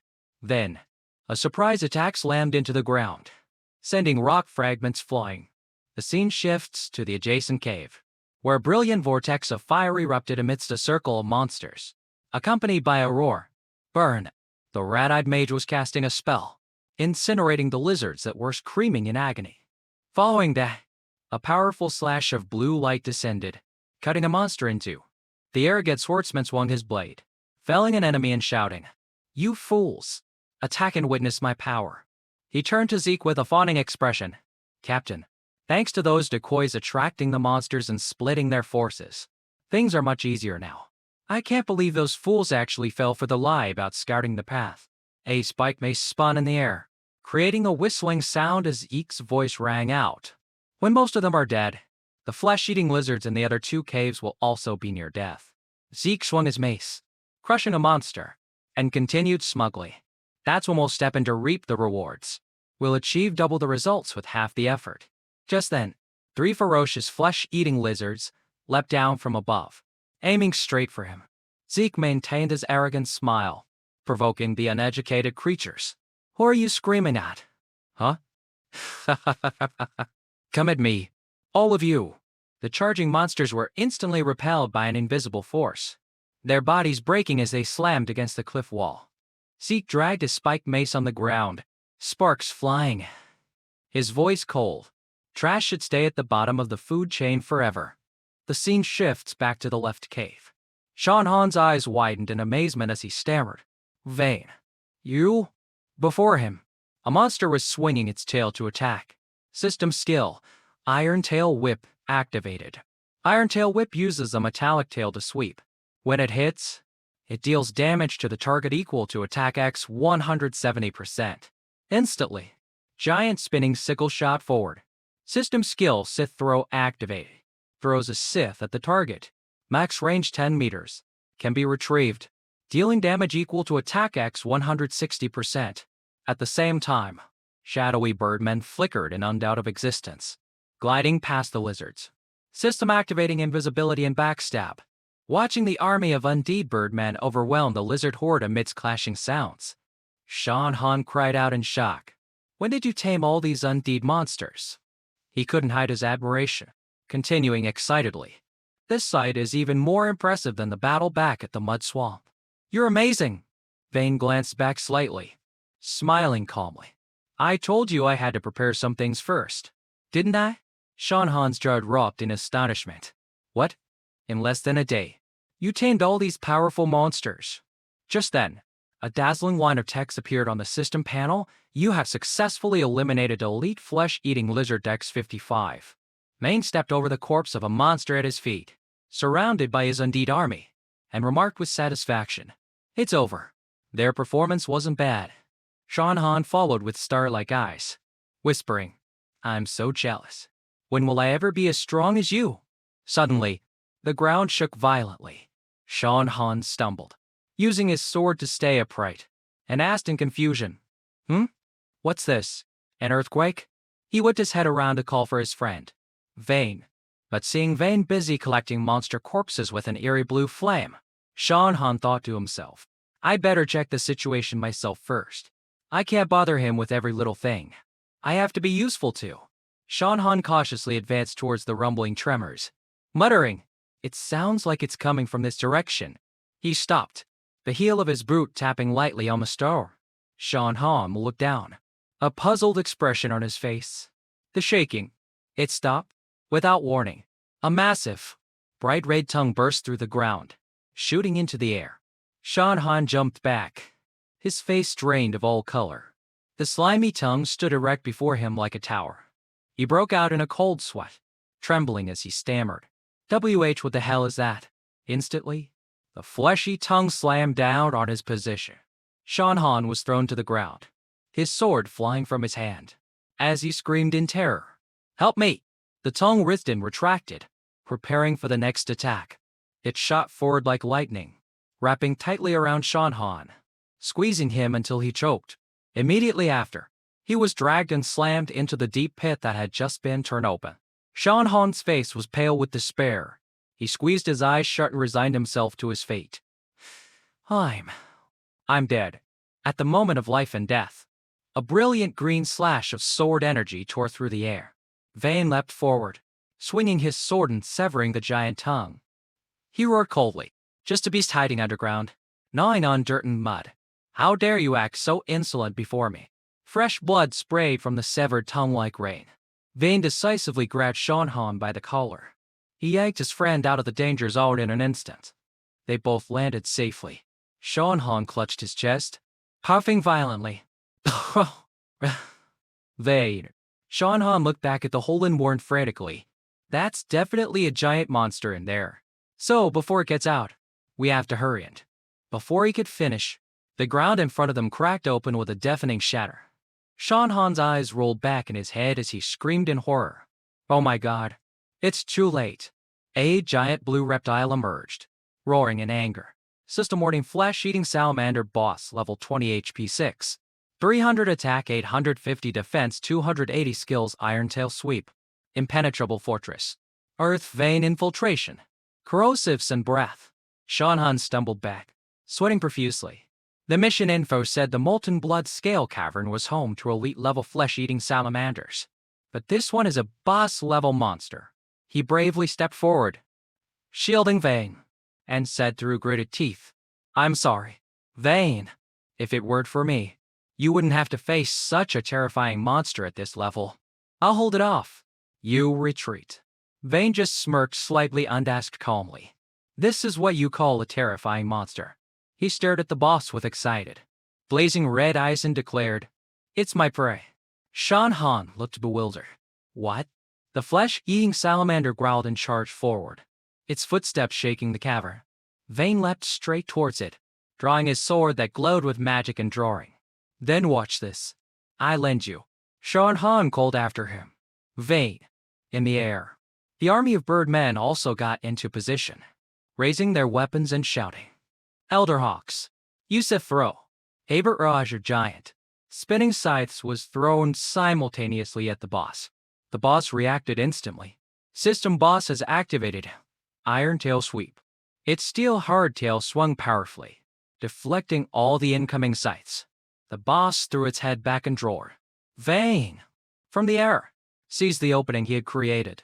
He hovered while launching his attack, a barrage of magical skulls flying out with a deafening scream. Vengeful Spirit's Mark. The skulls crashed violently into the boss's head, exploding in a brilliant green light. Vayne landed gracefully after the attack, but when the dust settled, the salamander seemed unharmed except for a few minor burns. Vayne frowned, his gaze sharpening as he assessed. It only caused a few light burns? The boss tilted its head back, its mouth dripping with venom as it prepared to counterattack. It spewed a terrifying stream of green poison gas from its mouth. System Boss has activated Corrosives and Breath. Corrosives and Breath attacks with high-pressure toxics and, on hit, it deals continuous poison damage, draining 310% of max HP per second for 5 seconds. The stream of toxic energy hit the ground, creating a green explosion that enveloped the space. Sean Han, standing outside the fray, screamed at the top of his lungs. Vayne, be careful. The wave of toxics and billowed forward, destroying the surrounding rock face into pieces. Vayne jumped back, sliding as he tried to dodge the damaging stream. The ground where the toxics and passed corroded and melted, smoking and sizzling. Sean Han was horrified. That's a concentrated corrosive attack. Vayne glared at the boss, pursing his lips and thought, fighting this is harder than I thought. Just then, another powerful tail sweep descended, cutting across his line of sight. He leapt high into the air to dodge the blow, a thrilled smile on his face. But that just makes it more interesting. In Mydra, he raised his hand and commanded, "Arise, Vulture Lord." From the void, the Vulture Lord appeared in all its glory, its armor gleaming. It spread its wings and let out a deafening shriek. Instantly, the giant birdman charged at the salamander boss with incredible speed. Sean Han watched with wide eyes, wondering, this spirit monster summoned by Vayne, is it one of his new servants too? He covered his face, swooning with sparkling eyes. So majestic and awe-inspiring. On the battlefield, the Vulture Lord had already moved behind the salamander. It raised its twin blades. System skill backstab activated. Taking the hit, the reptile monster reacted. System alert boss has activated Impenetrable Fortress. Impenetrable Fortress increases defensive power by 150% for 10 seconds.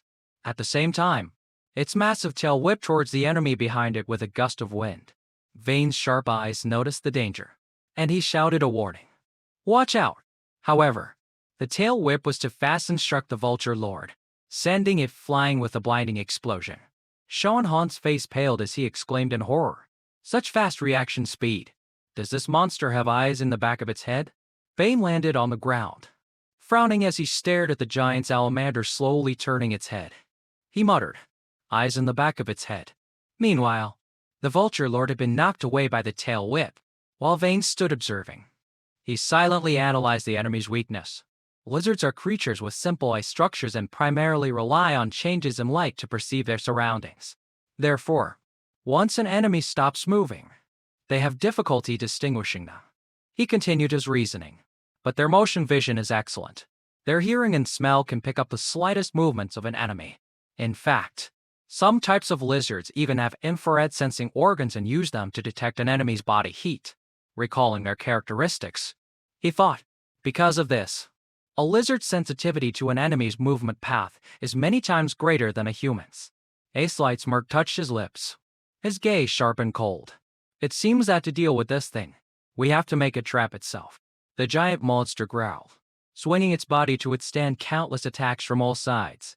Vayne waved his hand, creating giant magical fireballs, and taunted, "Come on, let's see if your skills are tougher or if my fireballs are hotter." The salamander moved with agility, dodging the incoming fireballs with incredible speed. It threw its head back and let out a sky-shattering roar, challenging its enemy. Vayne, while running, said calmly, "Good. I'll provoke this monster to make it focus its full attention on me." From a distance, Sean Han shouted worriedly, "Vayne, you're in danger." He was sweating, muttering, "The defense of a boss-level flesh-eating salamander is too strong. Those fireballs can't deal any real damage to it. So what you're doing is a huge risk." His eyes widened in amazement as he saw his friend's actions. Wait. Vayne is running towards. In front of Vayne was a pile of lizard corpses.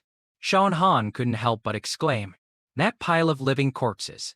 Vane leapt over the lizards, charging straight ahead. He smirked and gave a decisive command. Now. He stopped abruptly, turning skillfully. Just as the salamander charged, he swung his sword, creating a brilliant slash of energy that startled it. At that moment, the pile of living corpses suddenly rose, reaching out to grab the boss's body, shocking it to its core. Vane stood at a distance, taunting, "You big fool. Don't you know how to stop?" The monster roared in anger. Vane raised his hand, green energy gathering. He said coldly, "Enjoy this feast of explosions." System skill corpse explosion art activated. A terrifying green explosion engulfed the monster, with a series of damage numbers popping up: 50, 80, 100. Vane's face was illuminated by the eerie green light as he declared, "The armor has been broken." The giant salamander roared in pain, while Vane stood firm, facing it. He moved quickly, giving a decisive command. "Vulture Lord, to the left." Taking advantage of the monster turning its head, he analyzed. This lizard has another weakness. Its eyes can't focus on enemies from the left and right at the same time. The Vulture Lord charged from the side, preparing to launch a critical strike. Its arrow was aimed directly at the boss's eye. Seeing this, the boss gathered a ball of energy in its mouth, ready to retaliate. At the same time, Vane jumped into the air, accumulating lightning energy around his sword. His image was reflected in the monster's pupil. He roared, "This attack will send you to hell."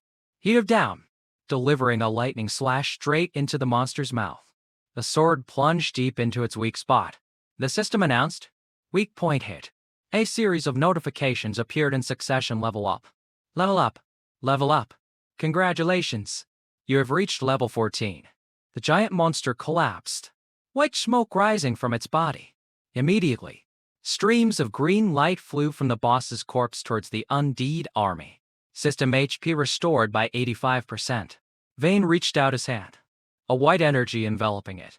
The skill panel appeared: Darkness Enchantment Gold Level 3 Proficiency 200 300ths. He looked at the notification panel, his gaze becoming sharper. It seems that using a skill scroll again will directly raise Darkness Enchantment to level 4. He turned to look at the giant boss's corpse, thinking with satisfaction. Although the corpse explosion art consumed a lot of living corpses, acquiring this creature makes it all worthwhile.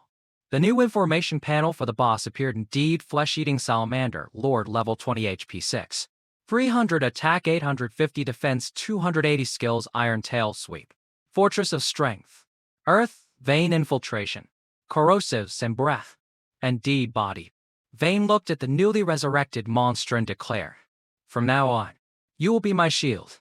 In the distance, Sean haunted joyfully amidst a pile of sparkling loot, calling out, "Vane! Vane! This is the first time I've seen so much loot. Should we start counting it now?" Vane turned, his cold gaze directed towards the cave entrance.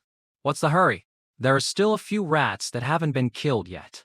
The scene shifts to another cave, where the corpse of a player in armor lay sprawled on the ground. Zeke stood on a rock, looking down with contempt. "Those fools aren't even worth looking at." The swordsman and mage approached, flattering him. "It's all thanks to the captain's brilliant command. With you here, even a lord-level monster would have to kneel in defeat, Captain. Based on the tremors from before, the battles on both sides must be almost over. If we go now, we can reap the fruits of their labor." Zeke crushed a small lizard under his foot with a crisp crack of bone. He slung the spike mace over his shoulder and ordered, "Move out. It's time to collect the corpses." Without warning, an explosion occurred right above them, hitting the mage's leg. Immediately, a series of explosions erupted around them, forcing them all to jump back in panic. "Gee, roared in anger. "Who's there? How dare you ambush the Black Hand Guild?" From a high ledge, Vane and Sean Han appeared amidst a cold mist. Vane crossed his arms, his calm voice echoing through the cave. "Wasn't this about collecting corpses? I've come to collect them myself." The mage pointed, screaming in terror. "No. It's impossible.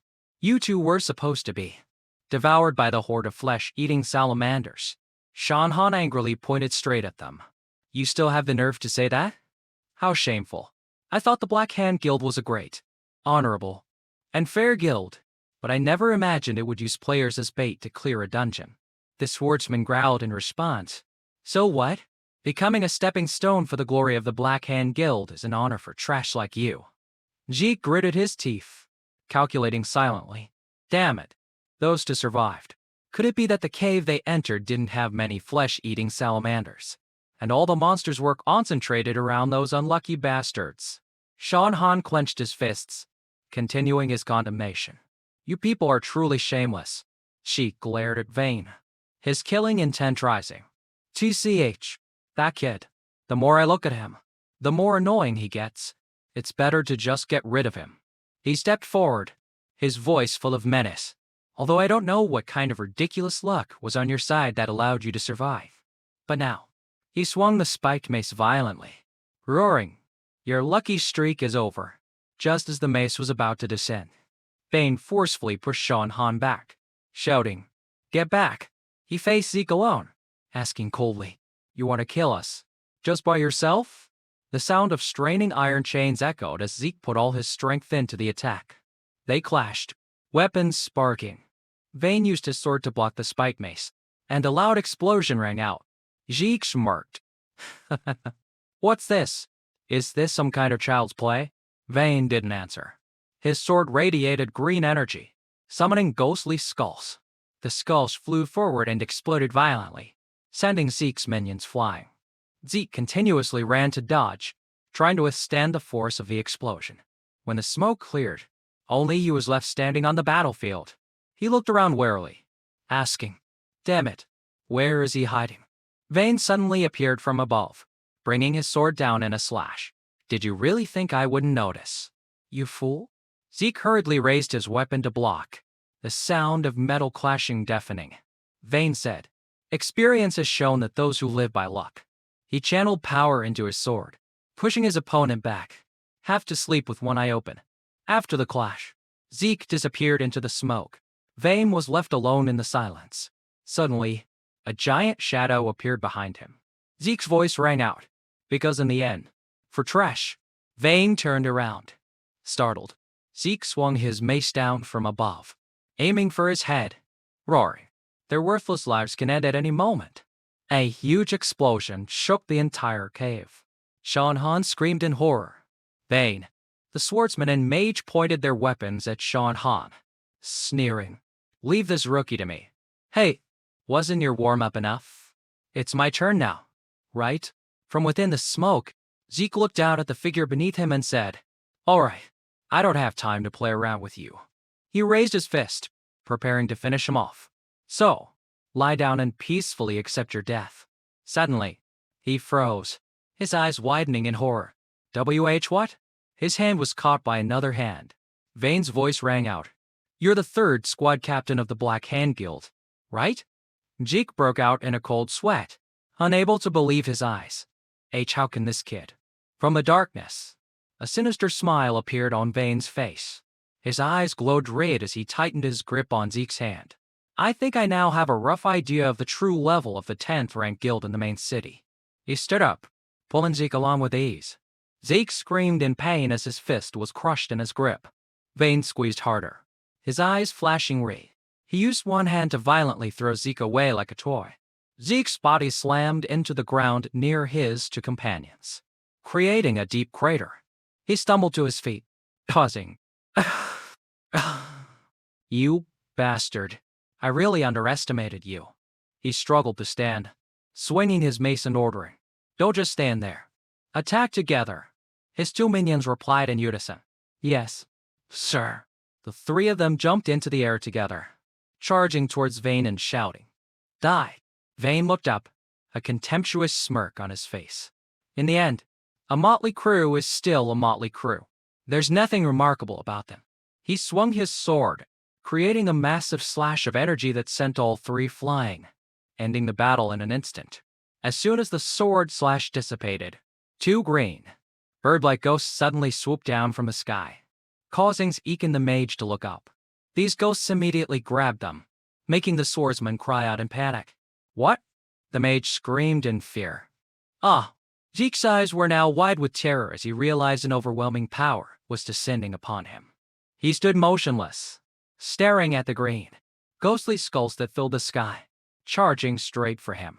An extremely powerful impact sent Zeke flying, and he roared in pain. R. The terrifying pressure crushed all three enemies, pinning their faces to the ground and rendering them completely immobile. Struggling to lift his head, Zeke's gaze fell upon the boots of Vane, who was standing tall before him. He crawled back in terror, cowardly begging, "Wait. Stop. If you kill me, the Black Hand Guild is no joke. They won't let you go. So think carefully."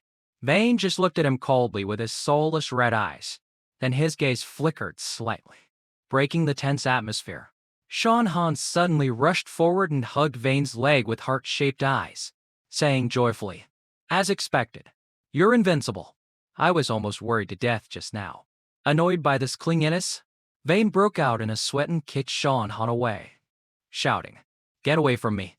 After that, he pointed his heavy sword at Zeke and threatened, "As far as I know, your guild, the Black Hand Guild, is not only arrogant to outsiders but also ruthless to its own members. So, if you die, lose levels, and drop equipment, they'll hold you responsible. Right? Have you thought about how you're going to explain it to them?" Hearing this, Zeke sweated profusely and quickly raised his hands in surrender. "TCH. This time, I admit defeat. Tell me, what do I have to do for you to let me go?" A faint smile appeared on Vane's lips. "All right. Give me a list of the high-level players in your guild, with their classes, levels, and attributes clearly written." In his mind, he immediately recalled the image of a cloaked figure from his past life, unleashing powerful lightning bolts. The skills used by the first follower were completely unknown. No one knew what they were, and no one knew how to counter them. Therefore, he must belong to an extremely rare hidden class. His identity remained a mystery until the very end. Caught off guard by the request, Z asked blankly, "A list of names? Why do you want that?" Before he could finish, Vane plunged his sword through his hand. Blood spurted out, followed by a pathetic scream. "R." He pressed the tip of his sword down, growling at the wincing Zeke. "Are you going to write it or not?" Terrified out of his wits, Zeke cried out, "I'll write it. I'll write it right now." A moment later, Vane held the list and scanned it, thinking, "It seems all the top players of the Black Hand Guild are here. Although there are a few special classes, none of them match the attributes of the first follower." Behind him, Zeke and his minions clutched their mangled arms and asked nervously, "Big brother, can you let us go now?" Vane turned his head, a meaningful smile on his face. "As for me, I can let you go." Hearing this, Zeke sighed in relief and hurriedly bowed his head in joy. "Thank you, big brother. Thank you." But before his smile could fade, Vine unleashed a blinding flash of light that sent all three flying, making them scream, "Ah!" At the same time, he delivered his cold judgment. "But you have harmed many innocent players, and you must give them an explanation." After finishing them off, the system screen displayed the dropped items: Moon Demon Hammer Silver, or Dance Sword Bronze, and Cloak of Near Light Bronze. Vane picked up the newly dropped sword to examine it, a surprised look on his face. Just then, Sean Han walked over, carrying a chest with both hands and beaming. "Vane, look!" They also had a treasure chest, and they hadn't opened it yet. Vane calmly reached out to take it. "All right, I'll pick first. The rest is yours." But Sean Han quickly pulled the chest back. "No, you can't." Instead of sharing, Sean Han smiled brightly and pushed the chest forward. "I'll buy it. I can't take advantage of you." Seeing his firm attitude, Vane replied nonchalantly, "Suit yourself." He turned and walked away, slinging his sword over his shoulder without a second thought. "There's nothing suitable for me. You take it all." This left Sean Han happily waving from behind. "Okay, I'll transfer the money to you right now." Along with the system notification, 50 for gold coins have been deposited.